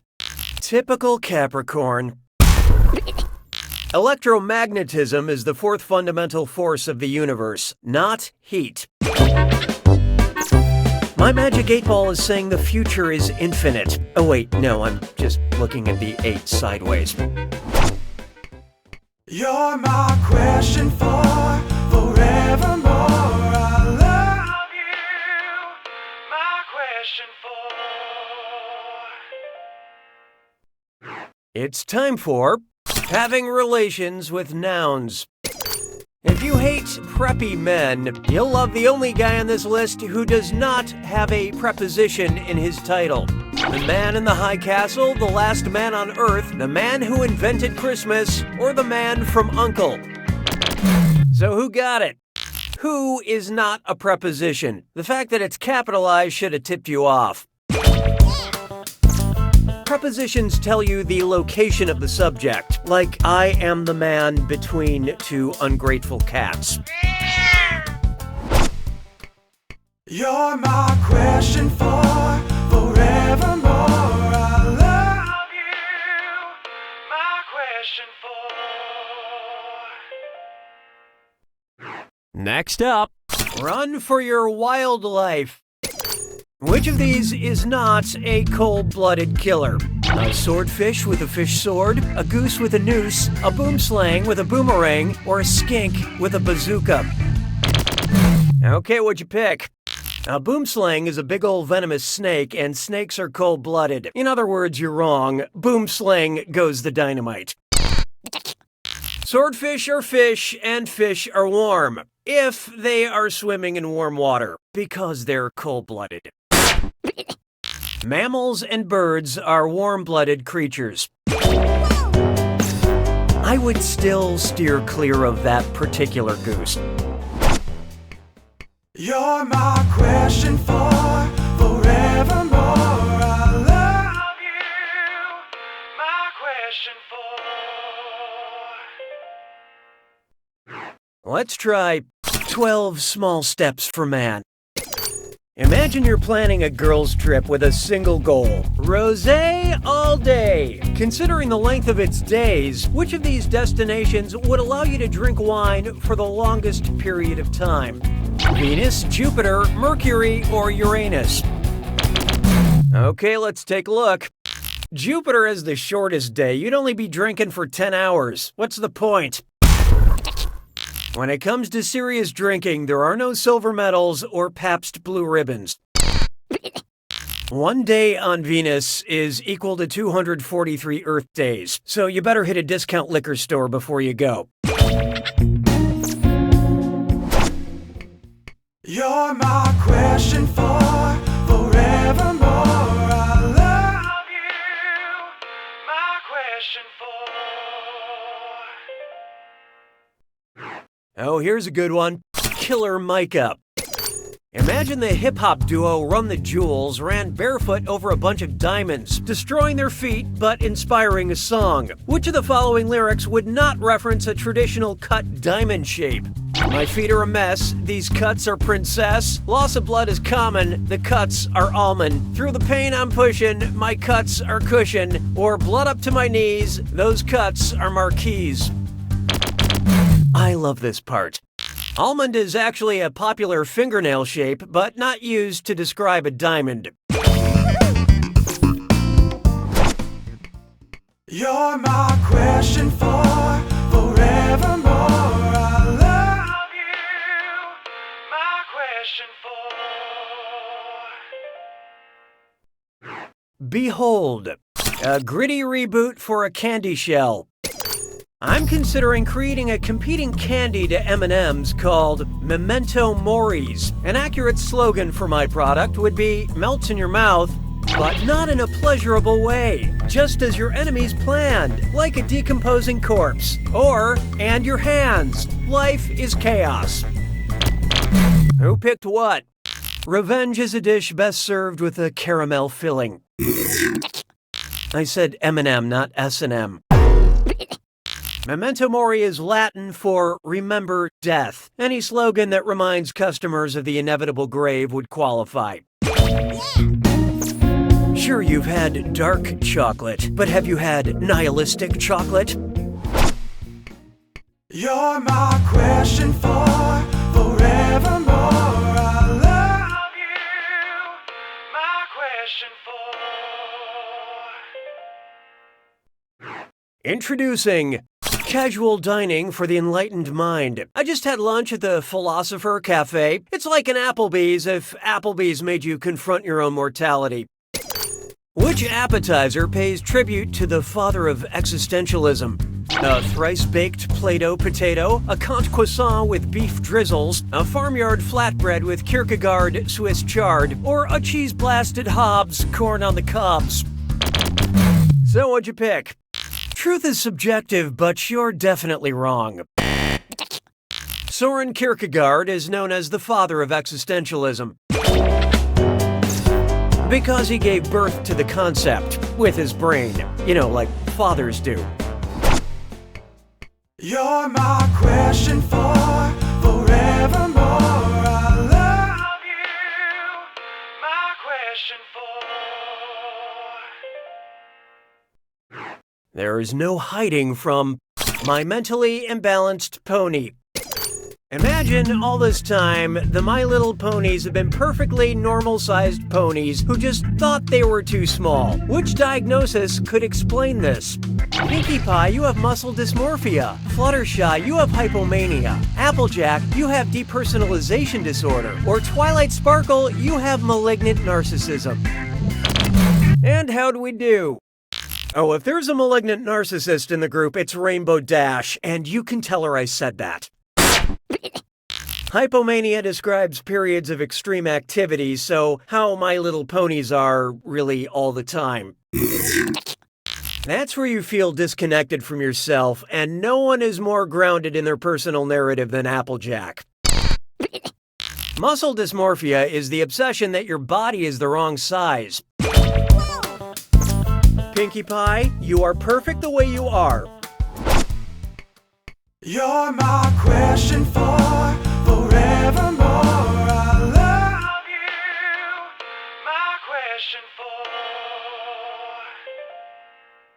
for. Feast your eyes upon this. I prefer to watch luxurious TV. If TV super producer Shonda Rhimes decided to expand her television empire with a line of luxury bathroom products, what would not be included in the Shonda Rhimes bathroom line? Olivia Pope handmade soap, Victoria Grayson wash basin, Meredith Grey porcelain bidet, or Annalise Keating shower seating? Okay, who chose what? Victoria Grayson is from the ABC drama Revenge, which is not a Shonda Rhimes production. You're my question for forevermore. I love you. My question for. Why not try terror on the side of caution? Those of you who are easily startled might want to just close your eyes and guess for this next question. If you suffer from aticophobia, you'll scream in terror when you get this question wrong, you get this question right, we never reveal the correct answer to this question, or this question is full of bees. I love this part. Well, we can definitely reveal one of the wrong answers to this question. Achievemophobia is the fear of success, and if you have it, good news. Aticophobia is the fear of failure, so wrong is right. You're my question for forevermore. I love you. My question for. This one's known as Watch Your Language Arts. So Netflix has this show, The End of the F***ing World. Apparently, you can say anything now if you just beep it out, which is totally f***ing with. Oop, sorry, my elbow slipped on the beep button. Anyway, name the poet who would describe the end of the f***ing world as a battle between fire and ice. Robert Percy William or Emily Dickinson? Okay, let's take a look. Oh, tough Blake. The Shelleys were too kinky for this kind of censorship. Because you could not stop for failure, it kindly stopped for you. Robert Frost wrote the apocalyptic poem, Fire and Ice. You know, I gotta hand it to him. He took the road less traveled by, and that has made all the f***ing difference. You're my question for forevermore. I love you. My question for. I call this one, none of the mummy puns I've been presented with are any good. Oh wait, I spoke too soon. Here's one. What would you yell if you were being attacked by a mummy who used the taste sensation of umami to destroy you? Ah, what a savory way to go! Blah, the sweet release of death! Wah, I'm meeting my bitter end! Or gah, well this turned sour, I'm dead! What'd you guys pick? Umami is when your taste buds sense something savory and actually derives from the Japanese word for savory. And as my mummy used to say, hey, who slipped that in there? I'm sick of these other mummy puns.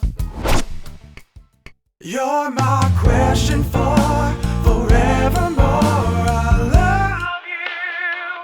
My question for. This one's called Fresh Prince of Capitol Hill. Say Mr. Will Smith went to Washington, D.C. that is. What campaign promise would be impossible for him to keep? Getting jiggy on J Street, going wild wild west on W Street, just cruising on C Street, or freaking it on F Street? So what'd you pick?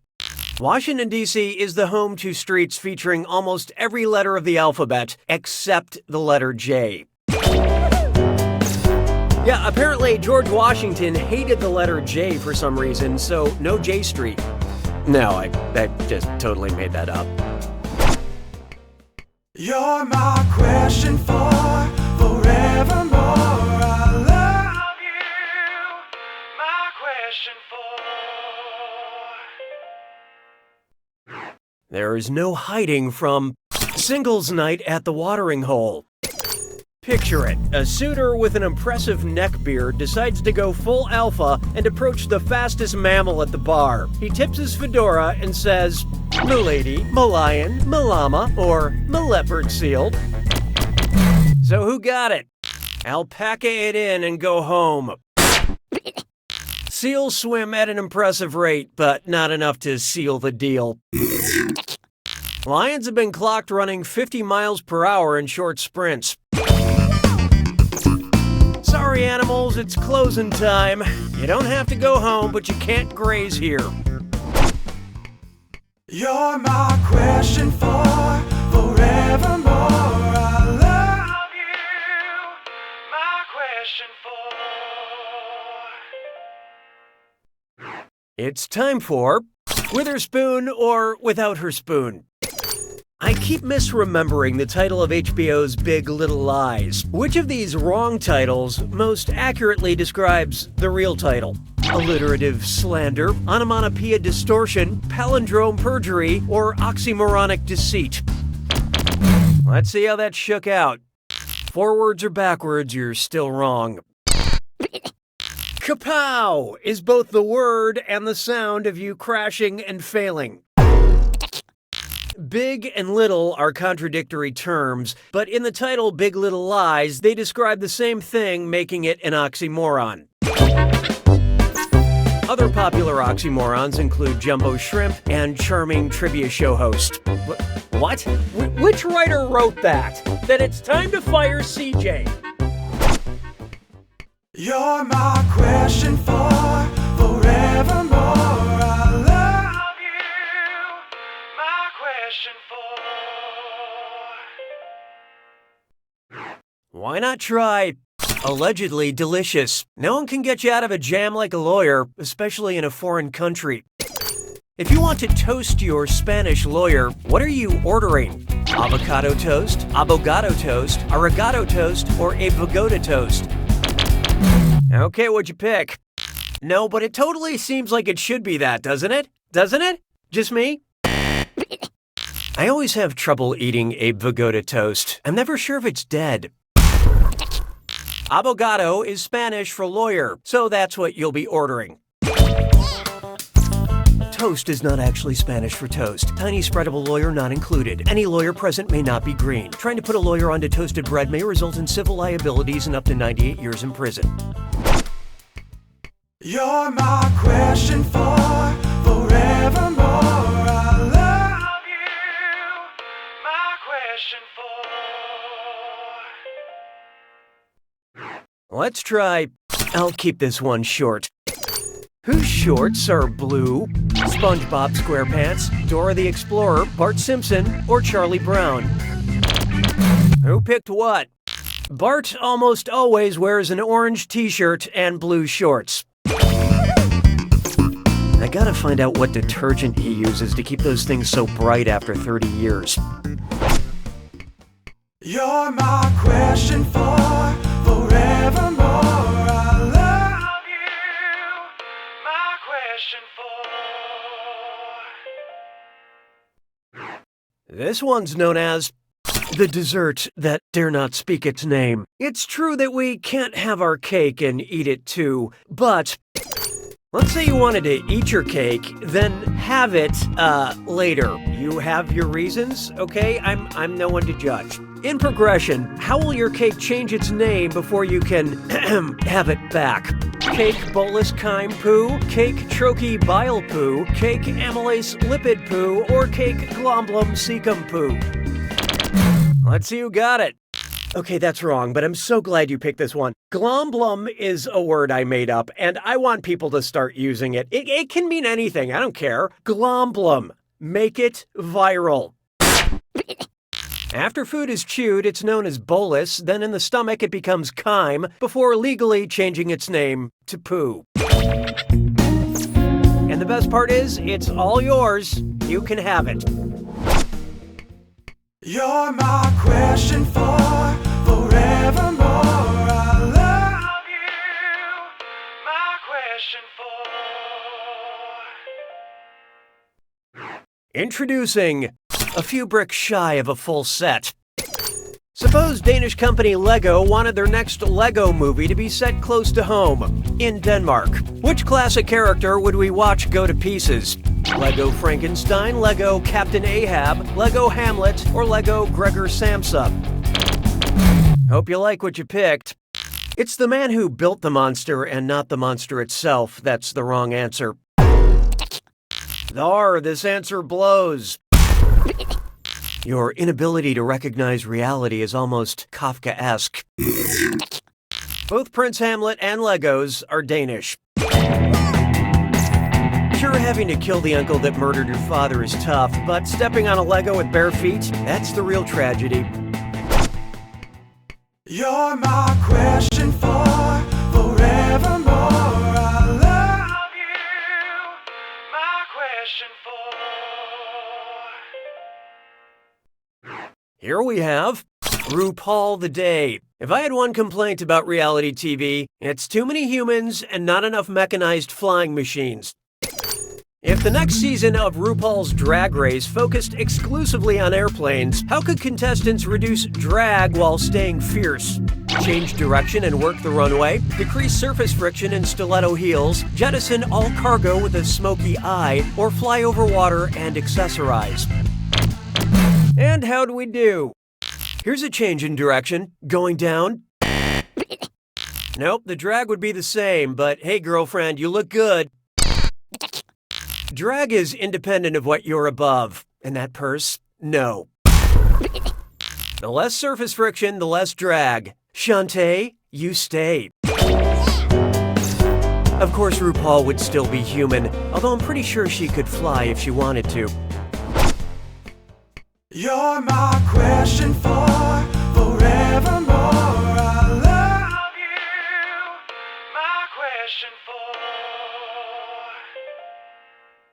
for. Here's one for you. The Geriatric Avenger. The secret to box office millions is letting a 95-year-old comic book writer wander through your film. If there were an Etsy store called Stan Lee Cameos, what would it sell? Stan Lee's profile engraved on necklace pendants, Stan Lee's silver hair intertwined on cross-stitch pillows, Stan Lee's fingerprints on decorative clothing pins, or soy candles that smell like Stan Lee? Hope you like what you picked. That smell, if you're wondering, is Dr. Pepper, caramel candy, and massive piles of money. When you engrave an image into a material and wear it as jewelry, it's known as a cameo. You're my question for forevermore. I love you. My question for. Coming up next, that puma just ate Tyra. Imagine an unfortunate typo leads NBC to produce America's Got Talons, where celebrity judges fight off a series of clawed animals. Which scenario would we never see? Seal fending off a seal, Howie Mandel besieged by parrots, Simon Cowell punching an orangutan, or Heidi Klum headbutting a koala? What'd you guys pick? Parrots have claws. What do you think keeps them on pirates' shoulders? The power of cliché? Koalas have claws, and believe me, if you flub your performance, so does Heidi. Orangutans have adorable fingers, but no claws. So you will never see Simon punching one of them, but I have to admit it's really easy to picture. You're my question for forevermore. I love you. My question for. Up next, when I mentioned the anaconda, it was not a euphemism. How long was the longest snake ever discovered? 3 Nicki Minaj's, 4.5 Nicki Minaj's, half a dozen Nicki Minaj's, or 6 Nicki Minaj's and 2 Sir Mix-a-Lots? Let's see who got it. Hopefully your score is a grower, not a shower. That's just over 25 feet. That's long and strong, but not enough to get the friction on. Nicki Minaj is 5'2" and Sir Mix-a-Lot is 5'11". 6 of the former and 2 of the latter would be just under 43 feet, the length of the largest snake fossil ever discovered. This Titan boa grew larger than the anaconda because it was less picky. It would gladly accept some whether you had buns or not. You're my question for forevermore. I love you. My question for. Oh, here's a good one. Sugar Rush the Stage. If each of the Dixie Chicks ate 60 Pixie Sticks, how many Pixie Sticks did the Dixie Chicks eat? 120 Pixie Sticks, 180 Pixie Sticks, 240 Pixie Sticks, or 400 Pixie Sticks? I love this part. You fell for my Dixie Chick Pixie Stick trick. Goodbye, Earl. There are 3 people in the Dixie Chicks, and 3 times 60 is 180. That's too much sugar for me, but ladies, you do whatever it takes to write that beautiful music. You're my question for forevermore. I love you. My question for. Try this on for size. Mythed it by a mile. If John Legend only sang Greek legends, which of his songs would be describing the quest of Prometheus?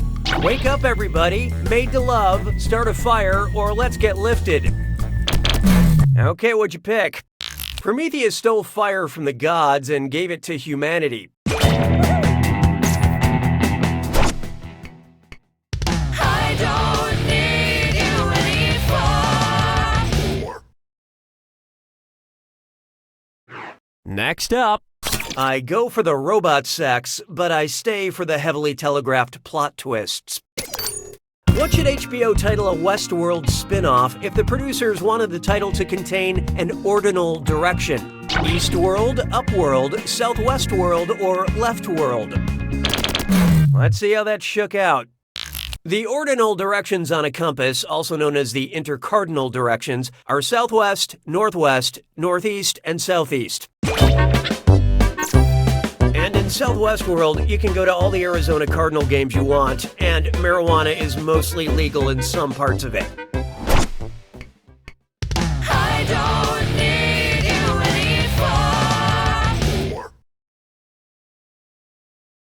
anymore.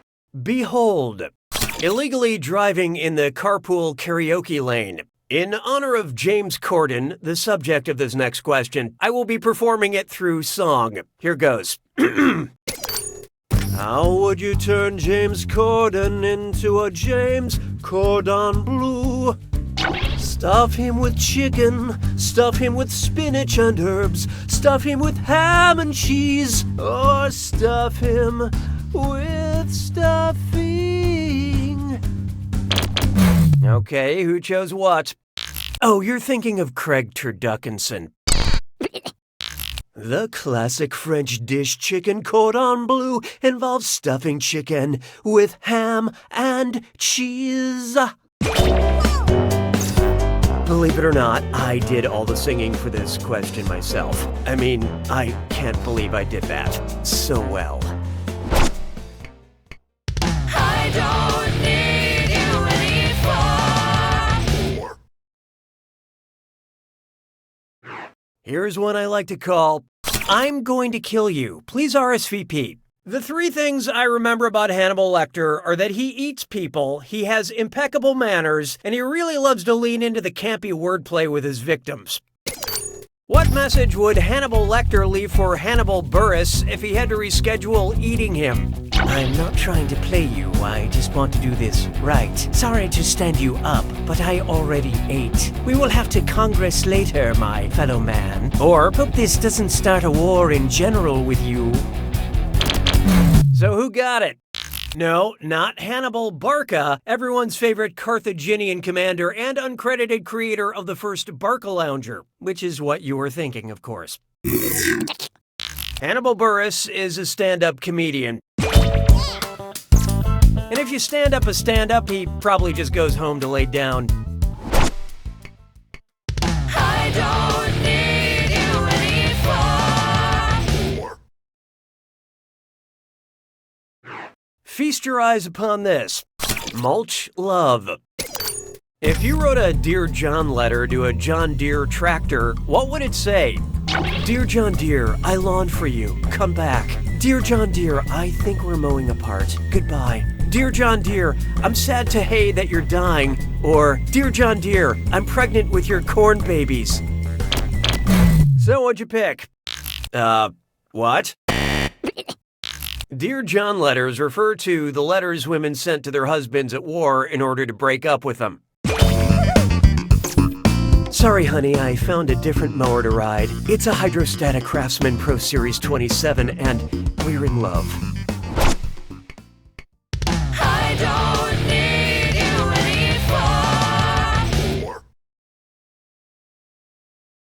anymore. And now, can I get those digits? Some people prefer online shopping to retail, but I've never had to remember a password to get into JCPenney. What could you order from Amazon Prime if they only shipped quantities that were prime numbers? 33 prime rib steaks, 45 buckets of paint primer, 49 Optimus Prime action figures, or 53 Primus CDs? Who picked what? 45 is divisible by 3, 5, and 9. Much like the color you picked for your bedroom walls, this answer is wrong.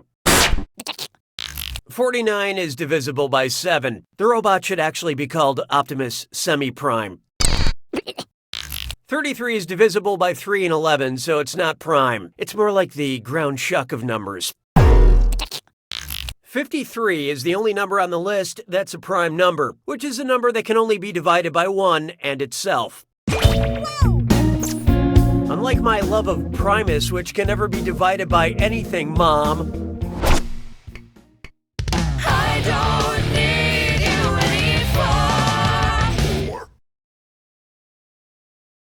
anymore. Coming up, Baby Got Back Sleepers.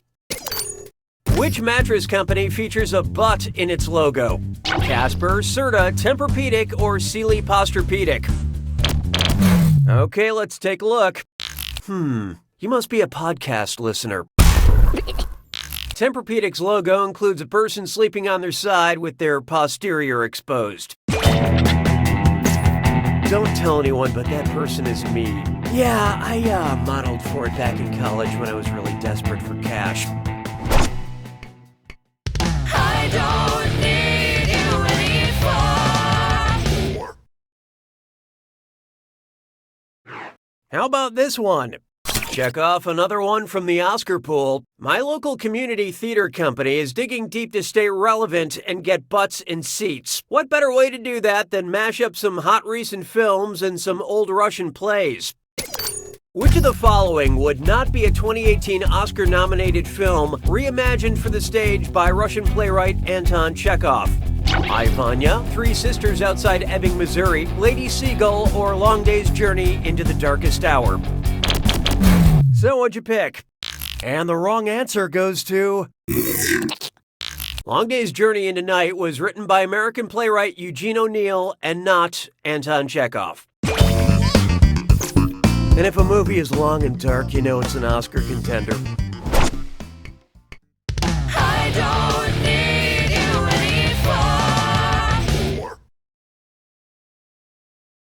anymore. Here's one for you. Thanksgrieving. What would someone with syngenesiphobia most likely say at Thanksgiving? Ah, turkey! Ah, hi! Ah, cranberries! Or, ah, my parents! Okay, what'd you pick? Ah, no! No, this is what you scream when you see the Cranberries sing Salvation at the MTV Music Awards in 1996. The fear of turkeys is meleagrisphobia, which is not what I asked about. Come on!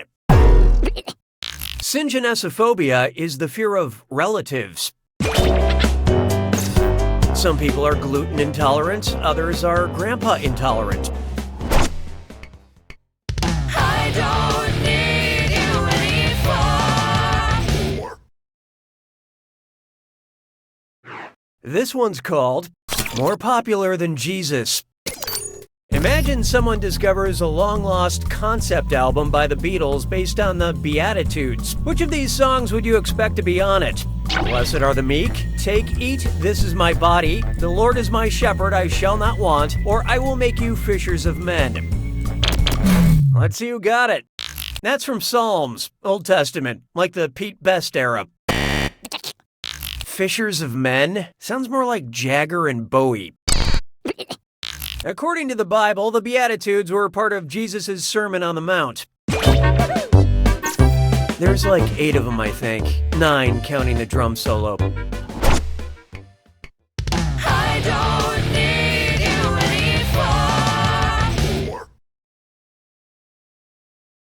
anymore.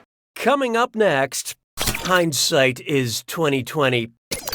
The world's largest ketchup bottle in Collinsville, Illinois is 170 feet tall. If you just had to guesstimate it, how many gallons of ketchup would that hold? 6,400 gallons, 64,000 gallons, 640,000 gallons, or 6,400,000 gallons? What'd you guys pick? This won't cut the mustard. You say tomato, I say you're wrong. Yep, that adds up. 640,000 gallons. I hope you want 1,000,000 fries with that. I don't need you anymore. Let's try. What's the deal with this joke setup? What would be the name of a web series where Jerry Seinfeld picks up different comics in a truck on the way to grabbing a fermented drink? Comedians in sailboats getting horchata, comedians in lorries getting kombucha, comedians in carriages getting kefir, or comedians in hot air balloons getting bubble tea. I love this part. A lorry is a truck and kombucha is a fermented sweet tea. And comedian is another word for unemployed, according to my mother. I don't need you anymore. Here's one I like to call broad appeal. If Ilana and Abby from Broad City befriended a queen from India, what should be their new catchphrase? Yas Khan, Yasamir, Yasrani, or Yas Sultan? Hope you like what you picked. Rani is Hindi for queen.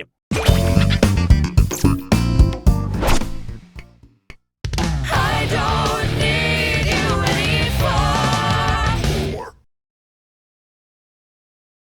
anymore. And now, who you gonna call? Ghost disruptors. What text message is the best indication that your soon-to-be Uber driver is a Ghostbuster in the Ecto One? Your driver Peter is here in a Volvo. Your driver Egon is here in a Subaru. Your driver Raymond is here in a Cadillac. Or your driver Winston is here in a Volkswagen.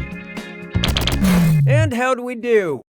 The iconic vehicle known commonly as the Ecto One is a 1959 Cadillac. And whether it's driven by a male or a female Ghostbuster, I think it deserves 5 stars. I don't need you anymore. Next up, hot privates in your area. What's the highest star rating a United States general can receive on Yelp? A 3-star, 4-star general, a 4-star, 4-star general, a 5-star, 4-star general, or a 6-star, 4-star general? Let's see how that shook out. A little low, would not answer again. Yelp reviews go as high as 5 stars. Now go back to Yelp to find a 5-star General Tso's chicken. I don't need you anymore.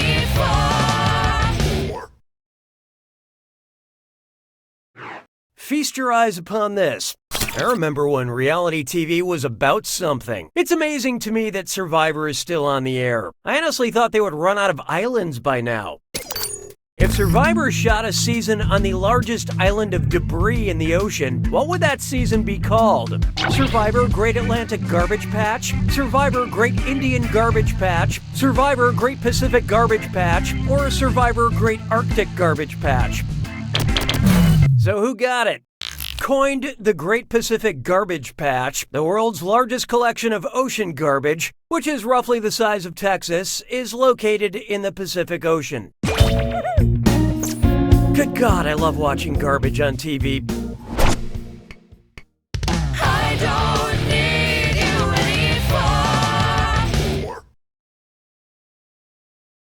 anymore. Try this on for size. Let's get horny. Every generation thinks the kids after them are way too whiny, and that includes the ancient Vikings. What was that little monster Grendel running to his mom to tattle about?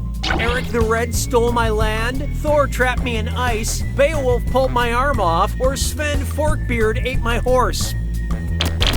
Okay, who chose what? How dare you besmirch the good name of Sven Forkbeard?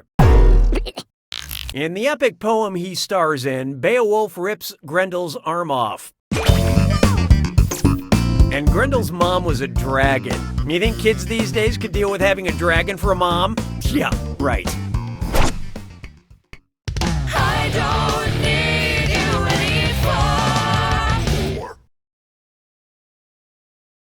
anymore. Why not try Magritte my shorts? Bart Simpson skateboards into a museum and moons the famous painting Son of Man by the artist Magritte. What does he yell while dropping trow? I got a pair for you, a pair of butt cheeks. How do you like dem apples? Talking about butts, dude. When life hands you lemons, make lemon butter. Butts. More like grapes of ass, Butt Town. Who picked what? This is interesting. When a question is mostly about butts, maybe it's a small moral victory to pick the answer that references a classic piece of American literature. I mean, it's still wrong. The painting Son of Man depicts a man with an apple in front of his face. I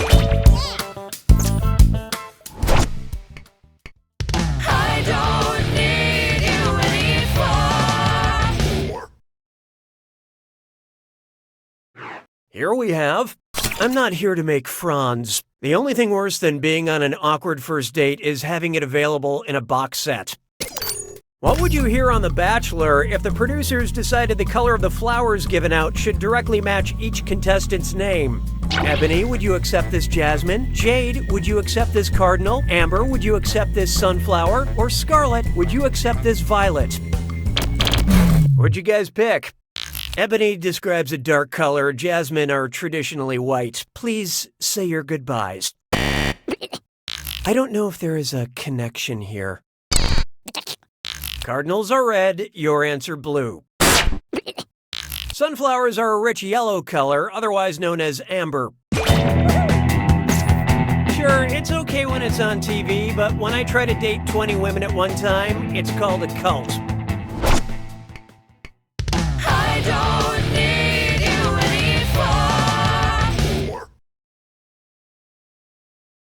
anymore. There is no hiding from PETA Party. A big black bug bit a big black bear that... Oh, sorry. You caught me in the middle of my vocal warm-ups. Well, let's get on with the question. I'll find a way to stay warm. Which provisions would a principled PETA person not put in their PETA pocket? Okay, falafel, falafel, falafel, hummus, hummus, hummus, shawarma, shawarma, shawarma, tabbouleh, tabbouleh, tabbouleh. So who got it? You falafel for that? PETA stands for People for the Ethical Treatment of Animals. Shawarma involves chopping them up and spinning them over a flame, which may be delicious but isn't exactly polite. Do they make tofuarma? I don't need you anymore. Next, dead meat cute. I had a fun date last night. I wanted to watch a romantic comedy and she wanted to see someone die. Love can be complicated. Which of these romantic movies has the highest death count? Sleepless in Seattle, The Big Sick, Moulin Rouge, or The Notebook? Okay, what'd you pick? Tom Hanks' character only has one dead wife. That we know of. Spoiler alert, you're wrong. Due to war and tragic disease, 6 people end up dead in this tearjerker leg breaker. At this point, it's obvious that Nicholas Sparks is just the angel of death with a beach house. I don't need you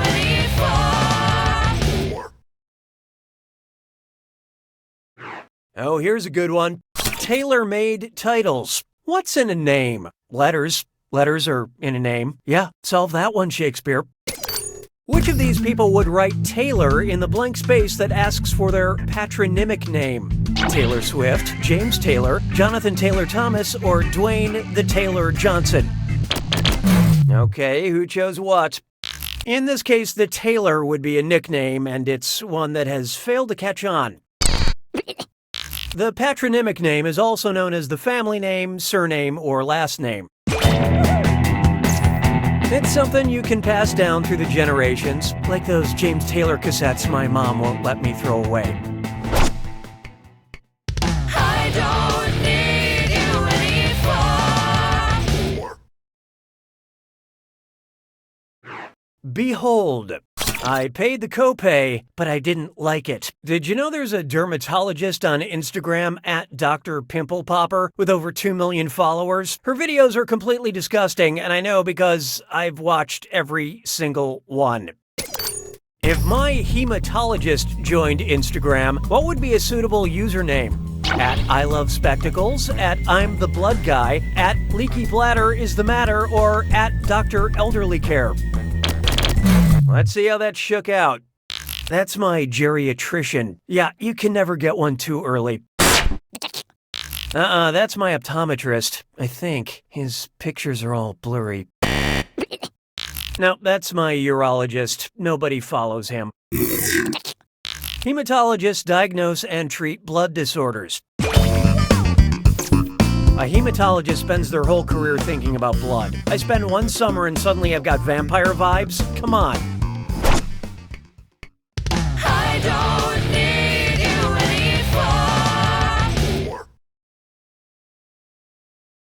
anymore. This one's known as Nothing Says I Love You Like a Charred Pile of Animal Bones. If Daenerys Targaryen from Game of Thrones received a Mother of Dragons Day card from her kids, whose signature would not be included? Viserion, Falcor, Drogon, or Rhaegal? So what'd you pick? Despite looking like someone gave up on coming up with dragon names and just changed an A to an O, Drogon is one of the dragon children on Game of Thrones. Viserion, Drogon, and Rhaegal are Daenerys' 3 dragon children, but Falcor is the dog dragon thing from the Neverending Story. Neverending Story is also how book readers describe George R.R. Martin's writing process. I don't need you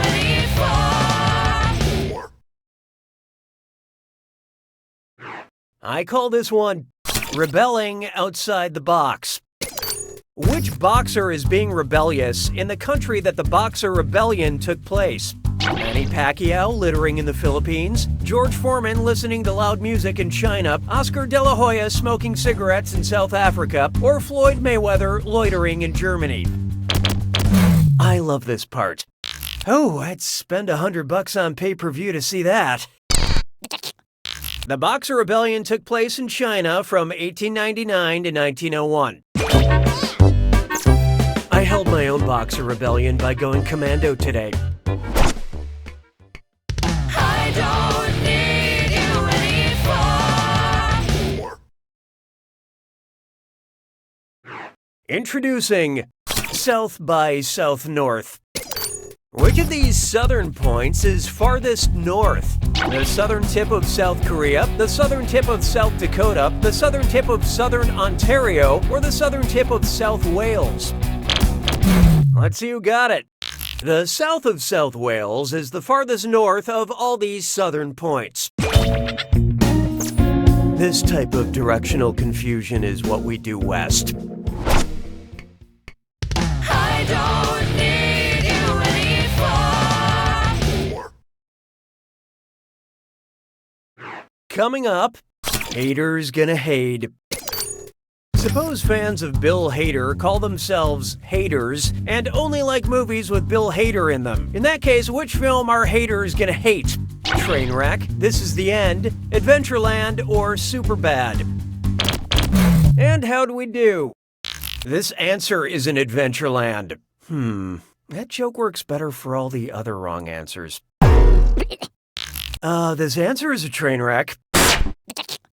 This answer is Superbad. Bill Hader was in Trainwreck, Adventureland, and Superbad, but he was not in This Is the End, so his haters would hate it. But fans of Danny McBride, who I can only assume call themselves McBridesmaids, probably loved it. I don't need you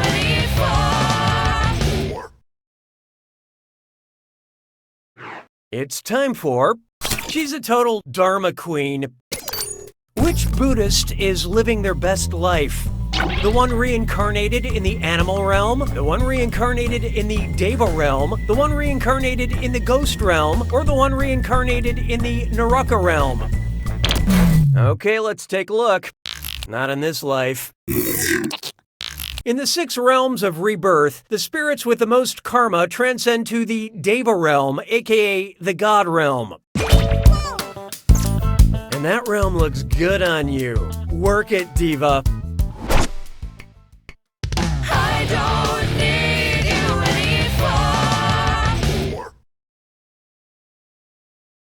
anymore. Here's one I like to call, That's Dumbledorable. What would be the best title for a Harry Potter spin-off where they cast the spell Beta Vulgaris? Fantastic Beats and Where to Find Them, Fantastic Geese and Where to Find Them, Fantastic Bees and Where to Find Them, or Fantastic Priests and Where to Find Them? Hope you like what you picked. I'd watch that, but no. Expelliarmus!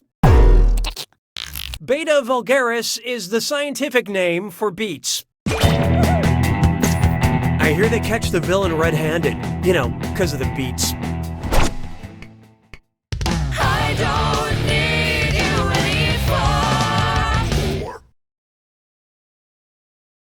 anymore. I call this one the 100-Acre Purge. The animals of the 100-acre wood turn feral and adopt the diets of their real-world counterparts. Which grisly scenario is most likely? Pooh mauls owl, Tigger feasts on piglet, Kanga consumes Roo, or owl disembowels Eeyore? Okay, who chose what? Most bears are omnivores and eat anything, but not many are fast enough to get their claws on a bird. Not that that know-it-all doesn't have it coming. Donkeys are a little too big to be brought down by an owl. Plus, hasn't Eeyore suffered enough? That's her kid. You know that, right? What kind of monster are you? As dedicated carnivores, tigers are only too happy to chow down on pig. Even ones in little striped jumpsuits that clearly suffer from chronic anxiety. I don't need you anymore. Here's one for you. Let's get some math for the table. If the dim sum of 6 pork dumplings and 2 spicy shrimp dumplings is 8 dumplings, what would be the dim product? 0.33 dumplings, 3 dumplings, 4 dumplings, or 12 dumplings? Let's see how that shook out.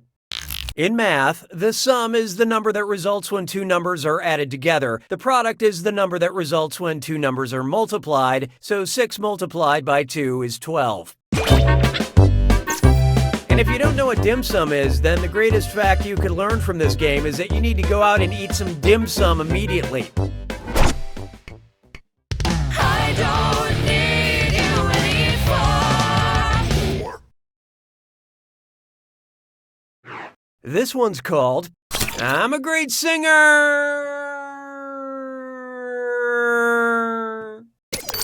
Imagine the chairs on The Voice malfunction, causing them to spin at potentially lethal speeds. I mean, imagine it.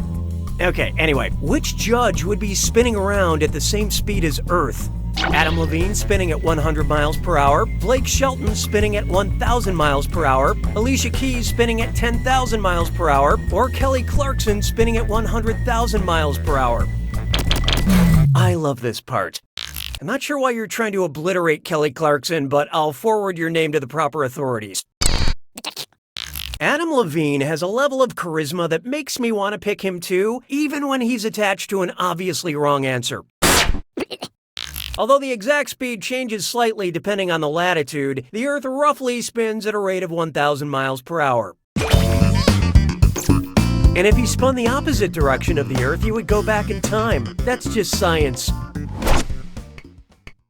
I don't need you anymore. How about this one? Music you can laugh to. If someone put a fermata on their laughter, what would it sound like? Ha!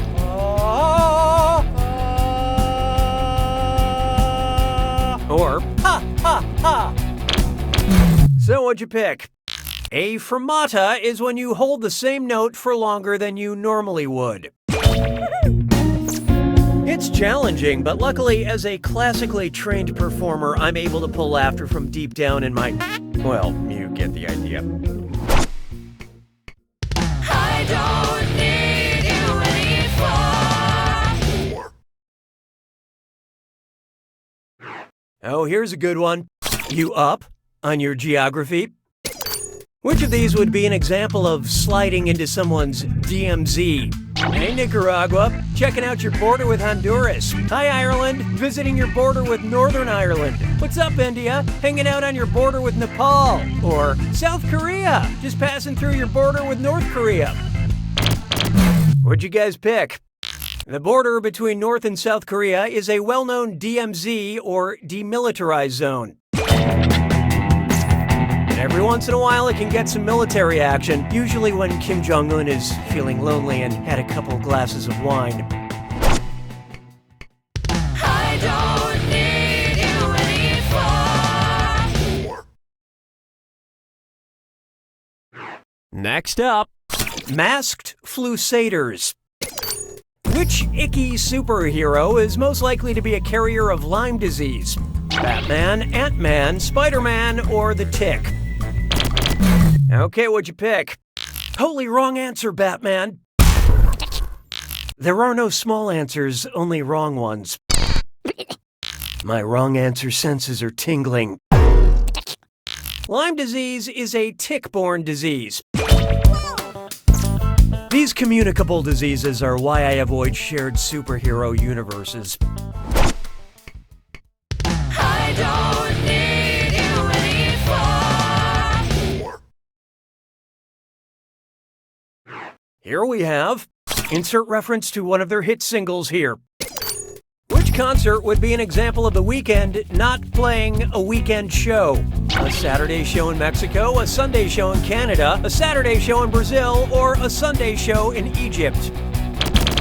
So who got it? In order to honor the Muslim holy day on Friday, a weekend in Egypt is Friday and Saturday. Sunday's like a Monday. Which is probably why they don't get Garfield. I don't need you anymore. Why not try, how did my dad get my email address? According to Godwin's law, the giant unending group email chain from my entire family will eventually result in which message? Mom, there is no God. Dad, stop acting like Hitler. Grandma, I wish you were all dead. Or Grandpa, new phone, who dis? And how do we do? I agree, Grandma, I agree. Godwin's law is not just about God, because God is in the name Godwin. I mean, come on. Yeah, just ignore Grandpa. Godwin's law posits that any online discussion, if it goes on long enough, will eventually result in someone comparing someone else to Hitler. And I'm not just talking about Grandma's mustache. I don't need you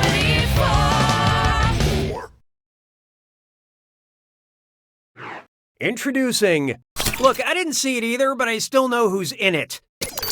Which actor from the 2017 movie Justice League is probably the most badass in real life because of their military training? The one who played Superman, the one who played Batman, the one who played Wonder Woman, or the one who played Aquaman? Let's see who got it. Superman is super wrong. Aquaman is never the right answer. Gal Gadot served 2 years in the Israeli Defense Forces as a combat trainer. She would have joined the Air Force too, but she couldn't find her invisible jet. I don't need you anymore. Try this on for size. You can't curse in heaven. If Kristen Bell's character from the sitcom The Good Place read the Pulitzer Prize-winning novel The Good Earth, how would she likely describe it? It's about forking Chinese farmers. It's some bullshit set on a rocket ship. It follows an ash hole through the American Revolution. Or the French Ghost is a total bench. Okay, let's take a look. You're going to the bad place. Pearl S. Buck's The Good Earth has the word Earth in the title, which totally made you guess it's some kind of space book. It's not. Pearl S. Buck's 1931 novel, The Good Earth, takes place in turn-of-the-century China. I don't need you anymore. Let's try Thank God It's Friday the 13th. What type of summer camp would be terrorized by Jason Voorhees? A band camp, a math camp, a swim camp, or a computer camp? Who picked what?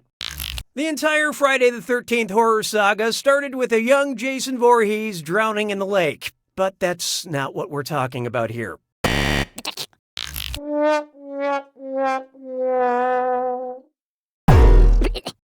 Math. It'll always cause you pain. JSON is a computing term meaning JavaScript object notation. I could easily explain it to you, but what do you know? We don't have the time. In the first film, the killer is actually JSON's motherboard. I don't need you anymore. Feast your eyes upon this.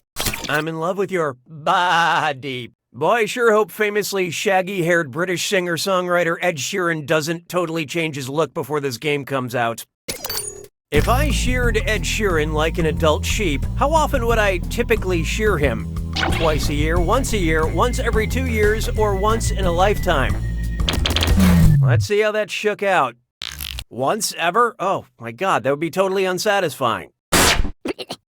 An adult sheep is typically sheared once a year.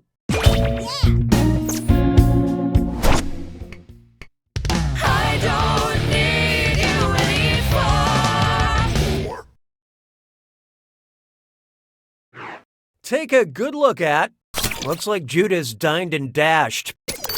What would you most likely have seen on Jesus' bill for the Last Supper? Party of 10, automatic 18% gratuity. Party of 13, automatic 18% gratuity. Party of 15, automatic 18% gratuity. Or Party of 22, automatic 18% gratuity. Hope you like what you picked. Pride goeth before a fall. The Last Supper depicts Jesus and his 12 disciples. And that 18% gratuity line was, I guess, gratuitous. I don't need you anymore. This one's known as Slide and Kick into My DMs.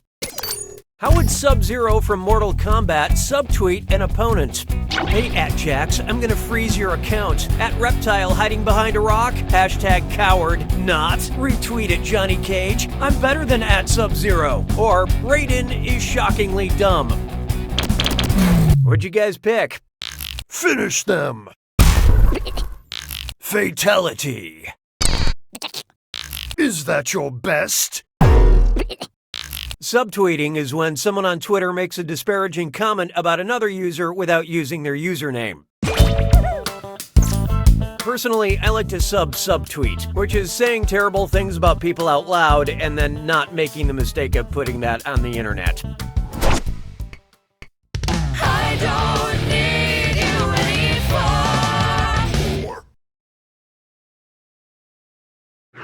Behold, the Crate Depression.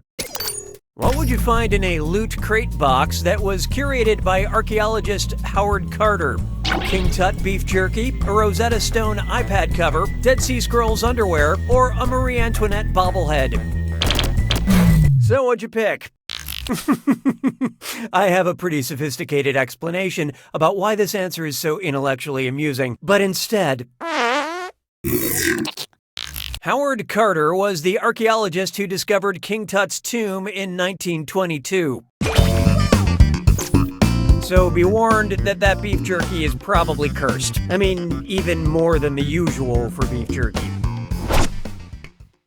I don't need you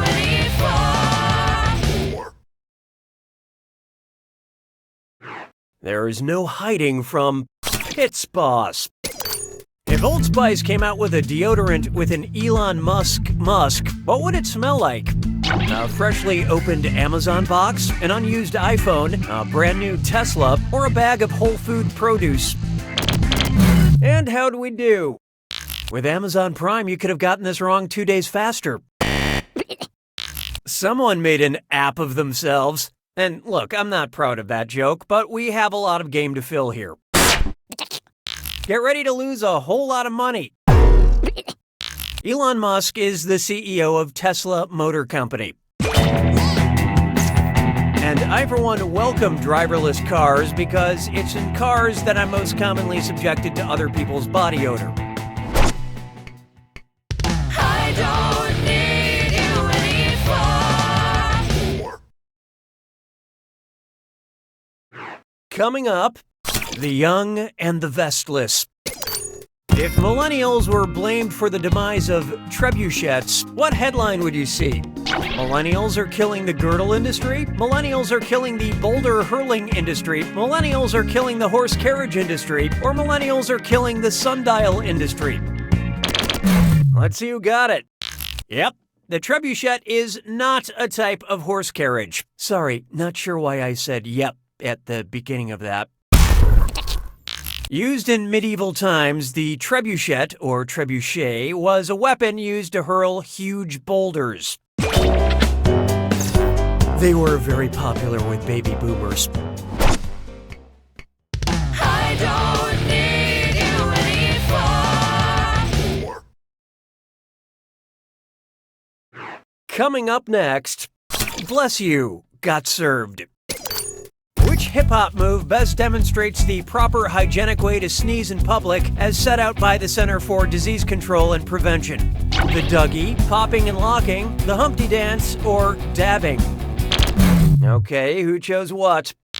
The dance move known as the Dougie was popularized by the Cali Swag District song, Teach Me How to Dougie. Oh, this answer is wrong. I just wanted to say Cali Swag District. It's fun to say. Cali Swag District. If you don't have a tissue on hand, the CDC recommends you sneeze into your upper sleeve, which is what it looks like someone is doing when they're dabbing. It's so lame when adults try to look cool by not getting phlegm everywhere. I don't need you anymore. And now, ye old diners, drive-ins, and dives. If Guy Fieri uses the traditional English definition of town, what must his flavor town include? A flavor fountain, a flavor market, a flavor cathedral, or a flavor jail? So who got it? Let's put this one on the flip-flop. That means this is wrong, I think. To paraphrase Fieri, this answer is bomb.com wrong. A town, according to traditional English standards, is a village with a fair or market. I thought an English town, by definition, had to have a little old lady solving local mysteries. I don't need you anymore. Let's try good for what ails ya. If I made my home-brewed beer more hoppy by adding Mexican jumping beans, what would a connoisseur say about what makes the beer hop? I detect a note of bee feces. I like the aftertaste of boiling acid. It's really balanced by the bat saliva. Or, wow, you can really taste the moth larvae. Okay, what'd you pick? Here's an aftertaste of wrong. Wait for it. Ah, there it is. Feces. Mexican jumping beans contain moth larvae, which is what makes them jump or hop. I hear moths are really attracted to light beer. I don't need you anymore. Introducing The Room with the View. What line of dialogue would you hear from Tommy Wiseau in a terrible movie called The Room? Oh hi toe jam, oh hi belly button lint, oh hi eye gunk, or oh hi dried snot. I love this part. Oh, bye points. Room is a fancy name for those gunky things that form on your eyes when you sleep. As seen in the Academy Award-winning The Disaster Ophthalmologist. I don't need you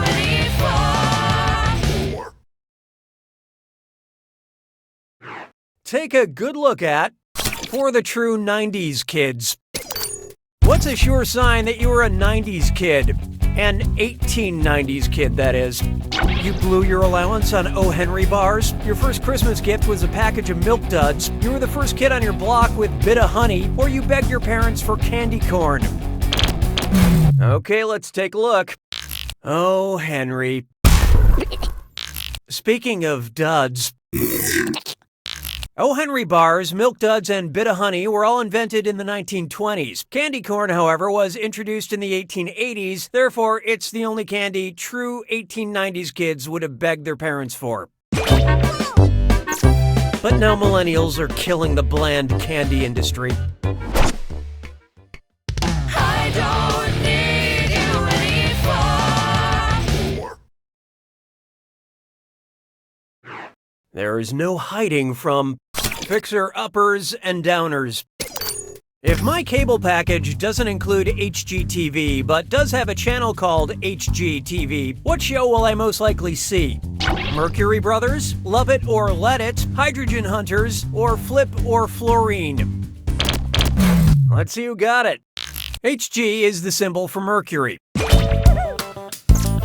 Mercury Brothers sounds like a terrible show. I'll still watch every episode. I don't need you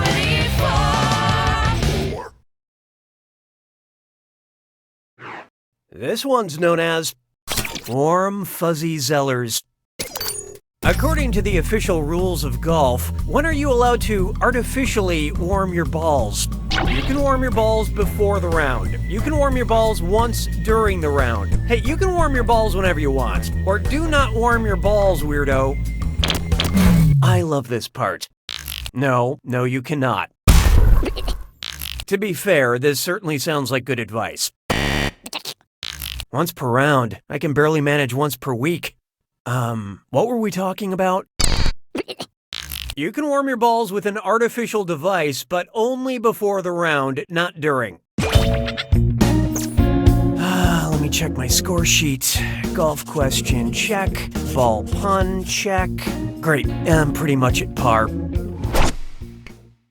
I don't need you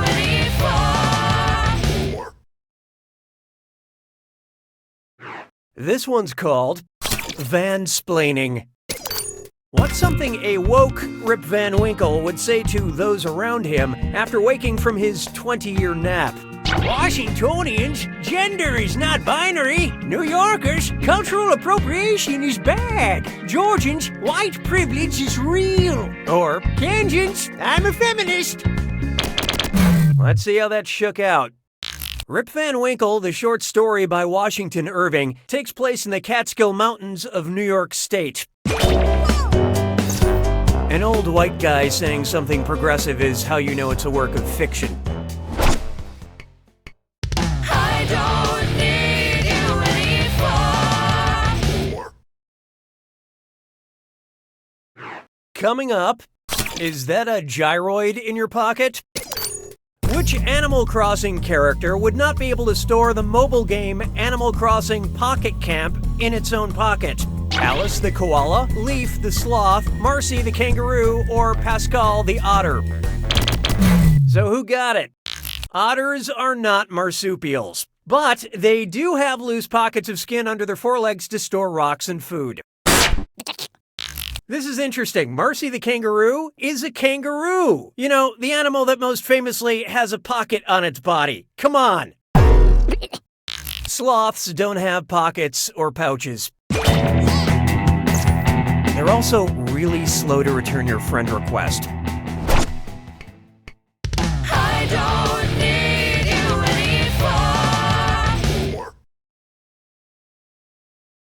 anymore. Here's one I like to call, "You're so Bane, you probably think this question's about you." If Bane from The Dark Knight Rises hooks his signature mask up to a CPAP machine, what would he say before turning it on? Vape life, Batman. It's for my sleep apnea. Time for a little aromatherapy. Or, Stupid polio. and how do we do? A vaporizer is a device that, you know what, I don't even want to pretend that this one is right. Speaking of stupid, a CPAP machine provides airflow for people who suffer from sleep apnea. I don't mind admitting I use one, and it allowed me to sleep soundly through most of The Dark Knight Rises. I don't need you anymore. Here we have, like lambs to the slather. If Buffalo Bill, the serial killer from Silence of the Lambs, were to run out of lotion, what lamb byproduct could he substitute into his creepy catchphrase? It rubs the castoreum on its skin, it rubs the lanolin on its skin, it rubs the shellac on its skin, or it rubs the ambergris on its skin. What'd you guys pick? Ambergris is whale vomit, so no. Castoreum is a secretion from a beaver's anus, commonly used as a food additive, especially to make artificial vanilla flavor. And it's your fault for getting this wrong and making us all learn that. Lanolin is a fatty substance that's extracted from sheep or lamb wool, and it's used in ointments.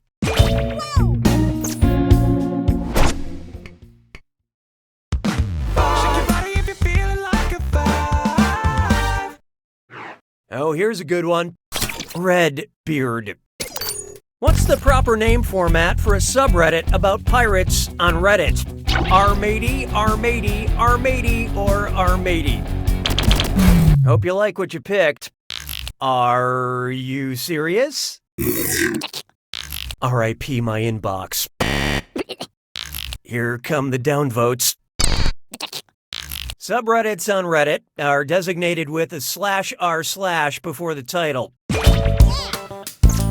If you've never been on Reddit, just imagine a cute cat in an extremely nasty political argument.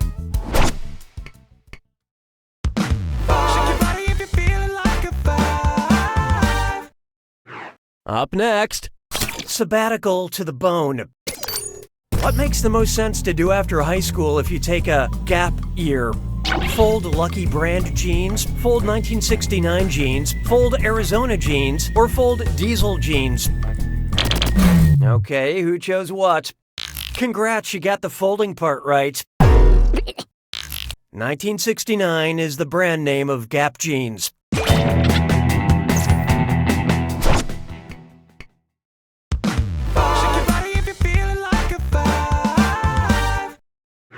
Coming up next, all roads lead to Mars. Which Bruno Mars song title seems most fitting for the Roman god Mars? The Lazy Song, 24K Magic, It Will Rain, or Grenade? Okay, what'd you pick? I hope this doesn't put you in an uptown funk. Mars was the Roman god of war, so he would probably be into a song about someone jumping on a grenade. Of course, the Greek god of war is Arizona Grande. Wow, that joke could have been its own question. Oh well.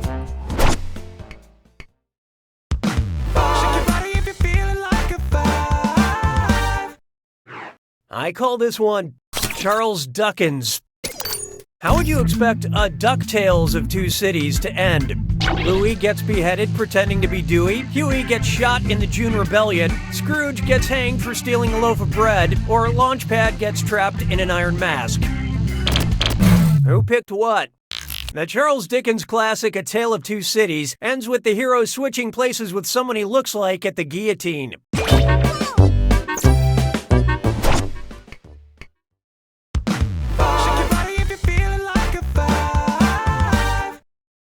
Try this on for size. Family game fight. If Romeo and Juliet competed on the set of Family Feud, what team would Romeo be playing on?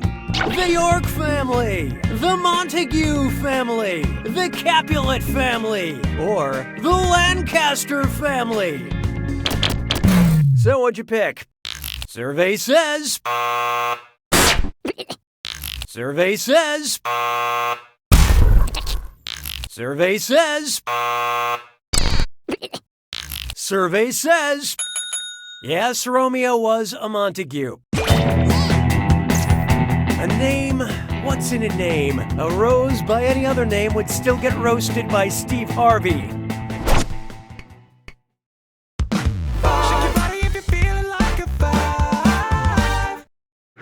Why not try... Hola, mi nombre es Cookie Masterson. ¿Qué está celebrando el 5 de mayo? El comienzo de la Guerra de la Independencia Mexicana, la derrota de los franceses en la Batalla de Puebla, el final de la Revolución Mexicana o el nacimiento de la Virgen María. Who picked what? No es bueno. Muy mal.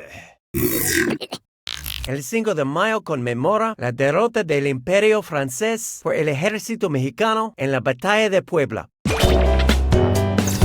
Para todos los hispanohablantes, gracias por jugar nuestro juego. Esos tontos hablantes de inglés no pueden entender una palabra de lo que estoy diciendo. ¡Qué montón de idiotas!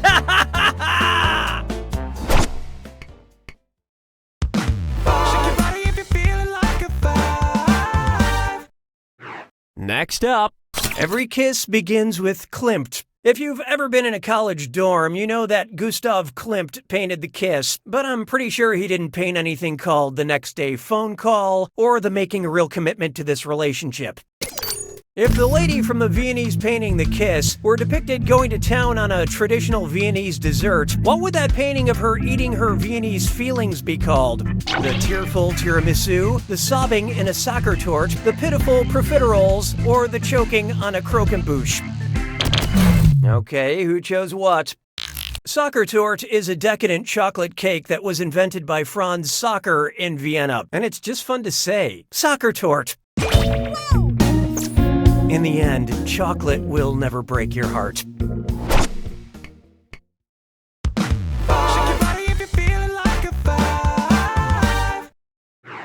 Feast your eyes upon this. For sure. Celebrities are just like us. They love cloaking themselves in garlands of animal fur for fancy winter parties. Which celeb is not wearing a member of the Mustelid family? Pink in mink, Vin Diesel wrapped in weasel, Cindy Sherman wearing ermine, or Ghostface Killah in chinchilla? What'd you guys pick? Weasels, minks, and ermine all belong to the Mustelid family, while a chinchilla is a rodent. Just a friendly reminder that if you turn your ferret into a coat, it's irreversible. I wish someone had told me that 20 minutes ago.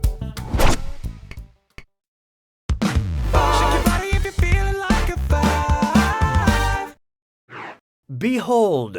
If this is wrong, I don't want to swipe right. Attention! There are hot trivia questions in your area hoping to meet up. When looking through profile pictures on Tinder, which of these potential matches displays an obvious red flag? Shirtless selfie in front of Sweden's banner, holding a fish painted like Vietnam's emblem, group photo posed under Brazil's standard, or in bed and tied up with Estonia's ensign. So who got it? Kinky, but also incorrecty. Sweden's flag is blue and yellow, and you have to put it together yourself with an Allen wrench. Vietnam has a big red flag with a yellow star. The worst part is I clicked on the profile hoping to date the catfish. It looks like I got humaned again.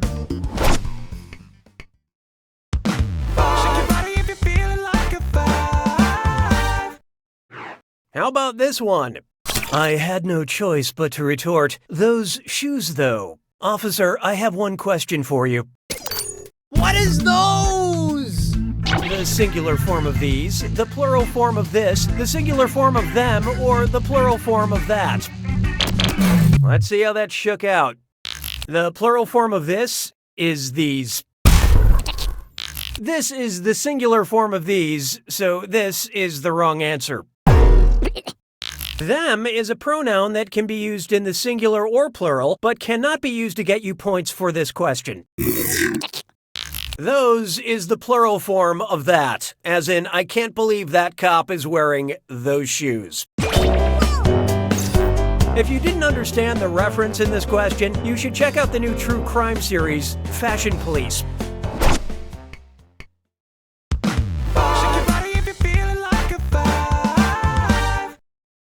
It's time for Say My Name, Say My Name, no seriously, say my name. You know that Irish actress from Atonement and Lady Bird in Brooklyn? Yeah, sure you do.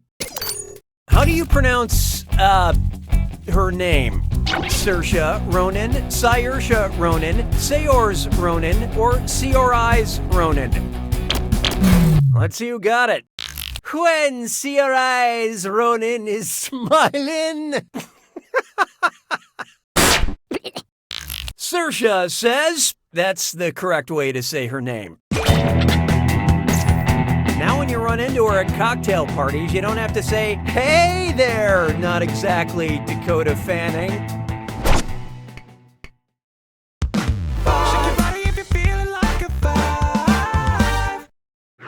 Why not try, "You don't BoJack"?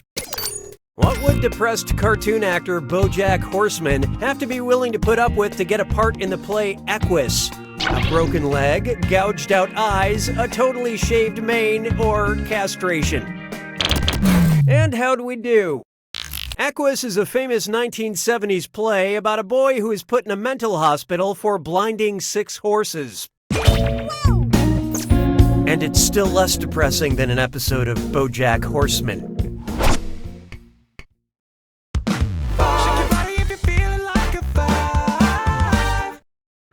Let's try, I scream, you scream, we all scream because existence is pain.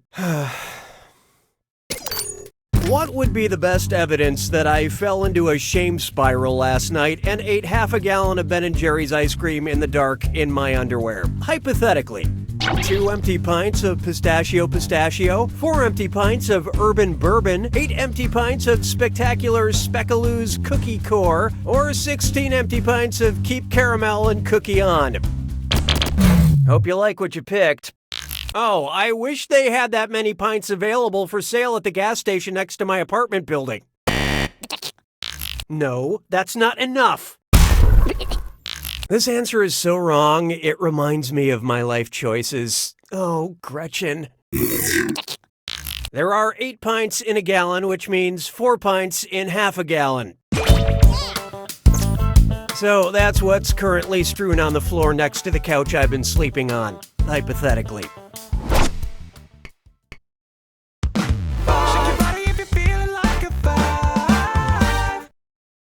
Coming up next, Dear Postmates, pulls sund me fud. I'm trying to order a falafel from a Mediterranean restaurant with my phone, but it keeps coming up as no search results.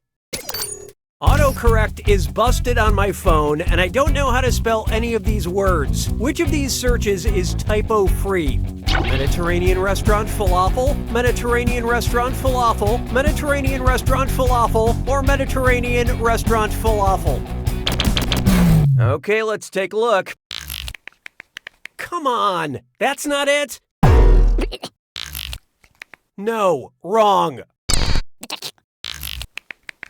I'm so hungry. And search. 20 results found. All right. while I'm ordering stuff I'm gonna need tonight, I should figure out how to spell diarrhea relief medicine.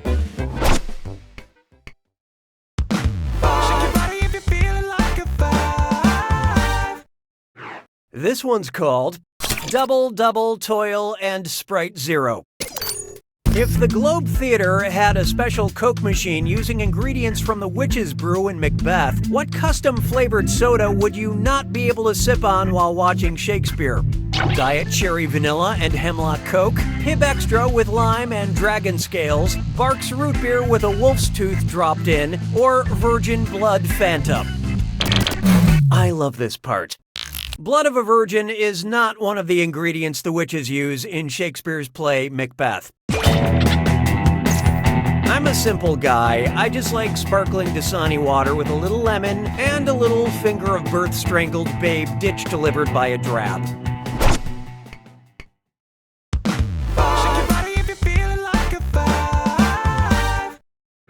Coming up, is a baby driver similar to a mini driver? If Baby from the movie Baby Driver learned to drive at the age a baby giraffe learns to walk, how fast would the baby become a baby driver? 1 second after birth, 1 minute after birth, 1 hour after birth, or 1 day after birth? Okay, what'd you pick? Baby giraffes are up and walking an hour after they're born. Now, if you ever give birth to a baby driver, just remember to cut the umbilical cord before you give it the keys.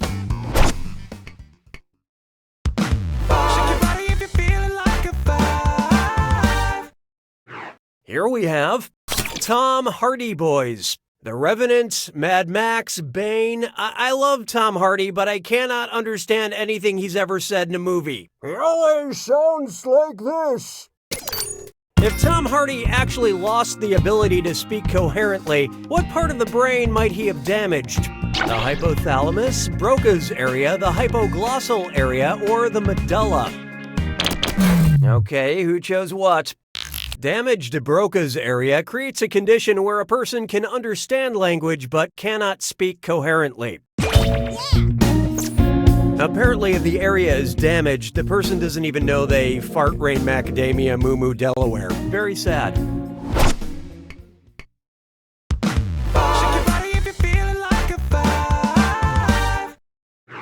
Introducing Soup There It Is. Using the correct pronunciation of this dish, which I'm not going to say now because it would give it away, what would be a good yet terrible name for a Vietnamese restaurant? Pho Shizzle, the Po House, Forget About It, or a good old-fashioned Ho Down? Let's see who got it. Po No! Ho No! Pho No! This delicious soup is pronounced pho.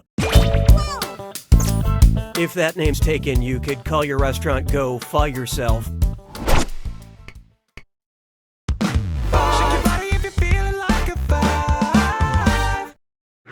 Behold, when the clock strikes, ah!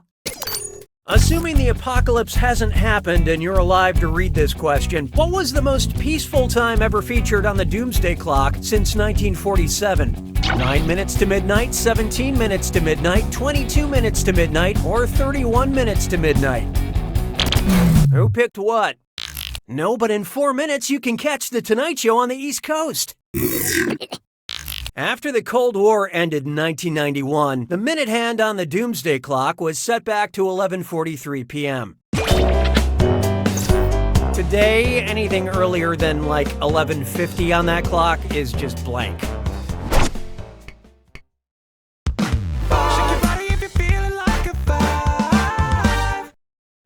Next, marry me! Asking someone to marry you is nice, but who cares if only one person hears the proposal? If you want everyone to appreciate how frigging adorable you are when you pop the question, how can you reach the most people? A stadium ad in the FIFA World Cup Finals, a celebrity announcement during the Oscars, a 30-second Super Bowl ad, or a 2 a.m. tweet by a U.S. president? Hope you like what you picked. That'll run you about $5 million, and, no.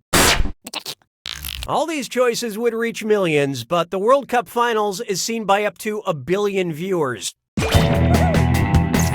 Pretty cool if marriage is one of your life goals!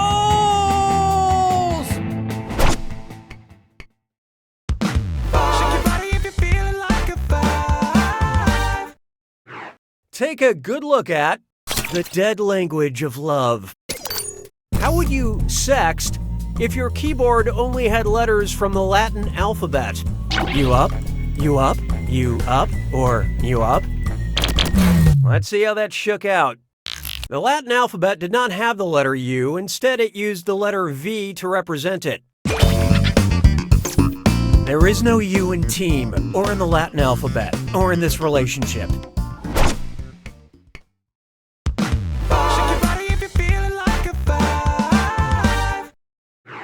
This one's known as Remember NSYNC? Now go even further back. Which Justin Timberlake album would Henry David Thoreau likely relate to the most? Justified, Man of the Woods, Future Sex, Love Sounds, or the 2020 Experience? What'd you guys pick?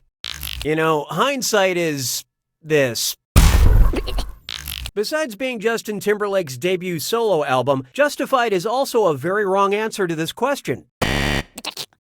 The author of Walden, a book about his 2 years living in the woods by Walden Pond, Henry David Thoreau would definitely shake his little booty to Man of the Woods. And then he'd make sweet love to that pond.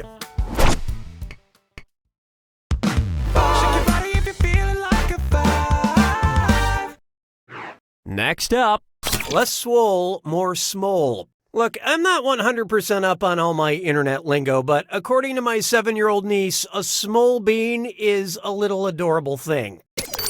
Which of these smole beans is totally smole, but not a bean at all? A soybean taking a nap, a fava bean asking for a hug, a coffee bean wearing mittens, or a kidney bean learning to use Tumblr? And how'd we do? Oh, my small child. Aww. Smoleness aside, coffee beans are not beans, they're seeds.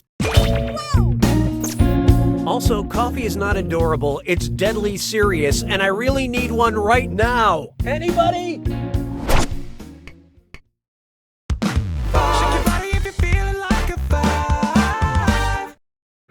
Feast your eyes upon this. A soft, easily spread crime. If Brie Larson were convicted of Brie larceny, what crime would she be guilty of committing? Selling cheese without the proper permits, stealing cheese, counterfeiting cheese, or cheese murder? So who got it? It's important to check the authenticity of your cheese. Also, the authenticity of your answers. Stupid answers don't get much stupider. Larceny is the crime of taking property from possession of another with intent to permanently deprive the owner of that property. You know, stealing. I think the real crime is she didn't steal any crackers to go with it.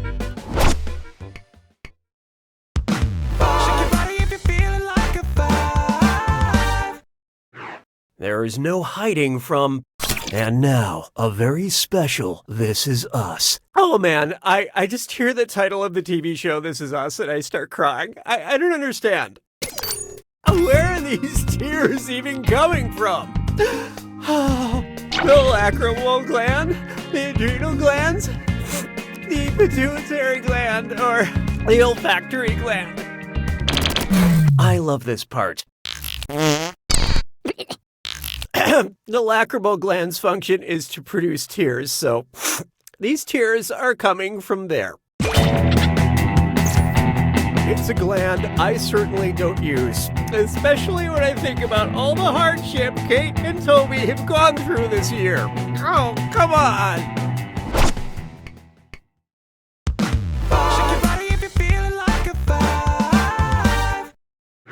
Oh, here's a good one. Is there a Mrs. Worldwide? If the rapper Pitbull wanted to honor the origins of the Pitbull, what sexy club scene should he show in his next music video? A Rottweiler grinding on a pug, a bulldog grinding on a terrier, a Doberman grinding on a dachshund, or a boxer grinding on a Shih Tzu? Okay, let's take a look. Pit bulls were bred by mating a bulldog and a terrier.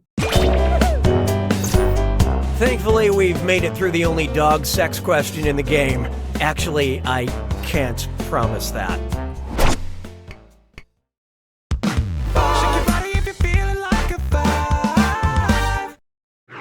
I call this one On the Tyra Banks of the River Styx.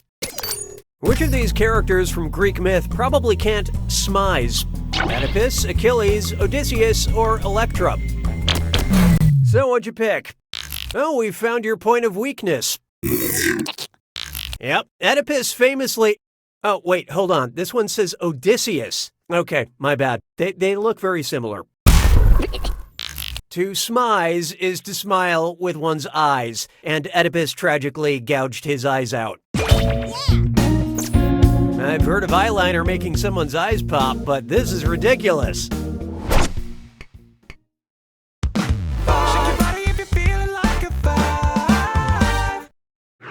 Here's one I like to call Booty Pebbles. Hey, what's in your butt? The occipital muscle, the piriformis muscle, the teres major muscle, or the zygomatic muscle? I love this part. The teres major muscle is in your shoulder, aka the butt of the torso. The piriformis muscle is located deep in the buttocks. How deep? About as deep as that Admiral Akbar action figure you accidentally sat on in middle school.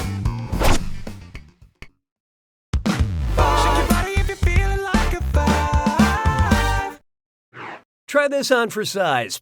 I read 10 books this year, but they all involved finding Waldo. Everyone seems so focused on the where, but I'm going to ask a question other people seem to overlook. Who is Waldo?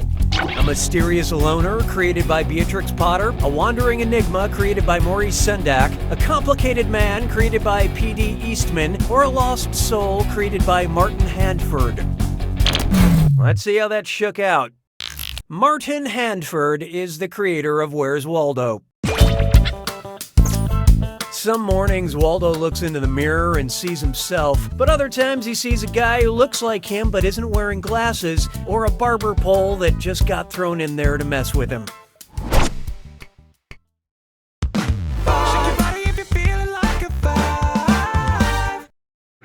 Up next, Parks and Rec.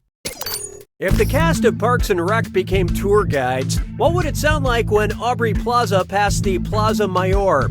To our left is a Dallas meeting ground for losers. This is a Mexico City hotspot, or whatever. Founded in Who Cares, here's a Venice Plaza, or this Madrid Square is a perfect place to die. Let's see who got it. Plaza Mayor is a popular public space in Madrid.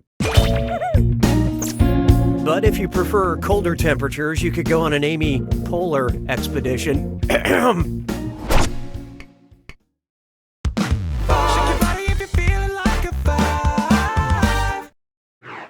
about this one? Please think responsibly. What should Bombay Sapphire Gin update its name to? New Delhi Sapphire, Agra Sapphire, Mumbai Sapphire, or Kathmandu Sapphire? Who picked what? In 1995, the Indian city of Bombay changed its name to Mumbai. Ask any bartender. You'd be surprised how many martinis are sent back because of geographical inaccuracies.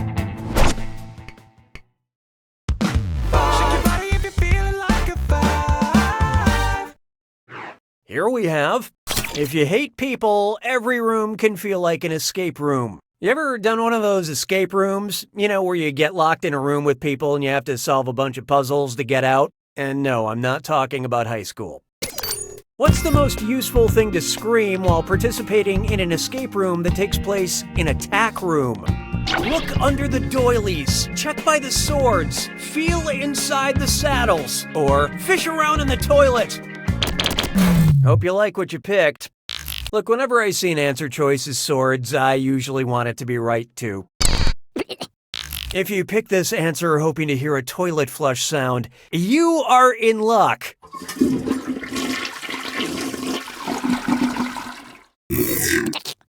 A tack room is attached to a horse stable and is used to store saddles. As opposed to the tact room, which is where you take the horses to have direct and sensitive conversations with them.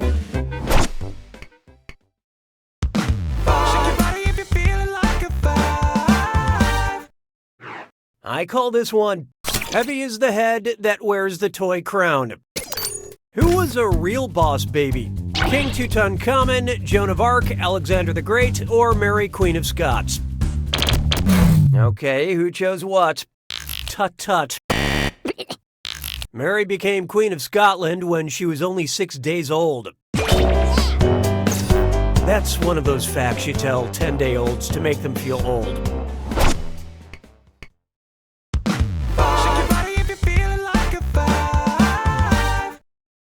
Coming up, I'm only watching so I can talk to my coworkers.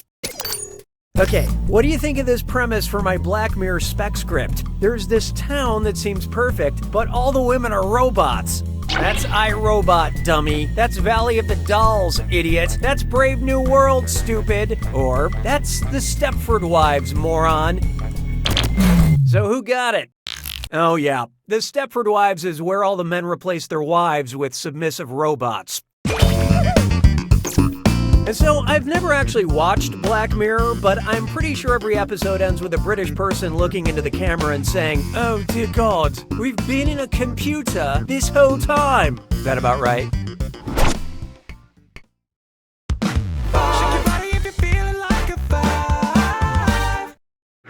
Why not try Fashion is my passion?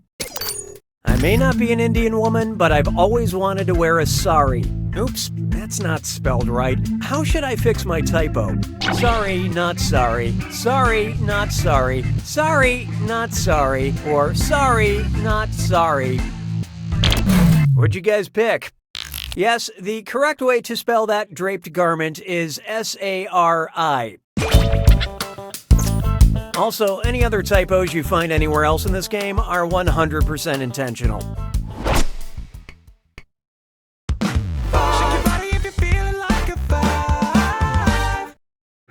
Take a good look at Diet Word Salad. Which of these is an actual flavor of Dr. Pepper? Diet Cherry Vanilla Dr. Pepper, Cherry Vanilla Diet Dr. Pepper, Diet Vanilla Dr. Pepper Cherry, or Diet Dr. Pepper Cherry Vanilla? And how'd we do? Obviously, the official order of these words is Diet Cherry Vanilla Dr. Pepper. As opposed to Dr. Pepper Cherry Diet Vanilla, my orthodontist, who was raised in a progressive polyamorous multi-parental family where everybody had silly last names.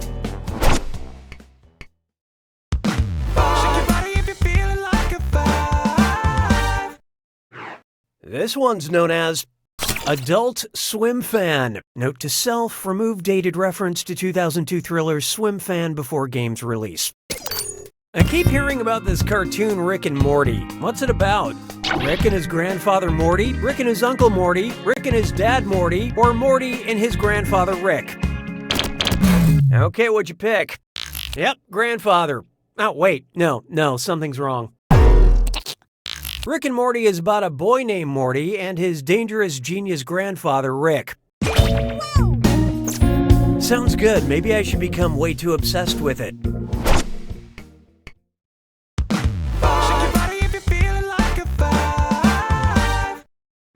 Introducing, I don't want to sit next to this total landmass.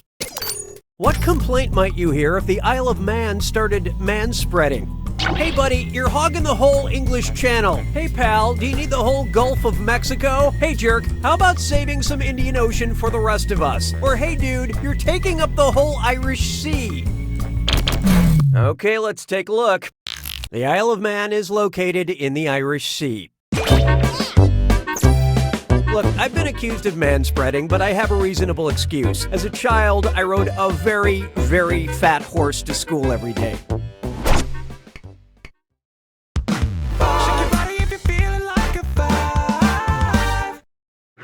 This one's called, Today's Secret Ingredient is Integrity. If politicians wanted to literally become spineless, what should they do? julienne themselves, spatchcock themselves, chiffonade themselves, or score themselves? Let's see how that shook out. The sad thing is we will never find out what chiffonade means. A technique used in preparing poultry, spatchcocking is a form of butterfly cut where the backbone is removed so it can be flattened for the grill. Spatchcocking. Didn't a politician just resign trying to do that? I'll be here all episode.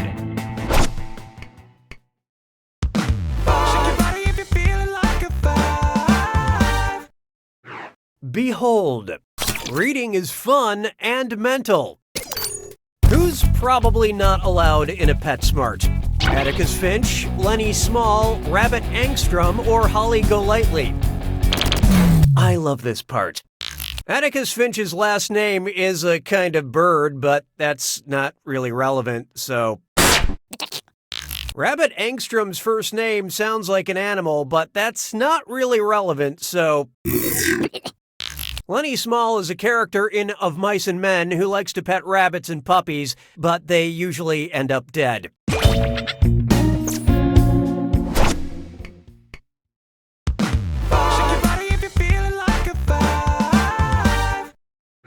Feast your eyes upon this. Canada. If Canadian filmmakers did a reboot of Das Boot, what would it be about? A submarine, a battleship, an aircraft carrier, or a cruiser? So what'd you pick? The 1981 film Das Boot tells the story of a German U-boat, aka a submarine, in World War II.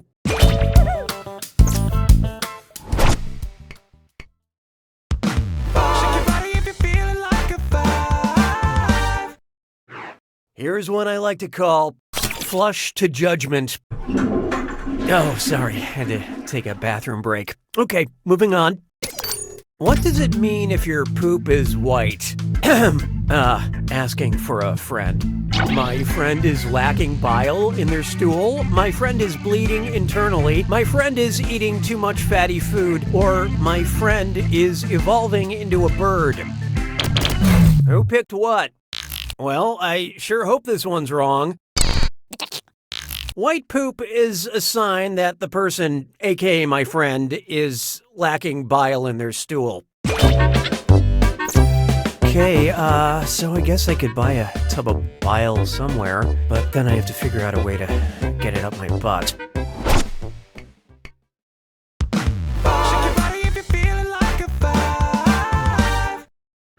Here's one for you. BC stands for barely chewable. I don't want a diet quite as extreme as the paleo diet. What would I be on if I only ate foods from one period later? The Neo diet, the Meso diet, the Ennio diet, or the Chalco diet? So who got it? Your score is about to get a little lighter. The Mesolithic period directly followed the Paleolithic period. Funyuns existed then, right? Right?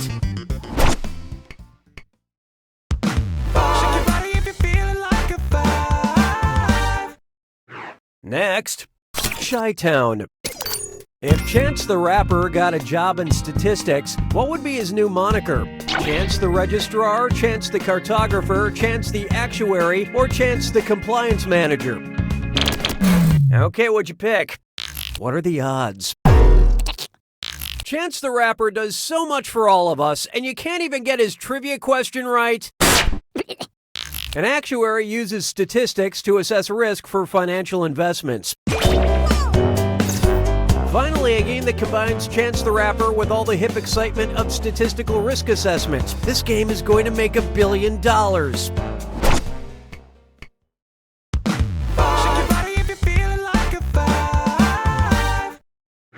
Try this on for size. Did our ESRB rating mention farts? How might you describe flatulence that smelled of smelt? Gross, it smells like beef. Yuck, it smells like fish. Ew, it smells like eggs. Or, oh, it smells like cheese. Hope you like what you picked.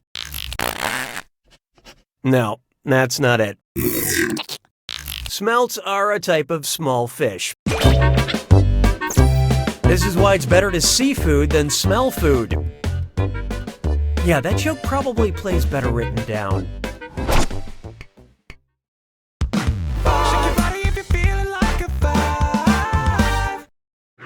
Oh, here's a good one. You catch more bees with lemonade.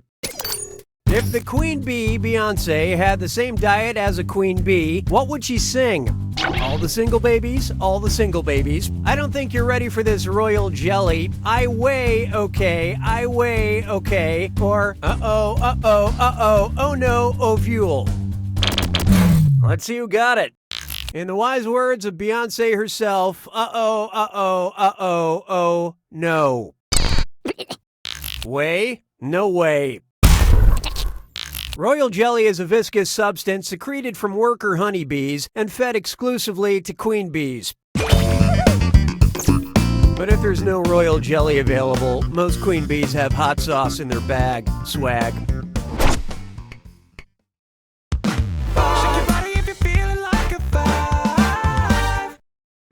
Let's try, I'm so cool, daddy-o. Okay, here's my attempt at using cool lingo. Which of these is totally lit? Literature. Which of these movies is also literature is what I'm asking. Sorry if that was confusing. Get Out, Baby Driver, John Wick, or Ready Player One? Okay, who chose what? No, you Get Out. Keon, no. Ready Player One was a book before it was a movie. And before it was a book, it was the 1980s, which was a real decade that some of us lived through.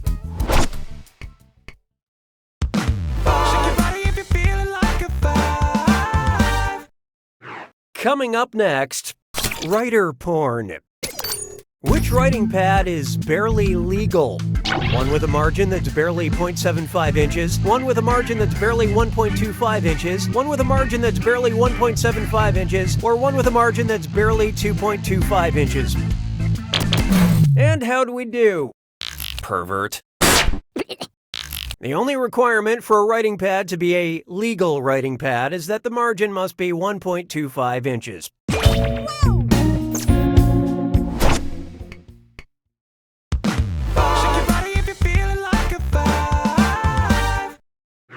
It's time for Felicia Day of Atonement. Which memoir is by Felicia? Sorry, why did I read it that way? Okay, let's try that again. Which memoir is by Felicia? I did it again. But which one is, by Felicia? Wild, You're Never Weird on the Internet, almost, I Feel Bad About My Neck, or I Am Malala. What'd you guys pick? You're Never Weird on the Internet, almost, is the title of the memoir by New York Times bestselling author Felicia Day. And I'll read anything. Bye, Felicia. Damn it!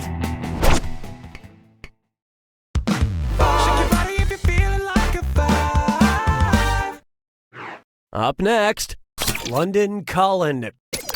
What could actor Colin Firth change his name to while still retaining its basic meaning? Colin Lake, Colin Creek, Colin Estuary, or Colin Bog?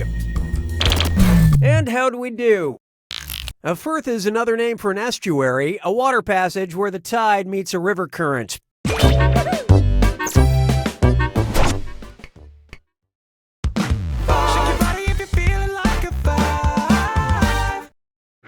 There is no hiding from HBO, no, I have food poisoning. According to the Mayo Clinic, how long can you safely keep the leftovers on your DVR before you should throw it out? 1 to 2 days, 3 to 4 days, 5 to 6 days, or 7 to 8 days? So what'd you pick? 5 to 6 days? I'm amazed you're still alive.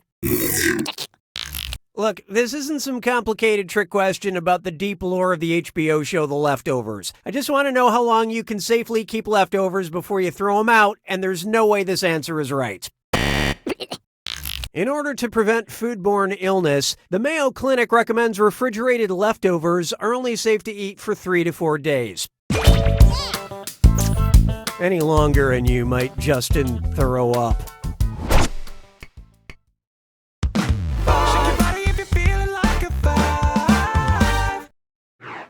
This one's known as an oldie but a goodie. Based on the average lifespan of cats, when should Garfield have died? 1982, 1988, 1993, or 2000? So who got it? Meow. Garfield was created in 1978, and house cats live an average of 15 years. And with a steady diet of too much lasagna and barely suppressed anger issues, Garfield doesn't seem likely to beat the odds.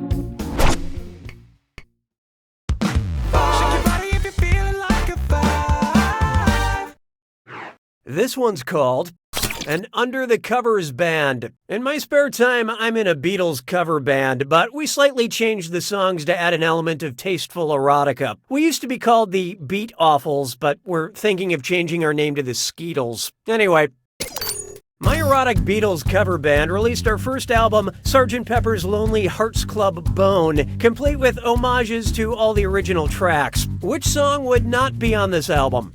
Lucy in the Sky with Dildos, Come Together, With a Little Hump from My Friends, or When I'm 69ing? Let's see how that shook out. Come Together was a song on the Abbey Road album and not Sgt. Pepper's Lonely Hearts Club Band. Let's just cross our fingers that we eventually release Abbey Load.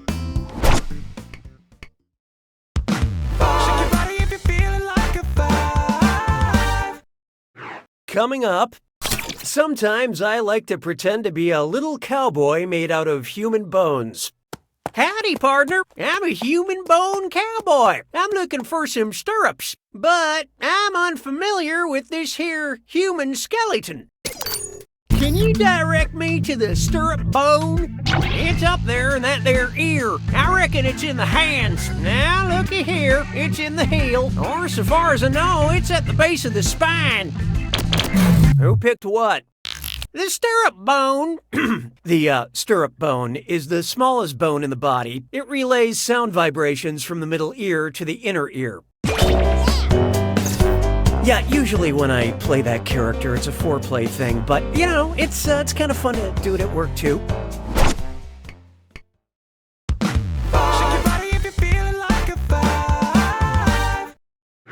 Here we have disemboweled.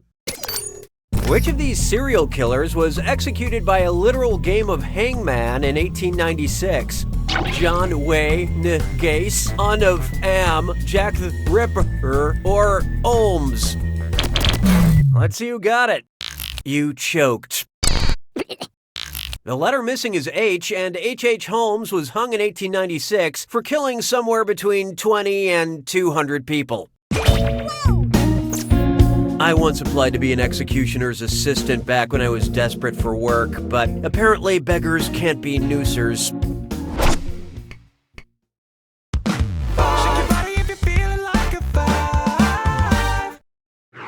Behold. Are you gonna eat that? Hey. I have some boiled horse bones. I heard you love boiled horse bones. You can't get enough of those boiled horse bones. Want some yummy Haribo gummy bears, sweet Swedish fish, tasty strawberry Twizzlers, or appetizing Airheads taffy? Okay, who chose what?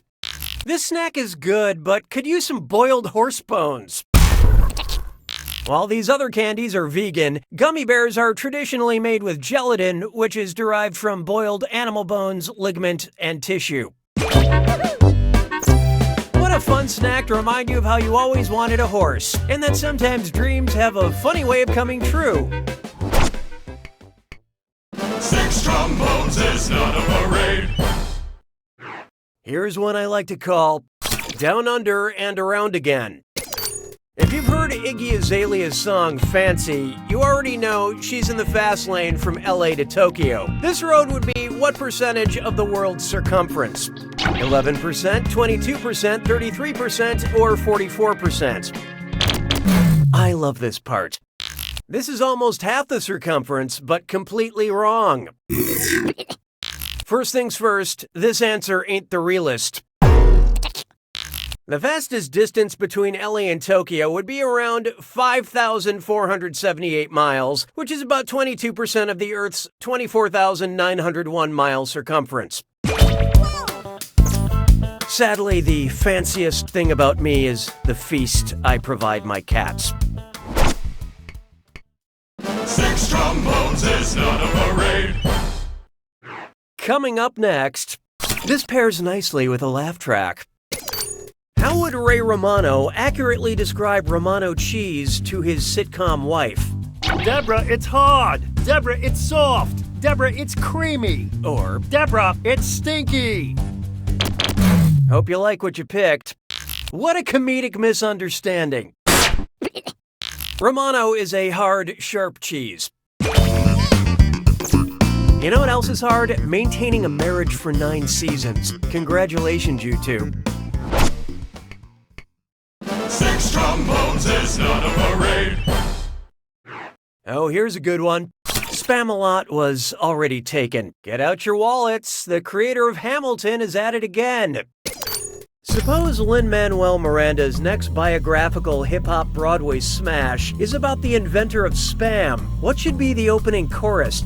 My name is boy inventor Simon Spam. My name is pork genius Jay Hormel. My name is ham-obsessed Chef Boyardee. Or my name is meat magnet Charlie Feltman. Okay, what'd you pick? Uh-oh, spaghetti no. Charles Feltman is credited with creating the hot dog, and believe me, one day his story will be told. Yeah, the product is mostly ham, and the inventor's last name is Spam. What are the odds? They're high. The odds are very, very high. Jay Hormel is the father of American national treasure, Spam. And there's a million ways my creation can be used in budget-conscious recipes. Honestly, this show writes itself. 6 trombones is not a parade. Feast your eyes upon this. A very serious medical question. Irma Gerd, you have GERD? Sorry about your feet swirling, acid reflux, liver disease, allergy to gluten. Okay, let's take a look. GERD, or gastroesophageal reflux disease, involves gastric or acid contents of the stomach coming back into the esophagus. And GERD gerbernders Kursturn. 6 trombones is not a parade. I call this one flip the script. Brace yourself, we're gonna do this one back to front. Before and after. What NBC drama uses non-chronological storytelling? What Lady Gaga song has secret backwards messages? What is Stephen Hawking's book on time paradoxes? Or what is one of Jeopardy's most popular categories? Okay, what'd you pick? If time is cyclical, you'll have another chance. Between 1984 and 2012, the Jeopardy category before and after was used 547 times, beating out science, literature, and potpourri. We apologize for that temporal turbulence. You may now put your brain back in the upright position. 6 trombones is not a parade. Let's try Octopus Coffee, Queen Elizabeth, or Frankenstein. Octopus, coffee, Queen Elizabeth, or Frankenstein. The doctor, that is. First encountered in the Antarctic. Octopus, coffee, Queen Elizabeth, or Frankenstein. Okay, who chose what? When we first meet Dr. Frankenstein in the novel, he's lost in the Antarctic searching for his monster. But it turns out the real monster is having to read a book. 6 trombones is not a parade. Why not try Octopus, coffee, Queen Elizabeth, or Frankenstein? Octopus, coffee, Queen Elizabeth, or Frankenstein. The doctor, that is. Name means conqueror in Latin. Octopus, coffee, Queen Elizabeth, or Frankenstein. I love this part. Dr. Frankenstein's first name is Victor, which is Latin for conqueror. Making things even more confusing, Victor Frankenstein's middle name is Monster. 6 trombones is not a parade. Up next, Octopus, Coffee, Queen Elizabeth, or Frankenstein? Octopus, coffee, Queen Elizabeth, or Frankenstein. It's monster. Known to eat flowers. Octopus, Coffee, Queen Elizabeth, or Frankenstein? And how do we do? Queen Elizabeth I's favorite snack was violet flowers that had been candied. 6 trombones is not a parade. Here's one for you. Octopus, Coffee, Queen Elizabeth, or Frankenstein? Octopus, coffee, Queen Elizabeth, or Frankenstein. It's monster. Produced through galvanism. Octopus, Coffee, Queen Elizabeth, or Frankenstein? So who got it? Galvanism is the process of creating electricity through chemical reactions, which is what gave the monster life. 6 trombones is not a parade. And now, Octopus, Coffee, Queen Elizabeth, or Frankenstein? Octopus, coffee, Queen Elizabeth, or Frankenstein. It's monster. Subject of an erotic film produced by Andy Warhol. Octopus, Coffee, Queen Elizabeth, or Frankenstein? Let's see how that shook out. Andy Warhol's Flesh for Frankenstein was a sexy take on a character made of corpses.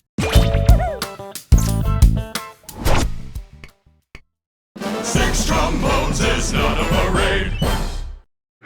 Take a good look at Octopus, Coffee, Queen Elizabeth, or Frankenstein? Octopus, coffee, Queen Elizabeth, or Frankenstein. The doctor, that is. Changes color but always starts out green. Octopus, Coffee, Queen Elizabeth, or Frankenstein? What'd you guys pick? Coffee beans start green, then usually turn red or yellow before becoming a very appetizing brown. 6 trombones is not a parade. Next, Octopus, Coffee, Queen Elizabeth, or Frankenstein? Octopus, coffee, Queen Elizabeth, or Frankenstein. The doctor, that is. Banned from Sweden for 30 years. Octopus, Coffee, Queen Elizabeth, or Frankenstein? Let's see who got it. The Swedish king Gustav III hated coffee and had it banned from his country in the 18th century.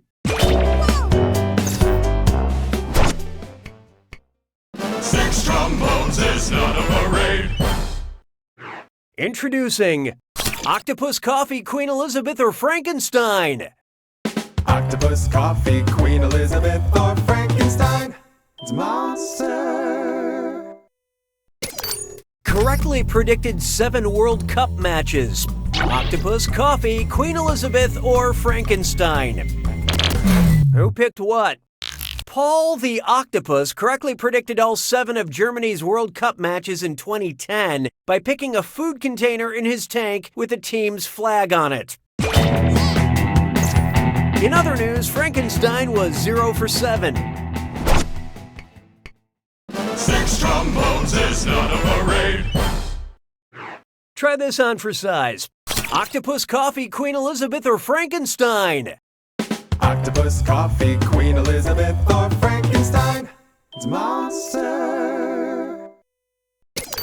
As of 2017, the subject of the most expensive TV show ever made. Octopus, Coffee, Queen Elizabeth, or Frankenstein? So what'd you pick? Netflix's The Crown, about the life of Queen Elizabeth, costs $130 million per season, making it the most expensive show ever produced. You know, for half that, I can make you a decent show about a Frankenstein octopus. 6 trombones is not a parade. It's time for Octopus, Coffee, Queen Elizabeth, or Frankenstein. Octopus, coffee, Queen Elizabeth, or Frankenstein. The doctor that is. Sometimes referred to as Gan Gan. Octopus, Coffee, Queen Elizabeth, or Frankenstein. Hope you like what you picked. Little Prince George calls his grandmother Gan Gan. No, it's probably more like, Gan Gan, have some candy for Georgie? you know, 'cause he's English. 6 trombones is not a parade. Here's one I like to call Octopus, Coffee, Queen Elizabeth, or Frankenstein. Octopus, coffee, Queen Elizabeth, or Frankenstein. It's a monster. Called stupid by Aristotle. Octopus, Coffee, Queen Elizabeth, or Frankenstein. And how'd we do? In Aristotle's History of Animals, he called the octopus a stupid creature. A little bad blood there. When he was a boy, an octopus used to call him stupid Aristotle.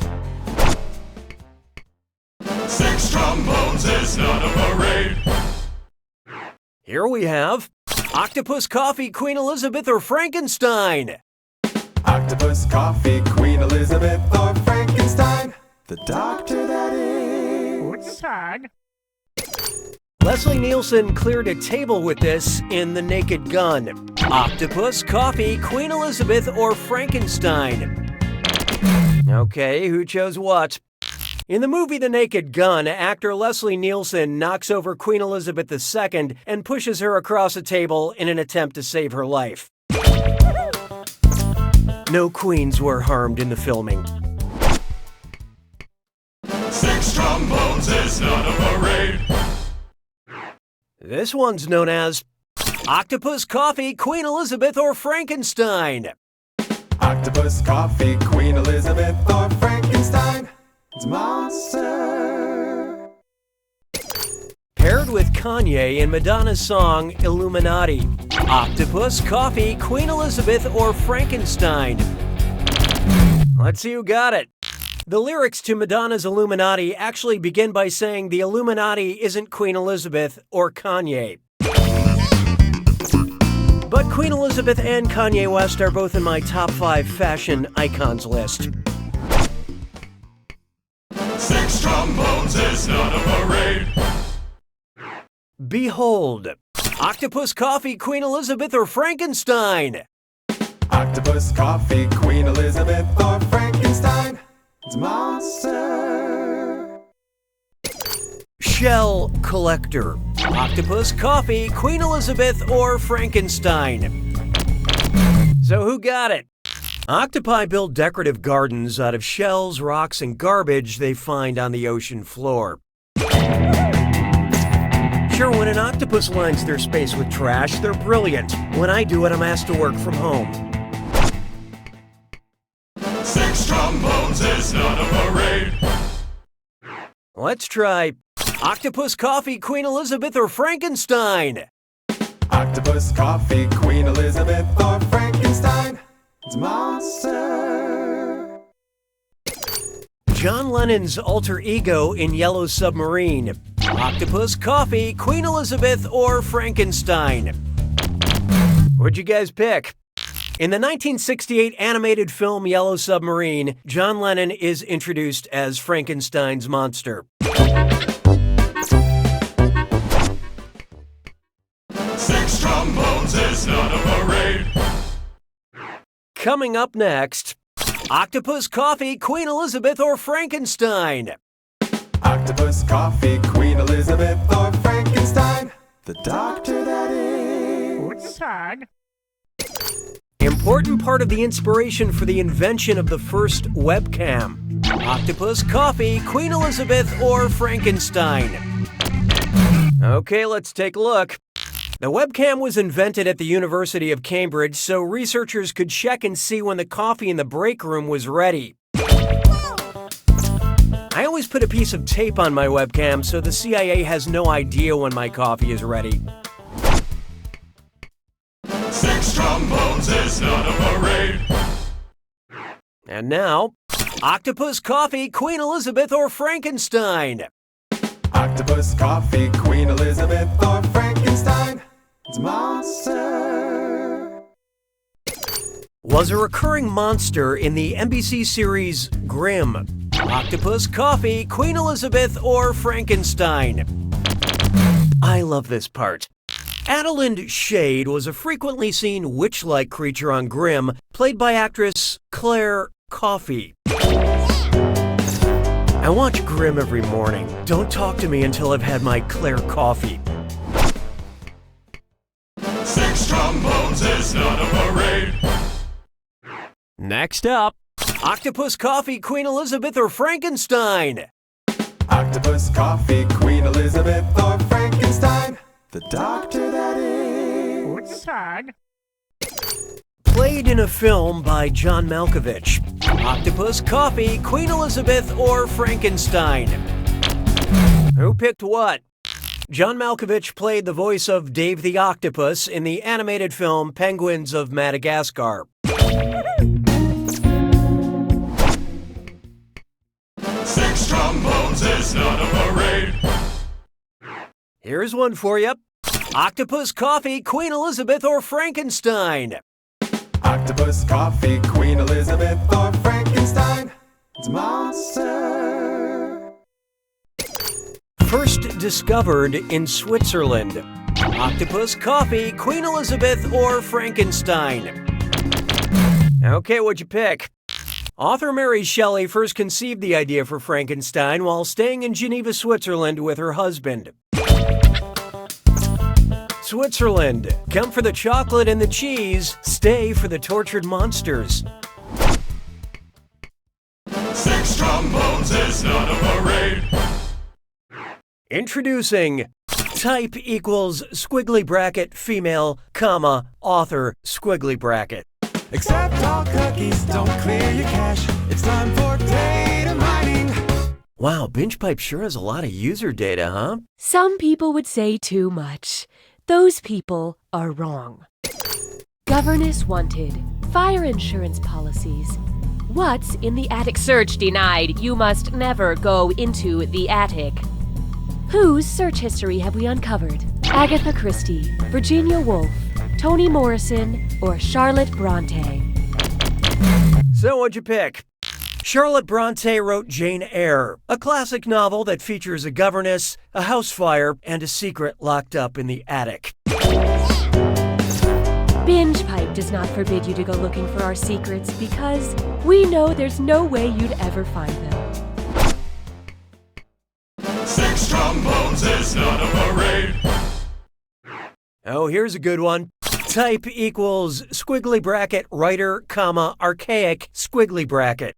Accept all cookies, don't clear your cache. It's time for data mining. BingePipe acquired a ton of private user data, and now they need a little help making sense of it. Thank you for your service. Yeah, Wanted, lyre accompanist for poetry. Wanted, activities for exile. Wanted, ladies for sex. Whose search history have we acquired? Aristotle, Rupi Kaur, Sappho, or Robert Frost? Let's see how that shook out. Sappho is a lyric poet from ancient Greece who was exiled to Sicily. Her reputation with women on her home island of Lesbos led to the creation of the term lesbian. Whoa, hold on. How do you spell that again? S-A-P-P-H-O. Okay, I'm just gonna bookmark that for later. Six trombones is not a parade. Why not try type equals squiggly bracket female, comma, entertainer, squiggly bracket. Accept all cookies, don't clear your cache. It's time for data mining. You know, BingePipe goes the extra mile by getting to know you through your personal information. But we have so much, we need help identifying data from our most famous users. Any hot singles in Chicago? Any living singles in my area? Where should I go on my girls' trip to find these elusive singles? Whose search history have we acquired? Jada Pinkett Smith, Wanda Sykes, Queen Latifah, or Brandy? I love this part. Sykes! Queen Latifah starred in Chicago and Girls Trip and was the lead character in the sitcom Living Single. Queen Latifah does not actually hold royal power. It's just a name like Dr. Pepper or the Binge Pipe Privacy Agreement. 6 trombones is not a parade. This one's called type equals squiggly bracket male comma singer squiggly bracket. Accept all cookies, don't clear your cache. It's time for data mining. I've been told BingePipe loves all of its users, equally. But can you help us separate our celebrity user data from the rest of the normals? Is Rat Pack available? Is Kandaman available? Is Merbajing available? Whose DMV search history have we acquired? Sammy Davis Jr., Bobby Darin, Frank Sinatra, or Louis Armstrong? So what'd you pick? Sammy Davis Jr. was a member of the Rat Pack and famous for singing The Candyman and Mr. Bojangles. Mr. Davis Jr. was not a real rat, but like 85% of our users, he was a mammal. 6 trombones is not a parade. Coming up, type equals squiggly bracket history comma female squiggly bracket. Accept all cookies, don't clear your cache. It's time for data mining. Hey, so BingePipe has some user data they say they acquired legally. Is that right? Yes, that's right. Can you help us figure out the identity of the user based on the song playlist they were creating? C'est la vie, Faith, Girl on Fire. Whose playlist have we acquired? Marie Curie, Jeanne d'Arc, Edith Piaf, or Simone de Beauvoir? And how do we do? Jeanne d'Arc, or Joan of Arc, was French, tried for her faith, and burned at the stake. Man, that's some really old data. We prefer to call it retro. 6 trombones is not a parade. Take a good look at type equals squiggly bracket literature comma classic squiggly bracket. Accept all cookies, don't clear your cache. It's time for data mining. In case you don't know, BingePipe needs help categorizing some ill-gotten data. Yes, Cookie. I can ask the question now. Do sisters be writing? Do heights be wuthering? And do I be sick with tuberculosis?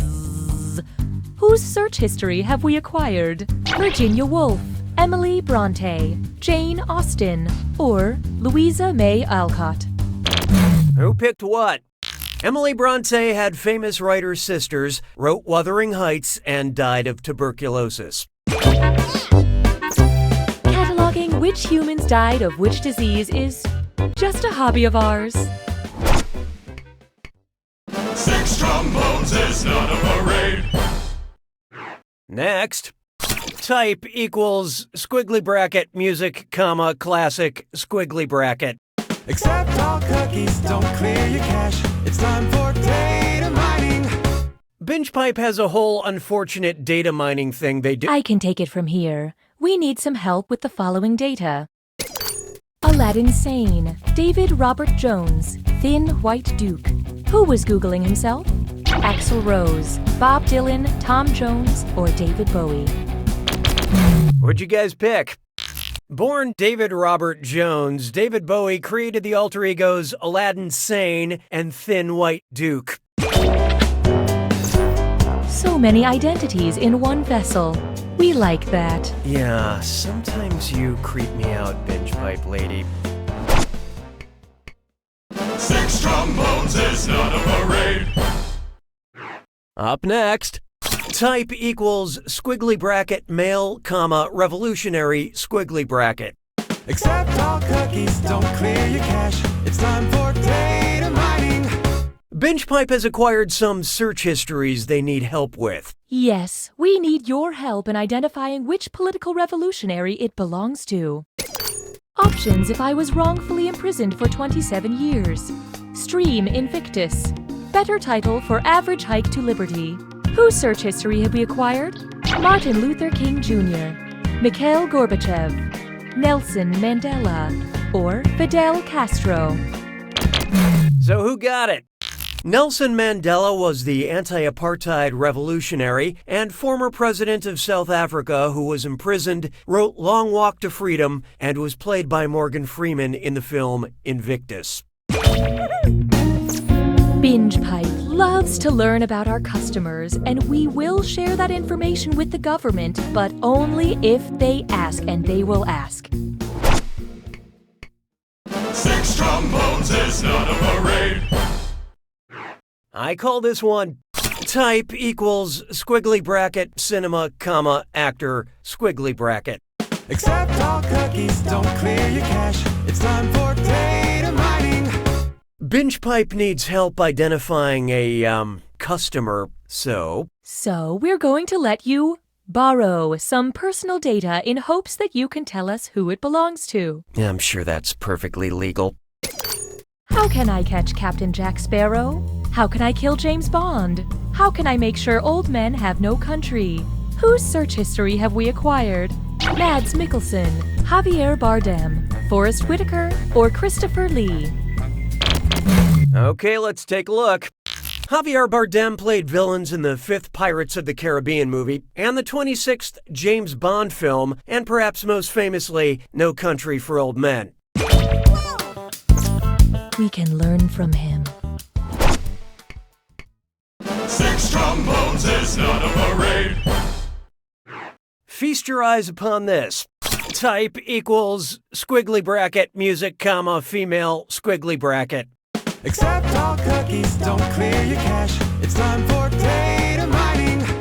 So, BingePipe user data is very, secure. But just for fun, can you identify who this information belongs to so we can return it to them without a lawsuit?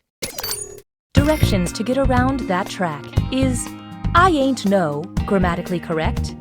Why do these bananas taste like redacted? Whose search history have we acquired? Britney Spears, Christina Aguilera, Mandy Moore, or Gwen Stefani? Okay, who chose what?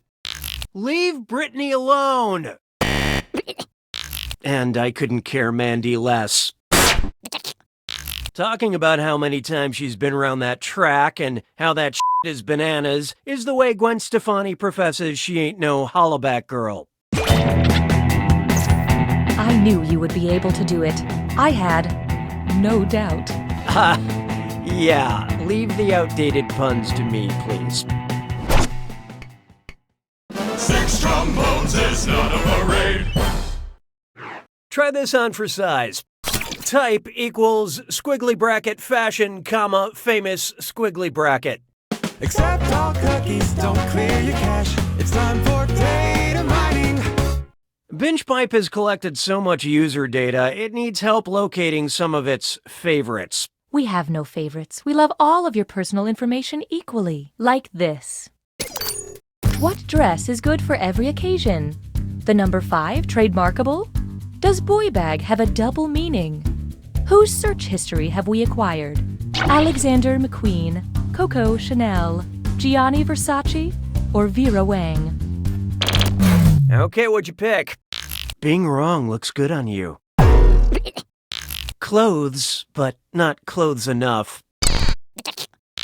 Coco Chanel popularized the little black dress, introduced the fragrance Chanel No. 5, and named a handbag after her lover, Arthur Boy Capel. Thank you for your help. Your willingness to assist us has been noted and will be exploited in the future.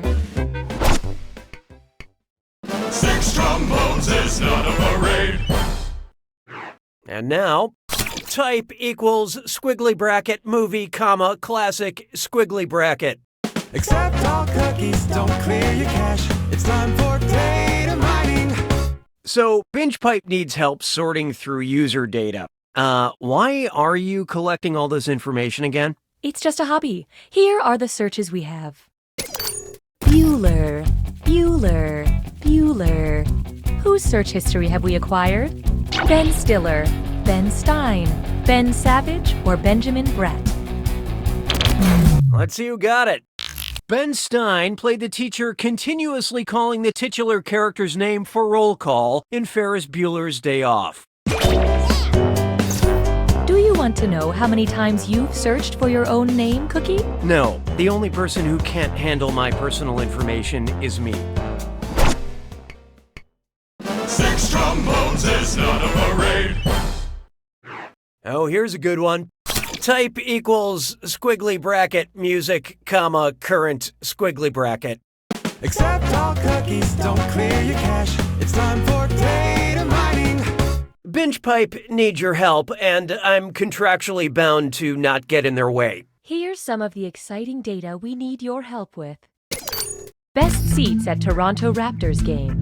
Boy name meanings, Aubrey. Find who used to call me on my cell phone.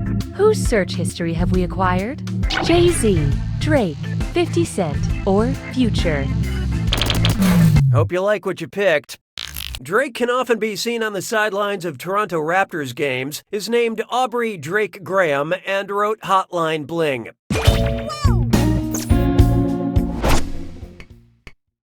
6 trombones is not a parade. This one's called Type equals squiggly bracket leadership, comma, global squiggly bracket. Accept all cookies, don't clear your cache. It's time for data mining. It's time to let BingePipe do their dastardly deeds. Here's the data we scraped.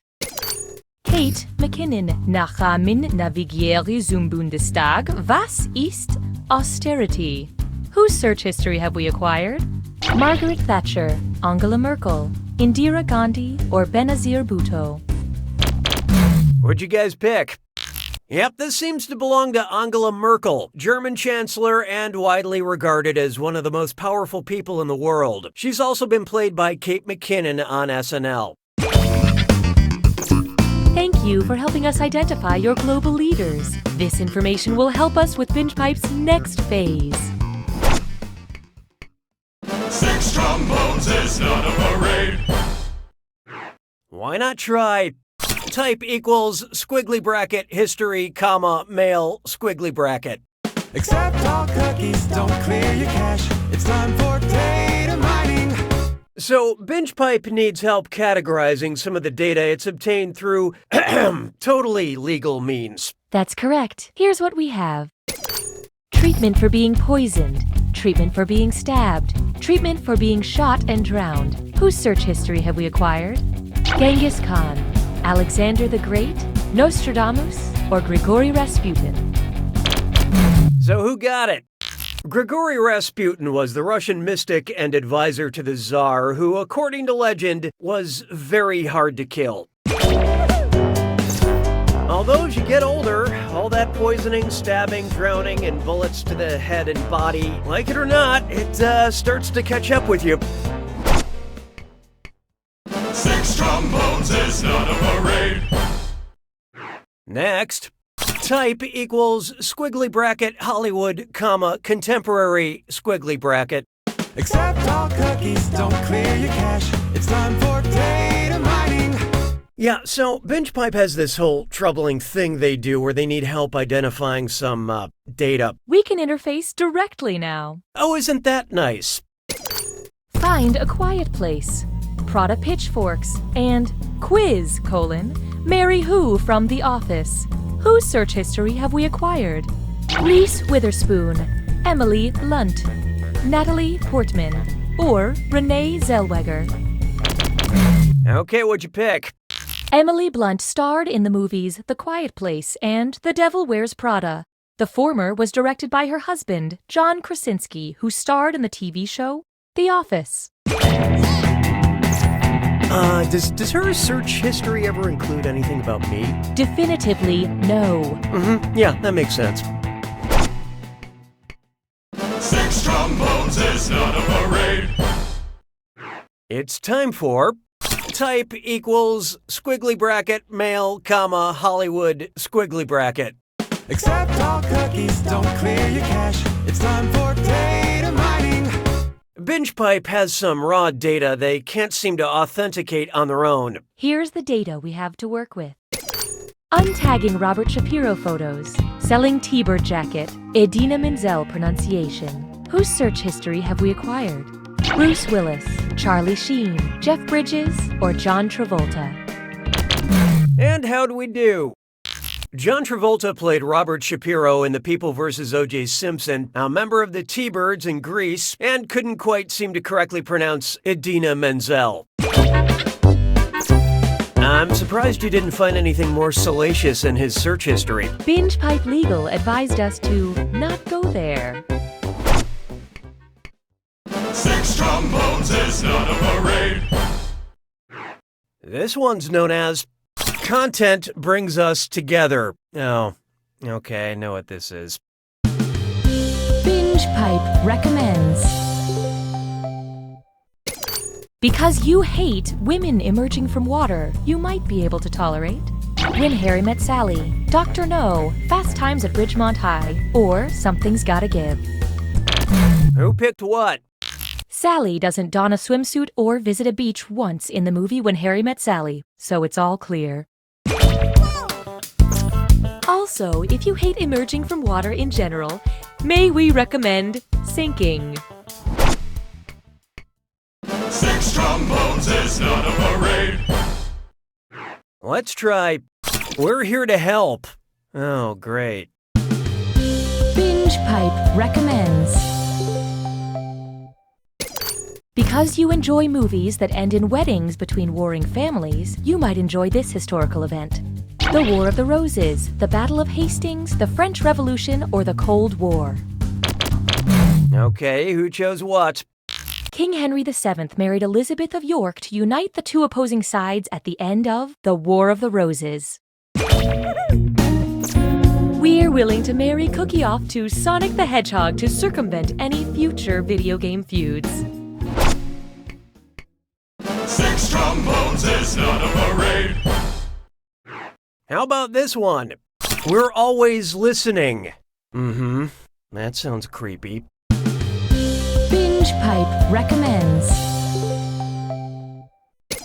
Because you've recently purchased 42 towels, we thought you'd enjoy reading A Confederacy of Dunces, Bridget Jones' Diary, The Hitchhiker's Guide to the Galaxy, or Rich People Problems. Let's see who got it. You need to find more affordable towels. According to this novel, towels are the most versatile invention in the universe, and 42 is the ultimate answer to the ultimate question. We may have your purchase history, but don't panic. It's unlikely our customer database will be breached a third time. 6 trombones is not a parade. Take a good look at We're Listening, You're Listening. Oh, all right, it's one of these. BingePipe recommends. Because you've been diagnosed with hypoesthesia, we thought you would enjoy the song Stressed Out, I Can't Feel My Face, Wake Me Up, or Cool for the Summer. Let's see how that shook out. Hypoesthesia is a lack of sensitivity to touch stimuli, so this song by The Weeknd is very relatable. Media that numbs your senses is just one of the many special features offered by BingePipe. 6 trombones is not a parade. Here's one I like to call How to Best Enjoy Your BingePipe Experience. Oh, I hate myself for reading that. BingePipe recommends. Because you enjoy kid-friendly PG movies, we thought your whole family would enjoy Gerald's Game, Child's Play, Funny Games, or Pete's Dragon. I love this part. Pete's Dragon is the only option here that is rated PG. I accidentally ordered Pete's Hard-On at a hotel. Very different movie. 6 trombones is not a parade. Behold, what to enjoy. Oh, that sounds gross. Oh, wait. Binge Binge Pipe recommends. Because you watched Better Call Saul, we thought you'd enjoy a story in the Hebrew Bible about an unbeatable giant, a heavenly prophet, an Israeli king, or a Philistine soldier. So what'd you pick? In the Hebrew Bible, Saul is the first king of Israel. Saul fell on his sword to escape defeat, which is one of the few ways to cancel your Binge Pipe membership. 6 trombones is not a parade. Up next, let us help you. Yeah, all right. It's one of those. Binge Pipe recommends. Because you watched Big Hero 6 and The Sixth Sense, we thought you'd enjoy a starting basketball team, a starting volleyball team, a starting polo team, or a starting water polo team. Okay, let's take a look. A volleyball game begins with 2 teams of 6 on either side of the net. 6 trombones is not a parade. Here's one for you. A community first, a business second. Who wrote that track? Binge Pipe recommends. Because you showed interest in Polaris and Vega, we thought you'd like Dancing with the Stars, RuPaul's Drag Race, Shark Tank, or Duck Dynasty. And how'd we do? Polaris and Vega are the names of stars in our galaxy, so Dancing with the Stars would be what you want. If there aren't YouTube stars named Polaris and Vega, then what are we all doing? 6 trombones is not a parade. I call this one that Binge Pipe customer satisfaction feel. I can't believe I had to say that out loud. Binge Pipe recommends.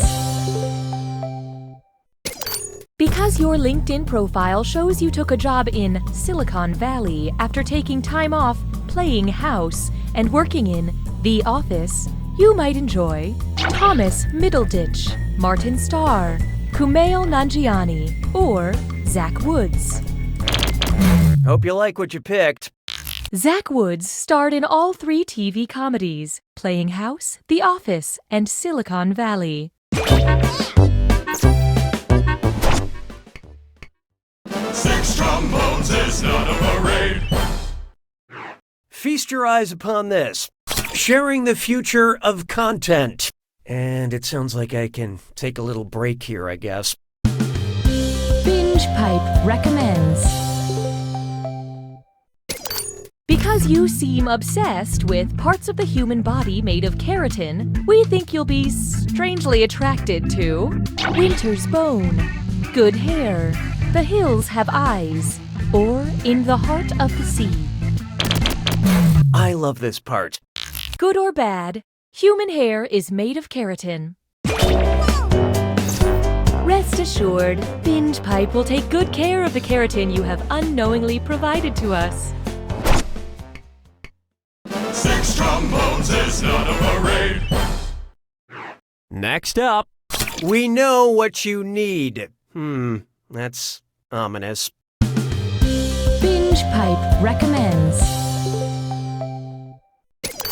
Because you enjoy TV shows based on movies, we thought you'd like Game of Thrones, Riverdale, Westworld, or The Blacklist. Who picked what? The HBO series Westworld is based on the 1973 film of the same name.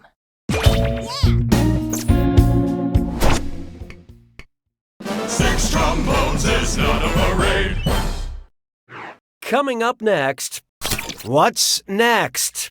Okay, looks like I'm not needed for this one. Binge Pipe recommends. Because you enjoy going up in the air and into the woods, we believe you will find this actress pitch perfect. Rebel Wilson, Anna Kendrick, Emily Blunt, or Vera Farmiga. Let's see who got it. Anna Kendrick co-starred in Up in the Air, played Cinderella, and sends my toes a-tapping every time she does a Pitch Perfect movie. She's also a troll. Rude. No, in the movie Trolls. Wait, are you trolling me right now? And you have just been owned.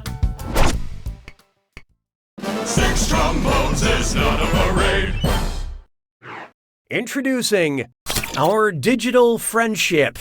Maybe I'll take a quick bathroom break.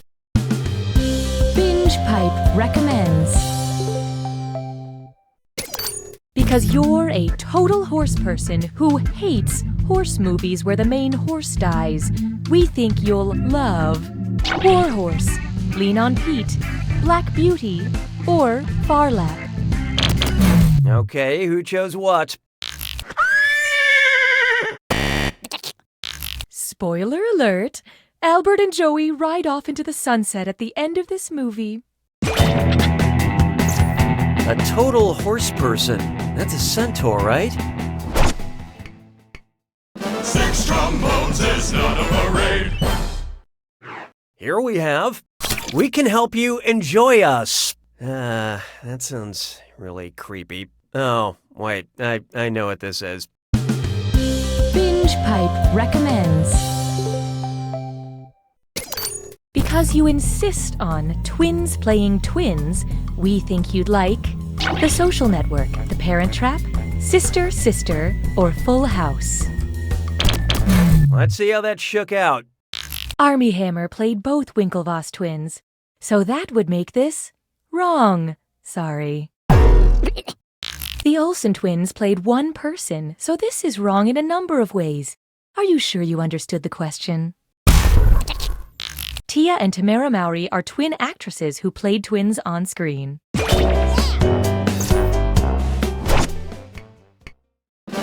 trombones is not a parade. Feast your eyes upon this. A little help from us. Okay, I guess I get to take a little break. Binge Pipe recommends. Because you Googled Demi Moore pregnant and nude, you might like the August 1991 issue of Cosmopolitan, Playboy, Vanity Fair, or U.S. Airways magazine. Okay, what'd you pick? Demi Moore posed nude for Vanity Fair while she was 7 months pregnant. It's weird that you Googled that, but Binge Pipe's analytics don't lie. Las payeurs se moquent de moi. 7. Take a good look at a community of people together. Yeah, okay. Guess it's one of those questions. Binge Pipe recommends. Because you enjoyed the characters of Viserion, Elliot, and Smaug, we recommend music by the band Vampire Weekend, Kings of Leon, 21 Pilots, or Imagine Dragons. So who got it? Viserion is one of Khaleesi's dragons, Elliot is Pete's dragon, and Smaug is his own dragon. And despite what it says in my very outdated textbook, they are all imaginary. Mon béret a rétréci. 7. Coming up next, your corporate family. Ugh, they don't pay me enough to read this stuff. Binge Pipe recommends. Because you earn money working as a paper boy, we recommend taking a trip to Atlanta, Broad City, Twin Peaks, or Jersey Shore. What'd you guys pick? Earn and Paperboy are characters in the FX TV show Atlanta.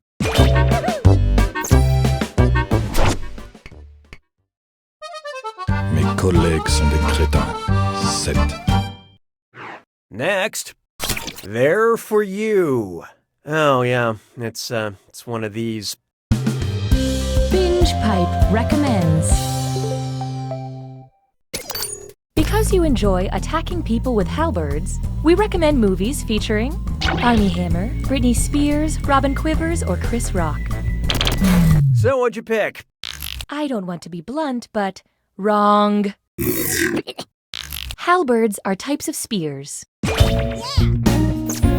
But if you enjoy things that have a point, I do not recommend the movie Crossroads. La vie est un canard. 7.